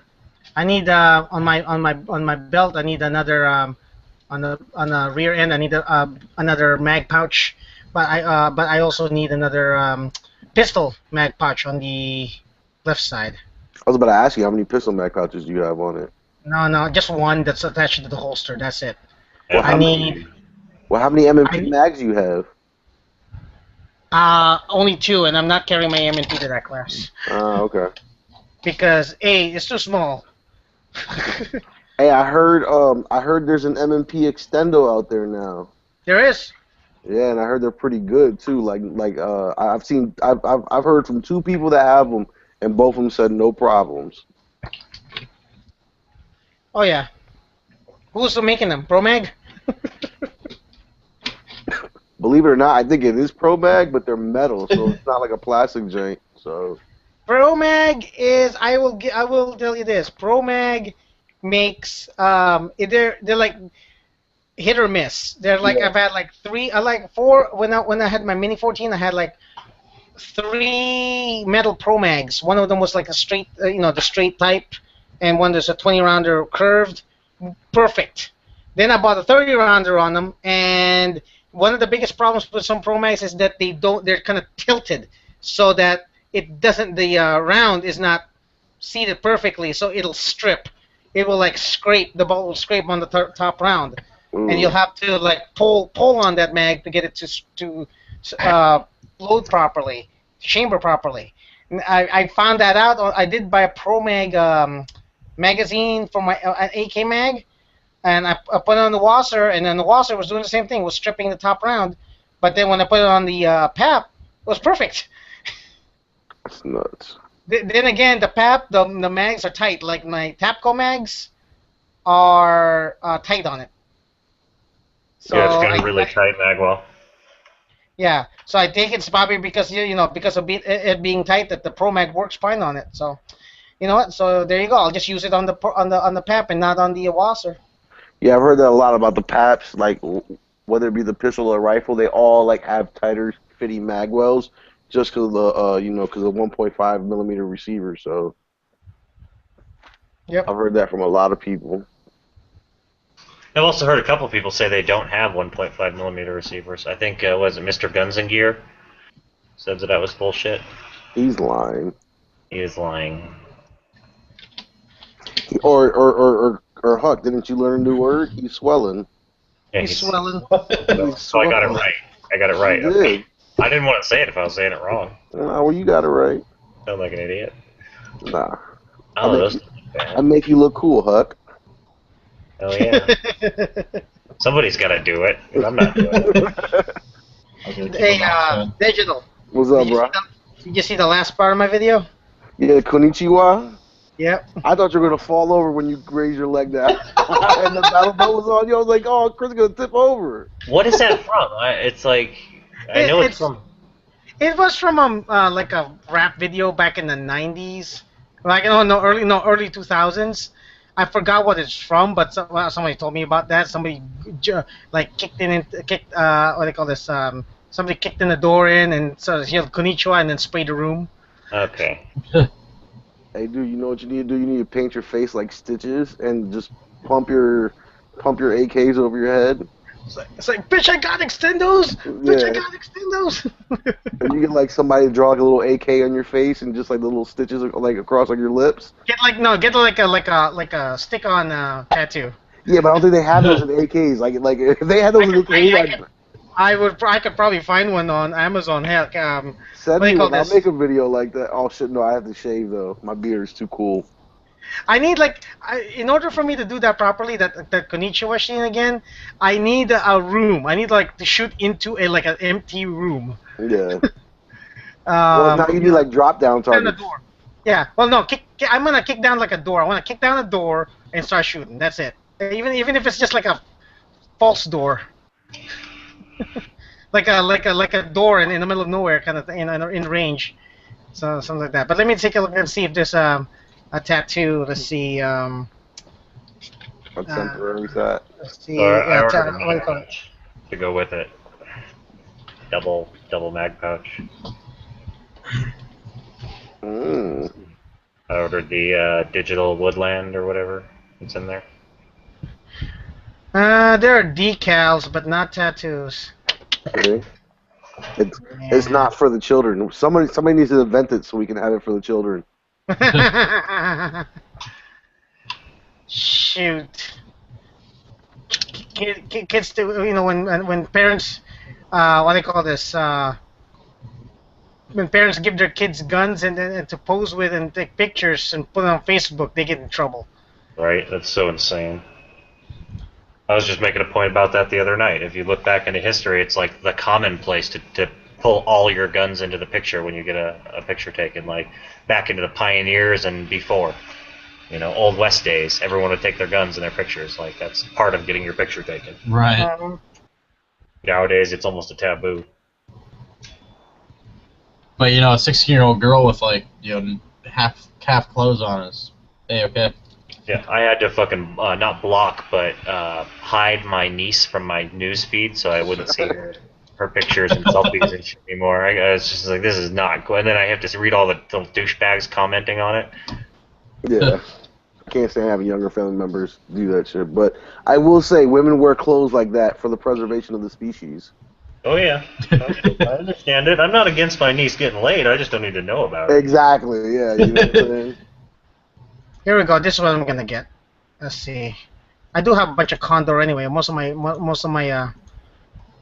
mag pouches that I put on is Condor. So this one I'm gonna go ahead and get as a Condor, like for pistol pouch to add to my thing. Oh, okay. Those are nice pouches there, Huck. I bought them because they have the little alligator snap on them. Like I like that. The tans are gone. Yeah. What's the that? tans are gone. What color did you get? ECU? I got the digital Woodland. Okay.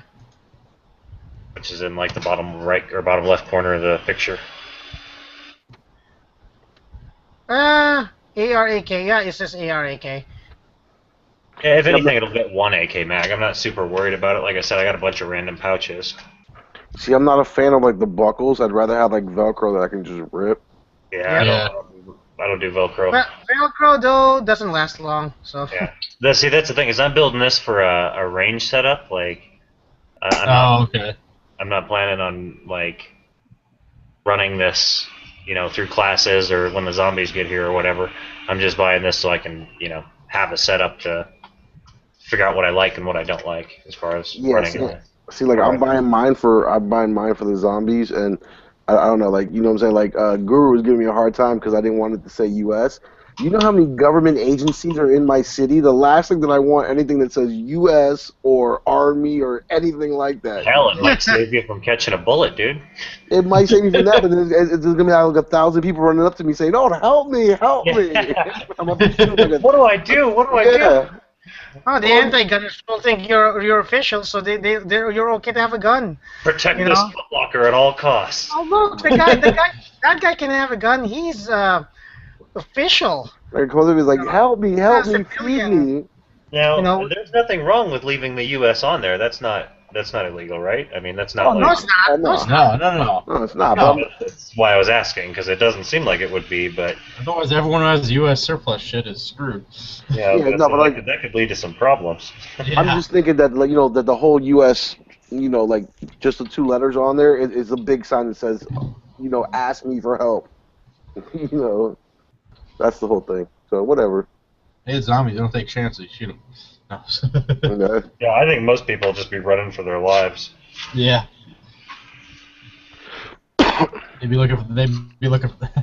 Most will be looking for a. How long do you think that? How long do you think that ban is gonna last there? Oh, I don't know, man. It could be till after Memorial Day. It could be till the tourists stop coming up. What ban they got going on? What? It's in almost everywhere in Arizona right now. It's illegal to shoot or have open fires in the national parks. Oh. All the national parks. I didn't realize shooting was part of that, actually. Yep. Man, it's definitely part of it. And when did that start?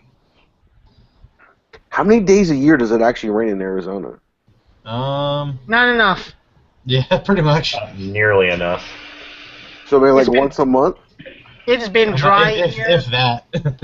It's been dry here for the last month. Yeah, we barely even got our winter this year. Like, we didn't even barely Yeah, got a but- dusting of snow.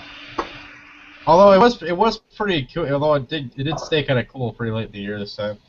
But yeah, the temperatures, I just mean as far as moisture. Like, Yeah, we didn't get the no, normal no, amount no. of snow.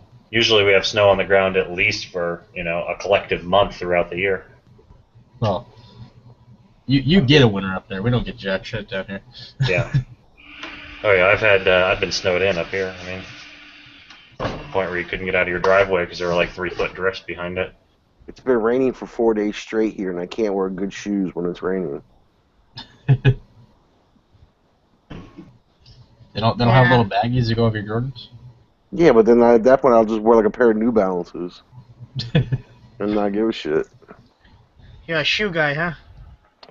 Yes, I am. Oh, I used to be. I'm retired. Guns made me retire. What do they call this? I'm very simplistic on shoes, so I wear. It's black. It's either Velcro black or lace black. That's it, and it's whatever I can get them cheap. I either wear surplus boots or Palladium. Oh, you know what though? my But because I had the opportunity to get a gift, my boots are Timberland, so so I do have premium boots. I try to find like really good boots or shoes used at like Goodwill and then wear them the hell I'm out. I got a pair of like $100 Merrells that I've had for like 3 years. I've got multiple pairs of these military surplus desert boots, and I think I paid about $10 a piece, and I get easily 10 years out of one pair. Yeah, there you go. Wearing them like I could wear them every day for 10 years and not wear through them. Where do you get them for $10? Thrift stores, swap meets, stuff like Oh that. yeah, okay. So I can never find what size are you in? I'm like 11 and a half or 10 and a half. I mean, 10 and a half. That's a wall of shoes, man. Keep going. Yes. Keep going. I got a 12 wide, so I get screwed when it comes to finding good boots. Yeah, that is kind of a pain in the ass. Yeah. I find like 10 and 11s all the time. But Yeah, you're lucky. You got a lot of Goodwills down there, man. I go down there for a day, and I come back with 20 pairs of cargo pants, like military surplus cargo pants. yeah, except all the Goodwills post down here. They closed? They post. Post. They all post no guns. Oh, yeah, well. That's I have to open- that's unconstitutional. Yeah, I have, Well- but I open I have to open carry, so it sucks. Where? Goodwill. Goodwill. Well, is it what do they call this? Oh, it's gun free. Yeah. Fuck 'em. It's not gun free when I'm there. Well, yeah. Well, like I said, my problem is anyone else didn't see the sign. My problem is I can't be concealed carrying anyways. It sucks. Yeah, I know. You have to be 21 to constitutional carry here. Yep. It's stupid. It's pretty stupid. It's pretty stupid. They had the constitutional carry and then they had like that. It's kind of retarded. Oh yeah, there's a thrift store up here in Payson that I will not go to for that reason. I mean, they got all kinds of good deals, and I will not set foot in there because of that. I just go in there and you know what? I don't care. But again, sometimes it prints, but the people in there don't care because as long as it's not blatantly obvious, they're not gonna care. Right. Like I said, I don't have that option, which fucking sucks. Yeah. I give it a year or two. Well, honestly, you know what I'm saying? That's pretty close. You know what? If Jaeger was here, he would say, "You're allowed. There's allowed and able." Right. I mean, honestly, like that's the way I take it because like whenever I go to West Virginia or Virginia, like for my birthday, like when I went shooting, I was rocking Gun Websites T-shirts, so it says Gun Websites all over it. You know what I'm saying? Big fucking, like it's kind of like his patch logo with people holding ARs and shit in it. And I'm carrying my Glock 23 with a 22 round extendo, so that shit was like poking way out the side. I knew people were looking at me funny, but I don't give a shit. Good lord, man, that's a lot of shoes. You're like the Imelda Marcos. I'm retired, bro. I'm retired. Like what? Only like 5 shoes a month now or something? Nah, I've probably bought less than 6 shoes so far this year. Last year I only bought 16 pairs that I kept. And now I'm into like cheap shoes. Yeah, but like I buy starter. That's how bad I am. I didn't even know Starter made shoes anymore. Starter shoes. I want an old classic like Redskins starter jacket. You know, well, you guys probably never had them down there, but the big old black poofy ones. You know, the ones that zip straight up. Yeah. I want one of those. Yeah. Like the old Ice Cube Raiders joint. That's tight. I had a big old purple. I got a big old brown and orange poofy jacket like that. I just wear the basic starter black. You know, either I prefer Velcro because I'm lazy, but right now I have lace. Those are old man shoes. I can't wear those. Like Ruse? But I can't find the Velcros anymore. I can't find the Velcro shoes anymore. I usually buy once every 6 months. I believe you keep your guns in a shoebox. Sorry, I just came back. Didn't mean to cut you off, Chris. Oh, you're fine. That's not actually like where I live. That's like my vault of shoes is at my mother's house. I don't keep them where I live. I don't have enough space for them. Let's see. You know, they got these cool, CNC Warriors got some cool stuff for the PAPs, but they're so freaking expensive. What else do you want to get for the PAP? Don't you got everything already? Man, they got good stuff. I thought they were well priced. All I want is a damn front foregrip that's not covered in rails. Yeah. Hold on. Here, this is one from for my PAP here. Give me a second here. This is what I want when I can afford when I can spare the money for it right there. I'd say buy it right off CNC Warriors website. Might be cheaper. Well, these are through their market on the. Oh yeah, okay. They got. So what does that go? Like straight onto your desk cover? Yeah. Oh, man, that is pricey. Shit. Where does that go? Like on like your dust cover? Yeah. You drill into the dust cover, and there's a threading drill in there too. Okay. So you put it what, behind your sight or in front of your sight? Right here. Hold on, I'm not flipped over. Probably Right pricey. Right in the thick part. Yeah. They actually have like a jig that goes right on top of it that's tight on there. You have to actually hit it with a hammer, and then that guides the drill, and then you take it out, and then you work the threader, and that's it. And then you put the what do you call this, the rail. The rail in there. If I had my way, I'll just get me if it was just me, I'll just get like a small rail. And just JB weld the heck out of it. Just JB weld it on there. Oh, I got you. JB weld's freaking tight, so I'll probably try that first. That's only like gonna cost me like not even $10. Make sure you level it good. Yeah, well, not level, more like straight, like up and down, like as straight as possible here. Just make it straight, because I can make the adjustments. I've done like really crooked mounts on for scopes before, and all I have to do is get the adjustments right, and I'm dead on.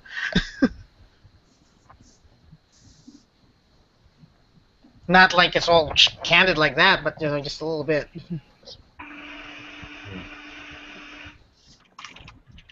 But yeah, I can get some. What do you call this? Oh, they sell sticks, steel stick epoxy for JB Weld. So you didn't feel the steel tube poking into your shoulder or anything? No. Cool. That was the only thing I was worried about, was that thing would. Okay. You got to understand too that I did. Sorry. Yeah. I put a spacer on here.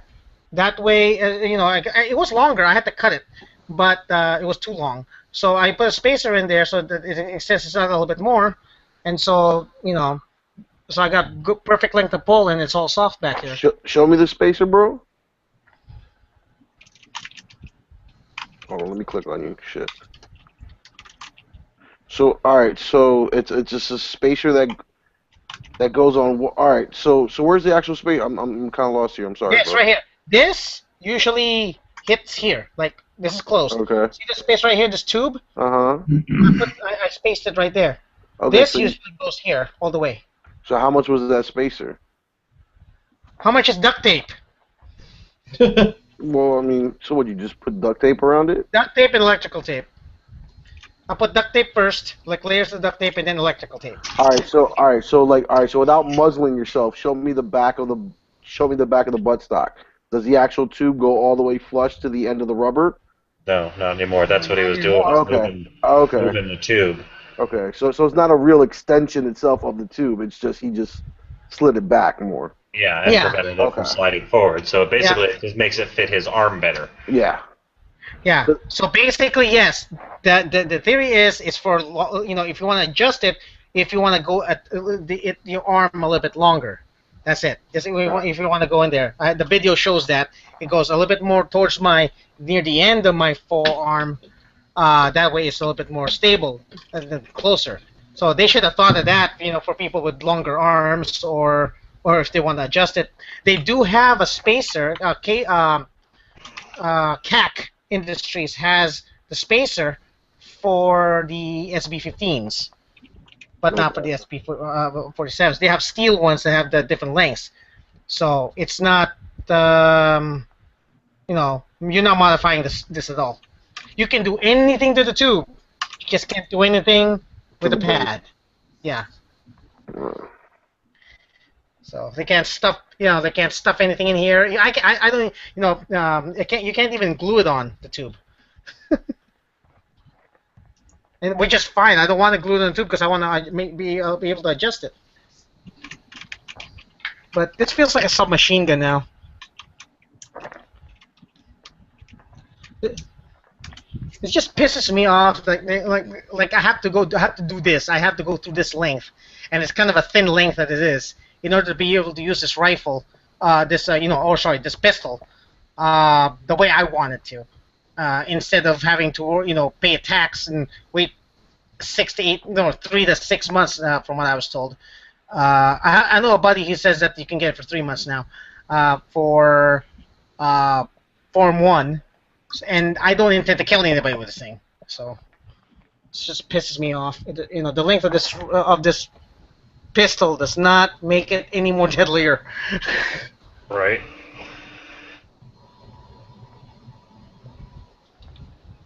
Well, it's arbitrary nonsense in the first place. I mean, that's kind of what we're fighting against. Oh, yeah. It's bullshit. I mean, it has no factual or common sense ground. No, it's just, out of, what do they call this? It's not even, I would simply put this as out of fear, but I'm going to put this as out of potential. Like, remember, a lot of anti-gun people think that a gun owner is just a potential criminal waiting to happen. Mm. So does a guy with a butcher knife. That's a potential serial killer waiting to happen. Didn't think about that, huh? Every potential med student or, Doctors kill more than guns do. Proven fact. Shit, I was just talking about the ones that go crazy, but that's a good point, too. I wouldn't calculate it it's like the percent of I don't know what the hell it was, your chances of getting killed by a gun compared to a doctor is like 0.1, it's like 0.0012 compared to getting killed by a gun. It's ridiculous. Oh yeah. I mean, I looked at the statistics a while ago. I don't remember what the hell it was. It's kind of bad. I think it's like 600,000 or 700,000 by physicians neglect or what was it? Yeah, exactly. Well, what is it here? We just had what 40 vets in the last year because the VA. I don't think 40,000 is in the last year. I think it was like a culmination. No, it was like 40 in the just 40 vets. Just in one place.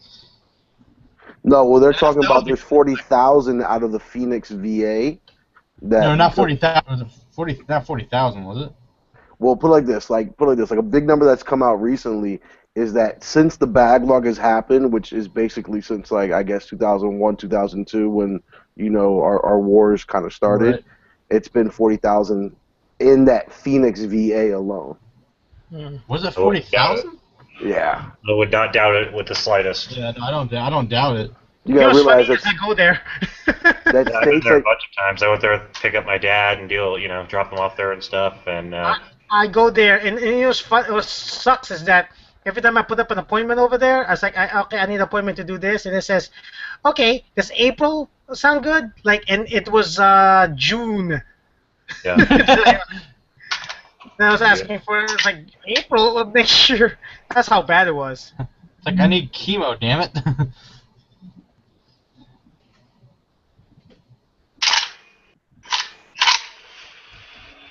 Okay, did this guy SB So- on his path? Okay. Get that there. So Huck, you put a casing on the charge handle? yeah, I like how it feels. I don't necessarily like how far it sticks out. Yeah, that's what I was thinking. Like that's I mean, a hell of a lot. it's a fantastic, like, it's great. I can imagine it'll give you great Right. leverage. Sticks out that much. I mean, Yeah, that's what I was thinking. I can't see it, but yeah. that's a lot. Yeah, It's a full casing. right. So here's another thing you can do too. What do you call this? Somebody did this. Somebody put a fake can on a PAP, increasing its length basically, and then Yeah. you can make it officially a rifle. But well, that's what the Haas USMC did. He did when he went out to Mexico. It's not really like a fake suppressor, but like it's kind of like a cone, and it's not like a crank cone either. It's like it's like a straight hollow cone, and it's like 4 to 5 inches long, and that got him out to like 16 inches, and then he put like a real, like those Krebs custom type, that allows you to put like an M16 type, or like an M4 style stock on there. yeah, I know That's that. what he did. Yeah, so he got that thing pin and welded, and then he just put like a straight buffer tube on the back with that adapter, and then he put like a Magpul stock on it, and he went to Mexico. On the rifle or the pistol? So at that point, he basically turned the PAP into a rifle. Well, You yeah, can you can strap if them you up. put like if you make the front of the rifle semi-permanent or as close to permanent as possible as you can, or even permanent. So, JB Weldon suppressor. Well, not just JB Weld. You have to, Yeah, you no. you have to either actual weld or I paint or think something? what do you call this? Is soldering considered permanent? I don't know. I would think so. I mean, it's easy to undo, but it's Yes, pretty much, we it's were a just solid going through connection. this about building Uzis, and yes, if you weld your bolt block thing in an Uzi in place, it's considered legal. So you How can't. about soldering? I don't know. I'm pretty sure it's the same thing. I mean, I don't see why it would be different. Because granted, all you have to do is take a torch to it to take it off. right. So, But yeah, you'll have- soldering but- is a But you'll lightweight have to building. take, but that's the thing too. You'll have to take a torch to it anyway to take What off would Jim even. Fuller do? Come on, guys. But yeah, so if I want to, I can probably like add a 6-inch thingy here, something light like a fake can, solder it. Then I can turn this in. Then I can pretty much. Just get a roll of tape and a piece of ABS pipe and just wrap the shit on. I want to get No, it. not permanent enough. That is not permanent enough. I want to get what You is it? got The duct Romanian- tape and Gorilla Glue. That's fucking permanent. the wood furniture with the foregrip built into it. That's what I'd like to get. I think it's the Romanian one grip coming out. Yeah. If I do an SPR, that's the furniture I'll be putting on it. Hey, you said you don't want rails, but I saw this on YouTube once. Somebody figured out how to put like rails here to put flashlights on without taking off the wood furniture. Basically, they got 2 Magpul rails put on the side and just use a long screw and Wow. like tensioned it together. and then you can put a flashlight and laser here. That makes a lot of sense actually. Then you're not modifying the gun at all. No, you're just using you're just strapping something into it, on it. I might do that. See, that's the thing is I want maybe one rail, but I don't want it I don't want a whole quad rail system. No, but that other rail, you can use only one of the rails as one of the rails will hold it in, and one of the rails will, be the one rail you need for flashlight. Just put a cover on the other one. Yeah. That's a good idea. I actually might do that. I've got a couple of rails lying around here. I'm still very impressed with this not muzzle brake, the flash hider. It's just, it makes it feel like you're shooting straight. It makes it feel like you're shooting freaking straight. Yeah, I can't wait. I still haven't shot mine. Well, with the brake?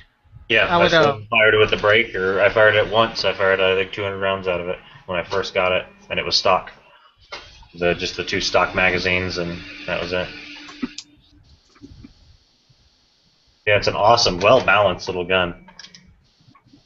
Just fast, and like you said, it feels like a submachine gun. Oh, yeah. All right, guys. Well, it's about 5 a.m. my time, man. I gotta go. Take care, man. Take care, man. All right, guys. Oh, the bed bugs bite. Freaking Gurk woke me up this morning. Creepy. Was he just staring at you, or what? No. No, my phone was there. My phone would ring if I get a video call for a chat. He invited me into a freaking 24-hour chat that he opened up that morning. He's, oh shit, it's only 9 a.m. there. It's like noon to him. So I was like what the fuck, dude? But yeah, but it's okay. I mean, I told him, yeah, I'm gonna shoot the PAP today, so. Sweet.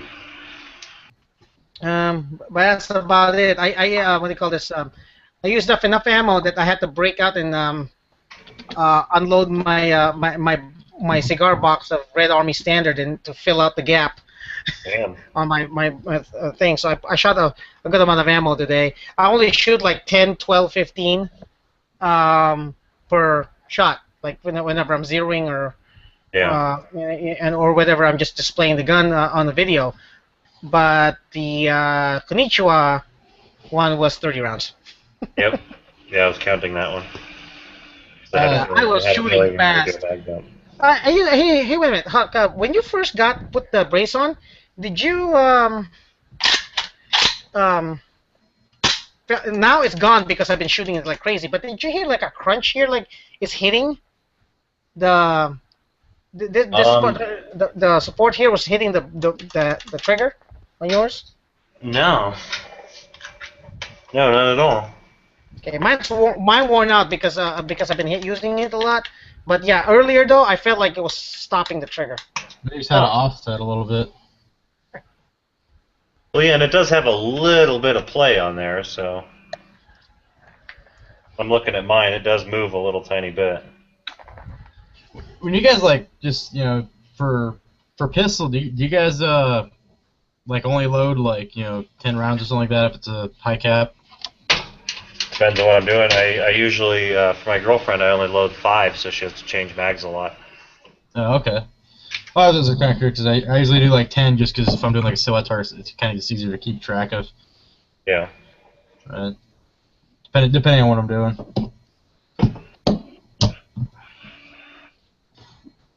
Yeah, I mix it up. I do all kinds of weird shit when I'm shooting.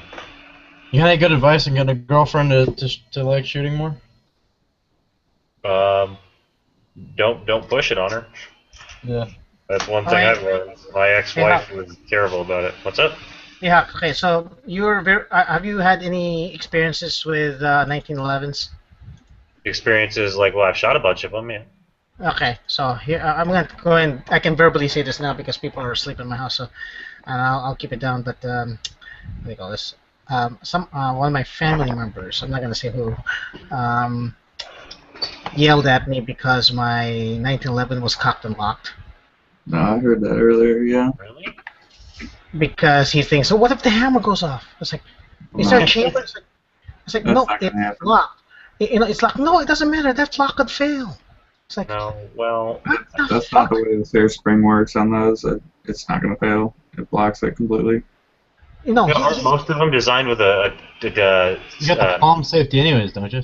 yeah, exactly. He said, well, Yeah. your The your palm sky safety can fail. You can have problems with the palm safety, but the thumb safety is not going to. I knew a guy who would cock it, lock it, hammer back, safety on, without a holster, throw it under his Jeep seat, and leave it for 6 months at a time. Mhm. And he But never, no. ever had a discharge.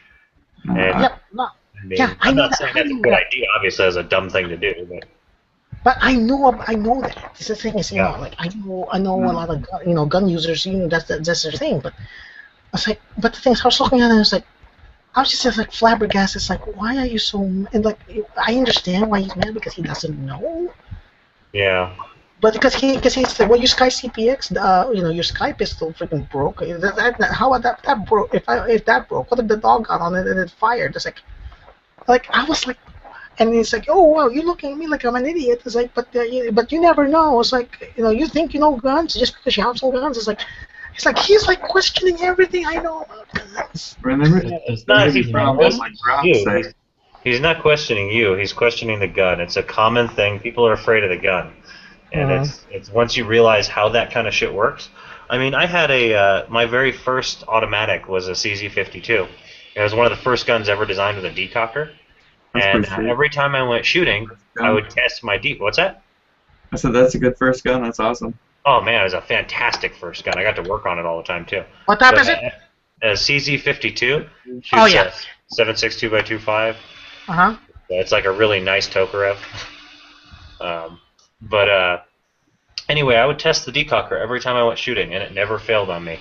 I was laying in my bed one night, like just got home, laid on my bed, started like pulling my belt off and my gun and knife and stuff, and decocked it up into the safe corner where I always decocked it, and it went off, which is like a 7-foot fireball. And obviously a submachine gun round, which is a pretty powerful little zinger they shoot. Oh yeah, neck down round, yeah. Oh man, they shoot like 1,400 feet per second, something So like that. what happened? So you decocked it and it went off? Yeah, I decocked it and the decocker failed. It is just one of those things. Like I didn't expect it to happen, and but that's not in the holster with like bar. That's like saying a trigger bar is or a disconnector is gonna fail on you. I mean, as long as that bar is not pulled, the trigger is not pulled all the way back, the bar can't be pushed up into place, and the firing pin can't be contacted. So it's like my dad was the same way about the Walther PPK. It's got a rolling block safety. Like there is no overriding it. There's a big piece of steel in the way of the firing pin. But he was still scared of it. So it's just how some people are. I don't know what to tell you, man. My brother carries a Kimber TLE RL2 stainless, and he carries it unchambered. He doesn't believe in the firing pin disconnect. Like the firing dip pin in those things moves out of the way. Like. What do you call this? I know a few people who like refuses to chamber a gun at all because they think it's unsafe. They think they can just cock that.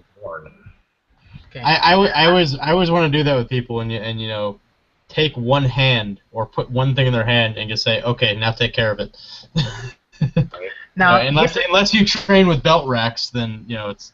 No, here's the thing though. I know some people including the one who I know, a buddy of mine who I know who does not chamber, who in fact he criticizes me for chambering. The buddy of mine, who has successfully defended themselves with a gun, and they had to rack the slide.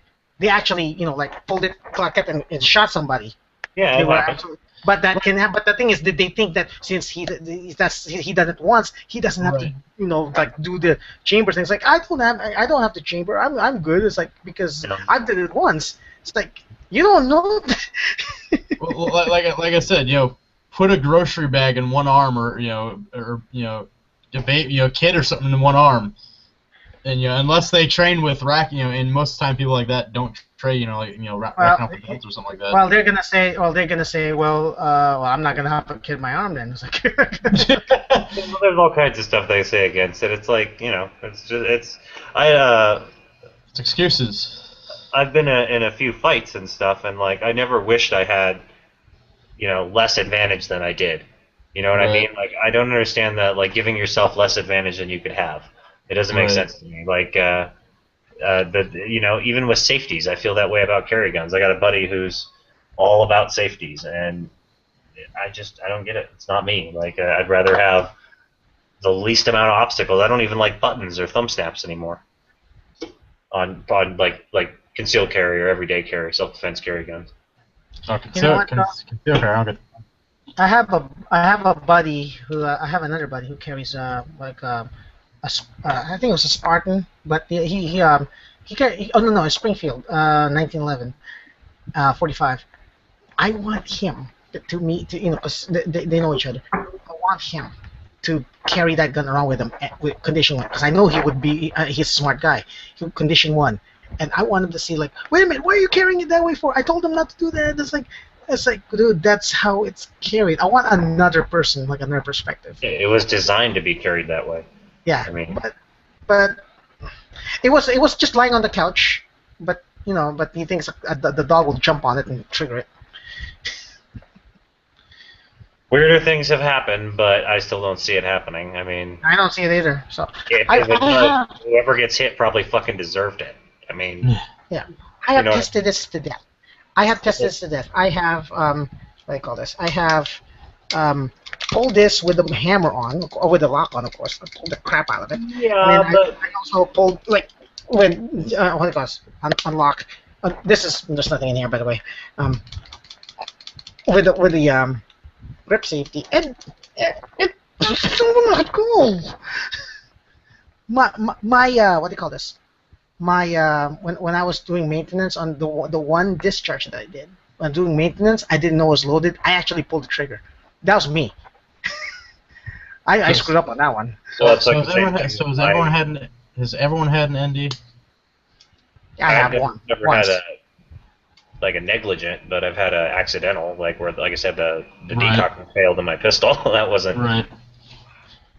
I did once, and it was a lot earlier than I wanted to admit. I have, I had a, actually, I have one Mine- Indie, and mine was- the only Indie I'll ever have, but it was with my 357 Magnum, and I was doing maintenance on it, and I was fidgeting it, because I love the single action, and I actually I forgot it was loaded and I pulled the trigger. I was field stripping mine and dropped the mag, pull the trigger to get rid of field strip, and boom, right in fact, I still have the bullet sitting around here. It went in the carpet and mushroomed out, and I've got both pieces. Kind of an actually nice little fun little token, but I'm much more cautious with it now. I did have something I would consider a negligent discharge. I mean, it wasn't like I didn't expect it to go off. I just wasn't thinking clearly about it.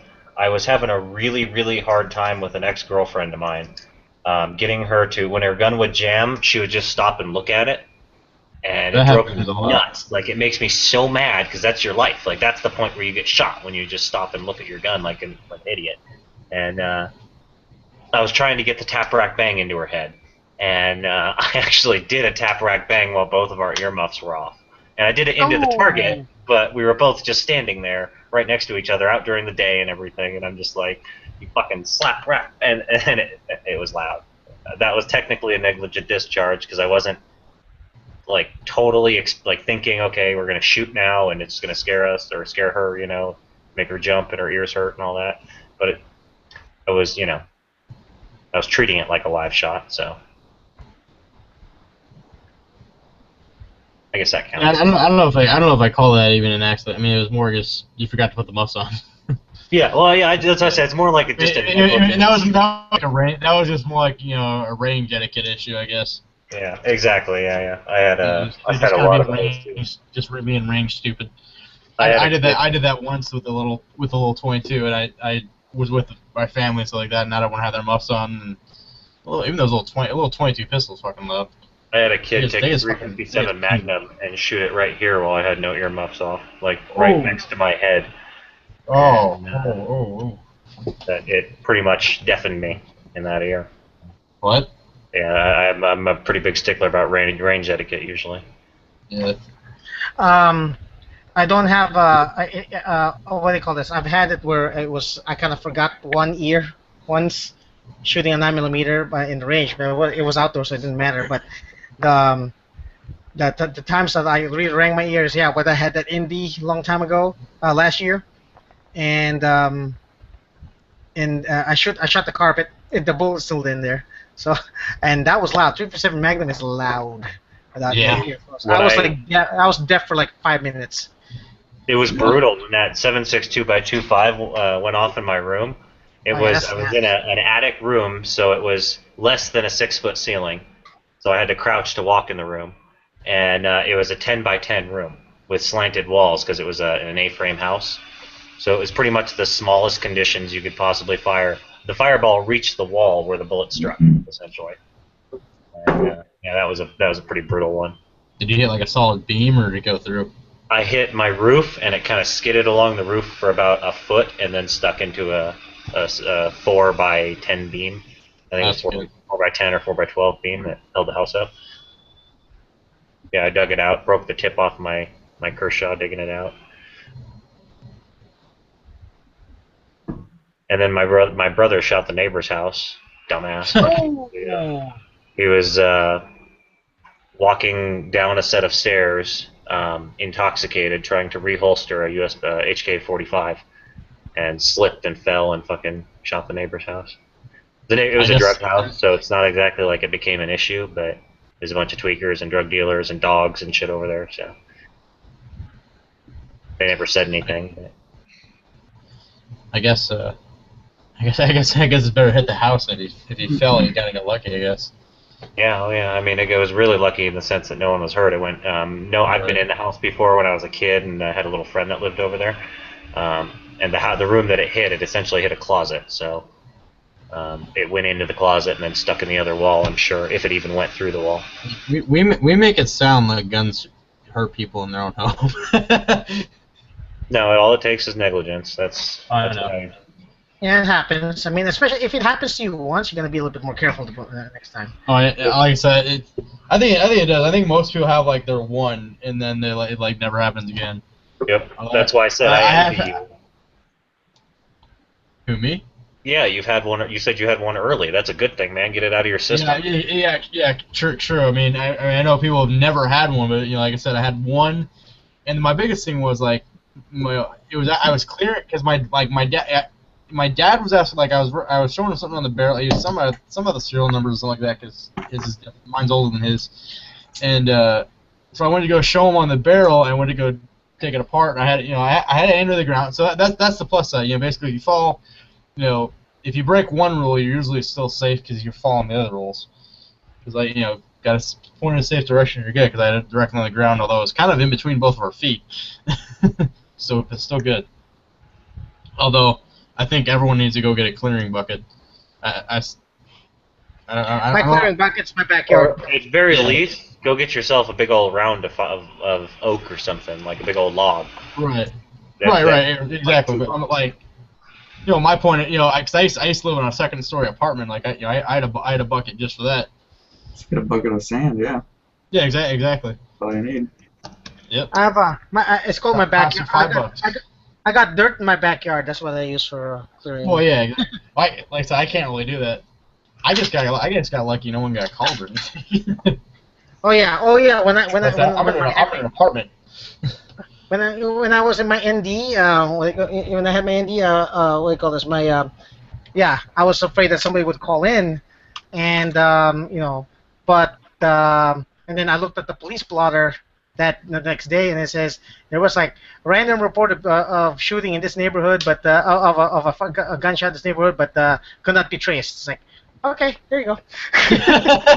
That's like, but then again, I do see that a lot in the blotter. When I look at our police blotter, I do see like shot fired somewhere out there all the time too. So it's not just me. So, right. But yeah, the first thing we did was like we sprayed some air freshener to get the gunpowder smell out.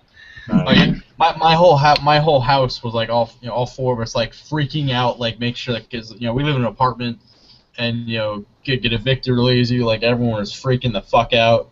like hoping nobody calls. Like everyone was quiet, pretending they were asleep. Like everyone, it was kind of like panic. But yep, what do you call this? What do you call this? But I was prepared that to say if somebody knocked on my door, says, "Yeah, I heard it somewhere back over there." Yep. Fucking A. And it's like I was just watching TV and boom, I heard it. So you might want to check that away. Although then again, like if it's inside, you're probably less likely to hear it. Because I mean, I had a guy in an apartment complex I used to live in commit suicide in his apartment with a little 380, and this guy was whacked anyway. He was kind of strange, but I mean, no one even heard it. Like it sounded like a little pop, like someone popping a paper bag or something. So I mean, if you're inside, you're probably actually a little better off. Oh yeah, it doesn't travel inside. I mean, it absorbs in the walls almost instantly. Right. Like I said, I'm in an apartment, so your next door may hear it, but. Yep. And then it was funny because we had not really funny, but I had that happen fairly recently, and then a couple days ago there was a shooting in the complex here, and it was like the guy it was an argument. The guy got shot in the leg right outside his door. A buddy of mine got in a gunfight down there, and I think it was around the 35th and Bell area. Oh, okay. Little apartment complex around there. Yeah, I got a family that used to live there. Everyone I've known over the years, like all my old close friends, all the people I even didn't know. I've had a childhood friend that I knew since I was like 10 years old that lived like 2 blocks. I lived on 30th and Thunderbird, and he lived like 2 blocks down from me the whole time I lived down there till way later. And then I've got dozens of friends that have lived within a 5-mile radius of that area. It's crazy how many people have lived there. Yeah. But yeah, you got a bunch of guys trying to break into his car. Got in a gunfight. Yes. They started shooting at him. Would you ever pull out your gun if somebody's trying to get into your car? What's Get that? into my car, yes. Like when if I'm in the car, getting in, if they're trying to get in the car. No. So say you're coming out of a grocery store, a store, or something like that, and you see some guys trying to break into your car. Would you pull out your firearm? I would not pull out my firearm until a threat was presented. I would not.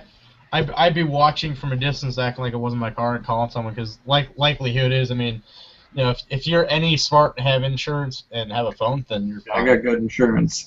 and maybe unless you keep a gun in your car, you may want to call like pronto. But yeah. If you have a gun in your car they can get to, you're just an idiot. Yeah. Well, here's the thing.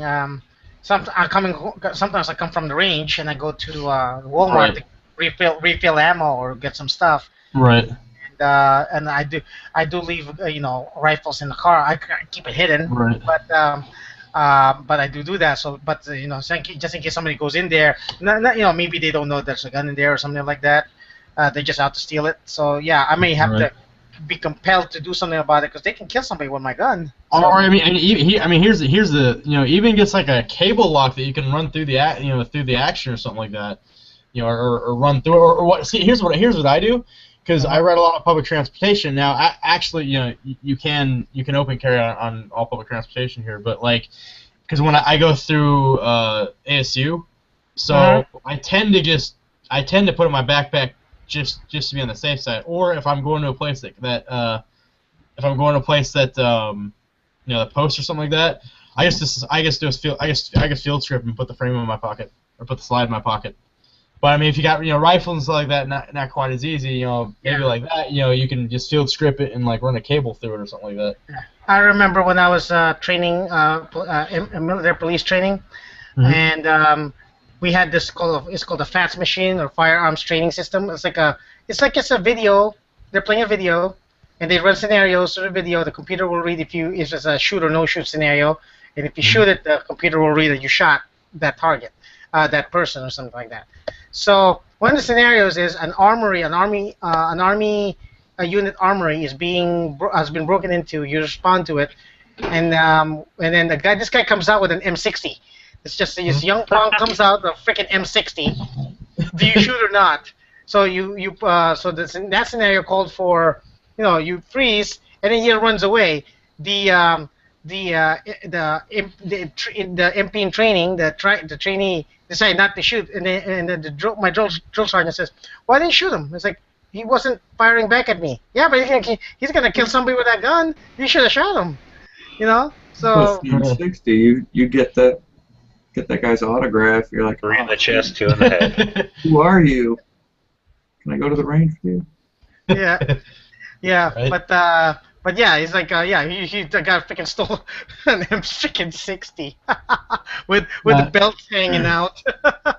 Yeah. And, No, it's like here. I won't shoot you if you just give me the gun. Yeah, my drill instructor was laughing her ass off, and she's saying, "I was like, man, you didn't shoot the guy. He had a freaking M60." I mean, arguably, if someone has an M60 and you can tell that they're doing something malicious, you just get out of there. Yeah, that thing had belts running. He had it like this. He was like wielding it like this, like front arms on it, like present arms on it, and belts were hanging out of it. Yeah, you could have had the drop on. You could have had the drop on him because your gun was should already be out by then. But no. Also, your legs should be under you, and you should be running and tell everyone around you just run. The guy's an M60. Get the fuck. Yeah, you're like, oh, I'll just pick him off. Now, come on. Everyone play possum. Possum. Don't be a part of that. That's something. You know what they do to people who play possum, right? They double tap them. But yeah, that's one of the scenarios. That's why, if one of your weapons involved is getting stolen, because you'd be potentially harming somebody, there should be a precedent for the protection of other people's lives. Go ahead and shoot the guy. There should be a precedent on that. That shouldn't even be a legal freaking discussion. Yeah, depending where you're at, though. Well, the problem is though. I mean, it depends. I mean, if he's breaking, if he's in the process of trying to break in your car, do you still shoot him? I'm not gonna shoot him for that. I'm gonna give him warning. I'm gonna warn. It's like if he's like. I might pull a gun on him, and It's like I might pull and then keep it on the side. It's like and I'm just gonna say think twice. Think fucking twice. Get the fuck out of here. But if he decides to try to pull his own piece, it's like, okay, you thought twice and you thought wrong. Right. If someone just breaking into your car, just. No, I wouldn't shoot the guy if he was breaking into my car. No, that's. Don't try to ward him off from breaking into a car. Like if you have stuff in the car, it's like that you don't want stolen, like stole the cops. Now here's the thing. Now here's the thing too. What if he's already in, and he's got his gun, his mitts already on the gun? That's another thing too. Well, like I said, if the gun's that easy to access, you need to rethink your storage. Yeah, but does he know that you're there? I mean.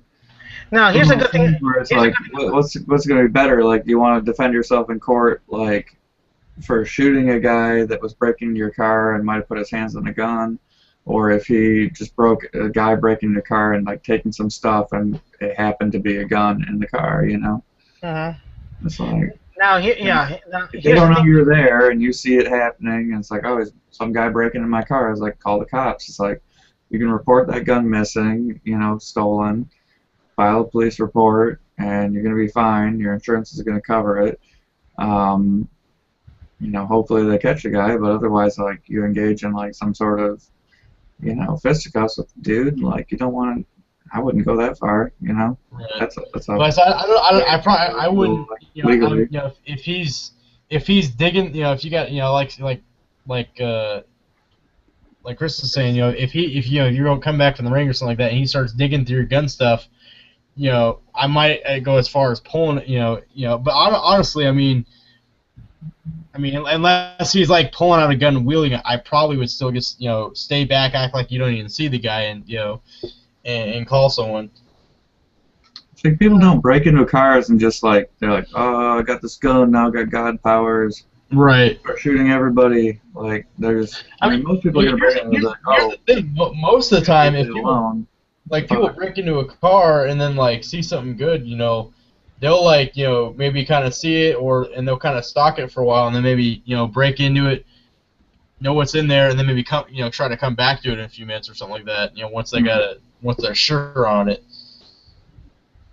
I mean, they're gonna be looking to like sell this. There's a possibility that you know, they can steal my AK and you know, and then go to the bank to do a withdrawal, if you know what I mean. Yeah, exactly. But you know what? Here's the thing, though. I don't really have to think about it that much. I mean, that's a scenario. That's a scenario I know 90% will not happen to me because I drive a hybrid. And you know, a guy who's out to look for guns in cars. You know, there are some people who, you know, look for guns in cars to steal. Will not think twice to look at my car. Will not look twice at my car because, I look like some hippie guy who, you know, pro gun control guy. So then you put stickers to all local universities and Obama stickers. Yeah, I can put an Obama Biden. That's like perfect security right there. Yeah, I could put an Obama Biden sticker on my bumper, and people and all the local universities. Yep, and that guy will not go into my car. You know, that guy does not have a gun. He's got nothing. He's got nothing valuable. Yeah, yeah. Usually they look for big trucks. You know, look for SUVs and stuff like that. You know, that they think obviously has a gun in it. You wouldn't think I was a gun owner. Of course, I do sometimes walk into Walmart open carrying, so that kind of breaks the camouflage a bit. If I come out of my car with a freaking piece, you know, like my pistol already out. I think the thing with cars is like most people look for like smash and grab, where they just want to break into a car and grab what they can see that's visible, or it's like they're looking to steal a car that's an easily, you know, and the good thing part out easily. Yeah. And the good thing is, when I store my firearms, it's like in an unlikely place, like the floor, where they can't see them. So you know, like a Prius or something isn't a car that can be like parted out easily, or people want the parts, or there's high demand in a chop shop. You know, something like an old Honda Accord or, you know, Camrys, stuff like that. Oh yeah. So newer cars are not high on the car hijack. Not because of security, yeah. Because of the anti-theft stuff on it, you know. Yeah, it's a big pain. Well, that and if you're gonna steal like a radio or something like that, they're bitch to fucking get to. No one even steals radios anymore. That's not even the thing. That's a whole thing now. Nobody steals radios from cars anymore. Yeah, so, I've seen it happen recently. Sorry, I don't think people steal radios from cars anymore. Do you remember? I got my car broken into in 2006 and my radio stolen. What? Yep. Yeah, they left a 50 CD case on the floorboard too. Oh my god. And they broke an unlocked door. My sister had that happen. It was unlocked and they broke 4 years ago. That's beautiful. What do you call this? Remember the days when they had like I don't know if they still make those, but the ones with the open, you know, they open the, you know, you can take the face out of the radio. Yeah, I mean, they still make them. Yeah, that's how almost all aftermarket radios are. My stereo in my car, the face comes off of it, so it's not that old. 2004. Yeah, no, they do that kind of for theft reason, because the thing is, if once you take those off, that you basically have to have the exact model for it to even work on there. Yeah. You can't just take any face on it. And that's the thing, because those aftermarket radios are they're pretty easy to take out, and they're pretty common, because, you know, if you got that, you know, it takes like 5 minutes to get them out if you know what you're doing. And but the thing is, if you don't have the face on, you know, you don't even know what it is, or you don't even know if it's worth it. That's the thing, is they're just so dirt cheap. It's like, why would you buy it from someone who stole it? True. You can just get it online these days for practically nothing. Like, yep. $50 is about average. Because they used to be car radios used to be super expensive. Yeah, there are, you know, dumbasses who will still do that, I guess, but, you know, just there's no market for it. Like, what are you gonna do? Like, take it to a pawn shop? Yeah. Like, they don't want like some torn up, you know, stereo that's clearly like pulled out of like a dash or something. You can get a cheap stereo system from like a parts store, like a like a parts recycling stores. I see them all the time. The good Yeah, ones. the problem is, unless it's for the actual model, they're any good. Oh yeah, but it's still. That's the thing. If you steal the built-in, if you have a built-in car still, there's like nothing to worry about unless you have an aftermarket radio. Like I said, you got the built-in one. They're a pain in the. You got to like take off the whole damn dashboard. Oh yeah, that's what I got. A pain to get out of. Mine has like the plugs are separate. The aux plug is right below the dashboard. It's attached to stereo, so I don't have to worry. I don't have to worry about that because I'm satisfied with the. And most car owners now the whole car. They're looking for OEM parts on a car. They're going to steal the whole car. Right. The whole thing is going to be like taken apart and done. I mean, pretty much like wheels. Like if you have like good alloy wheels on the car, they're going to get rid of those. Like jack the car up and take those off, or they're going to take the whole car, and the whole thing's going to be parted out. But stealing one little interior part, being the radio, like they're not going to do that these days. Yep.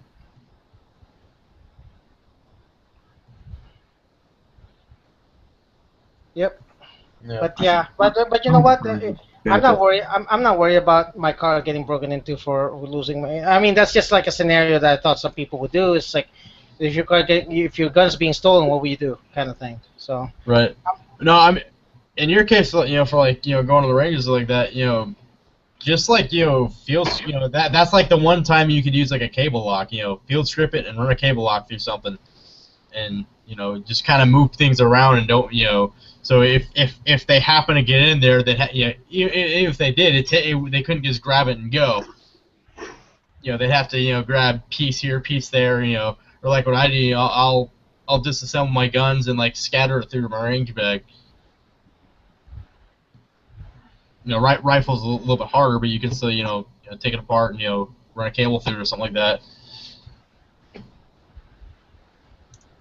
Yeah, I just don't leave guns in my car if I can avoid it. Right. But I do once in a while, but like I said, I just disassemble and I just leave the frame in the frame in the car, and the slide goes in my pocket. I don't do a lot of driving, so it's not a big deal for me. Yeah. I don't Realistically, if you're not on a threat, like if you see someone breaking a car, even if they get a gun and you're not on a threat, like you shouldn't be engaging them in any way. Right. Yep. I know, yeah, but like I said, I'm gonna yell first and say, "Hey, what are you doing?" That's what pretty much exactly the scenario that got my buddy into the gunfight was. He's like, "Hey, what are you guys doing?" He didn't even yell at him. He said, "Hey, what are you guys doing?" And the guy stuck a shotgun out the window of their car and started shooting at him. Okay, that's a different story. Yeah. Well, these guys were, it turns out they were well known for it. They'd killed a bunch of people in the exact same way that they tried to kill him.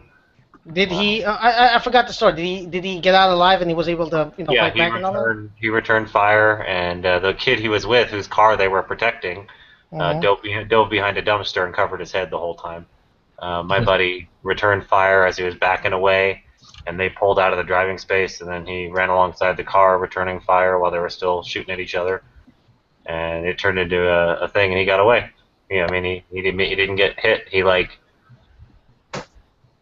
just barely missed getting hit in the legs. Either I think it went between his legs or right past his legs. Oh! And that scared the shit out of me. Anybody who shot a sawed-off 12 gauge with a pistol grip knows it's not a very accurate weapon. It's not something that you can just point and click. I mean, everyone thinks they are because of movies and video games, but they're actually really hard to use. A lot of gangster shooters, anyway, don't do it. Their only gun education is Hollywood. So exactly. Why do you think they aim? Why do you think they do this or do this? Can anyone else see his camera? No, your camera's off. Yeah. Oh shit! Your camera's been off. I bet it was funny though. Hold on. I'll do it again. Why do you think they do this or do this? It's yeah, man, off. I gotta. Oh, there we go. I got it. Oh, okay, all right. Do this. Okay, or do this, or do this. You know. Yeah. Um, I had a friend of What? mine tell me a story like basically he did the side grip on a 45 and shot it, smacked him in the forehead because he didn't know what the hell he was doing. Yeah, my other brother did that with a 12 gauge recently. Not sideways, but he just put it up to his face and fired it. And pistol grip and Ooh. nailed himself, split his lip open. Ooh. You know what, Huck? Looking at these custom knives that you just put on Facebook links, Yeah. I can't help myself, but I'm gonna take one of those and I'm gonna start yelling, "Are you not entertained?" Right? Yeah, I like the Gladius. It's a good design. Yeah, that's like all I need now is a tactical Roman shield, and I can go to Right. town. Man, I really, really want to make a tactical buckler. I think it'd be such a sweet addition to a kit. Like, I'm thinking like something that straps on the outside of your left forearm that's about 8 by 10 maybe, and then folds down once or twice, like so, or magnets or something. So it's just a little tiny buckler that's on your arm that doesn't really get in your way, and then you can fold it down to cover your vitals and your knees and stuff if you have to. Yeah, Kind of crouch behind it. and then put some blades around it. You can throw it. Well, not even just that. I mean, like I said, you have it like a big square on your arm here, and that would fold down, and then you could do stuff like this and have, be able to fire and still have a bunch of cover down here. I've been wanting to make one for a while. I've been thinking about it. And get a buckler where you can, with a switch, whoosh, like blades will come out and. Whoosh. There you go. Projectile, like CO2 powered blades. Yeah. Spring- No. spring blades. Yeah. CO2 will come out, and then you can just then throw it like a disc. I'm pretty good at throwing. I'm a thrower. Make some of those shark knives. Get the CO2. Yeah. Watermelon. Be awesome. Stick. Oh yeah. Tell me again why ballistic knives are illegal, or are they considered any other weapon or something, or? Yeah. Well, no, it's not just ballistic knives. It's knives that are ballistically powered. Like I don't know exactly what the law reads, but So they're spring powered, so they can't have, spring powered knives, huh? apparently, you can. I mean, they sell Godfather spikes, and those are pretty well spring powered. And I've known a few people that took the spring or the lock mechanism off of them. They didn't lock when they hit the end of the spike. Because that would be cool. I don't know if you guys saw the what do you call this, Punisher one where he's like took out a knife and the guy says, "Hey, you think you brought a knife to a gunfight?" Right? Yep.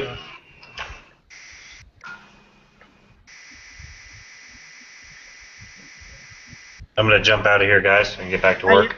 Yeah, me too. I gotta eat and stuff. Yeah. So. All right, but it's a long. Hey, you know what? We kept it alive for a long time. It's just me and Ryan for a while. So glad you guys can jump in and then we all shop together and bought some gear. Sweet, yeah, hell yeah, man. I feel left out. But Good night, guys. now Good night. we need Take we all care. need to sort something out and all get out together or something. We'll see. Huck. We'll make it a play date. Yeah, as soon as they lift the fire ban, yeah. Yeah, we'll go up there. Me, you, Zog, and if possible, G-Webs, and we'll shoot it out with our AKs and shit. Yeah. Okay. I don't have AKs. I got one. Well, I have. What do you call this? I have two, so you can borrow one.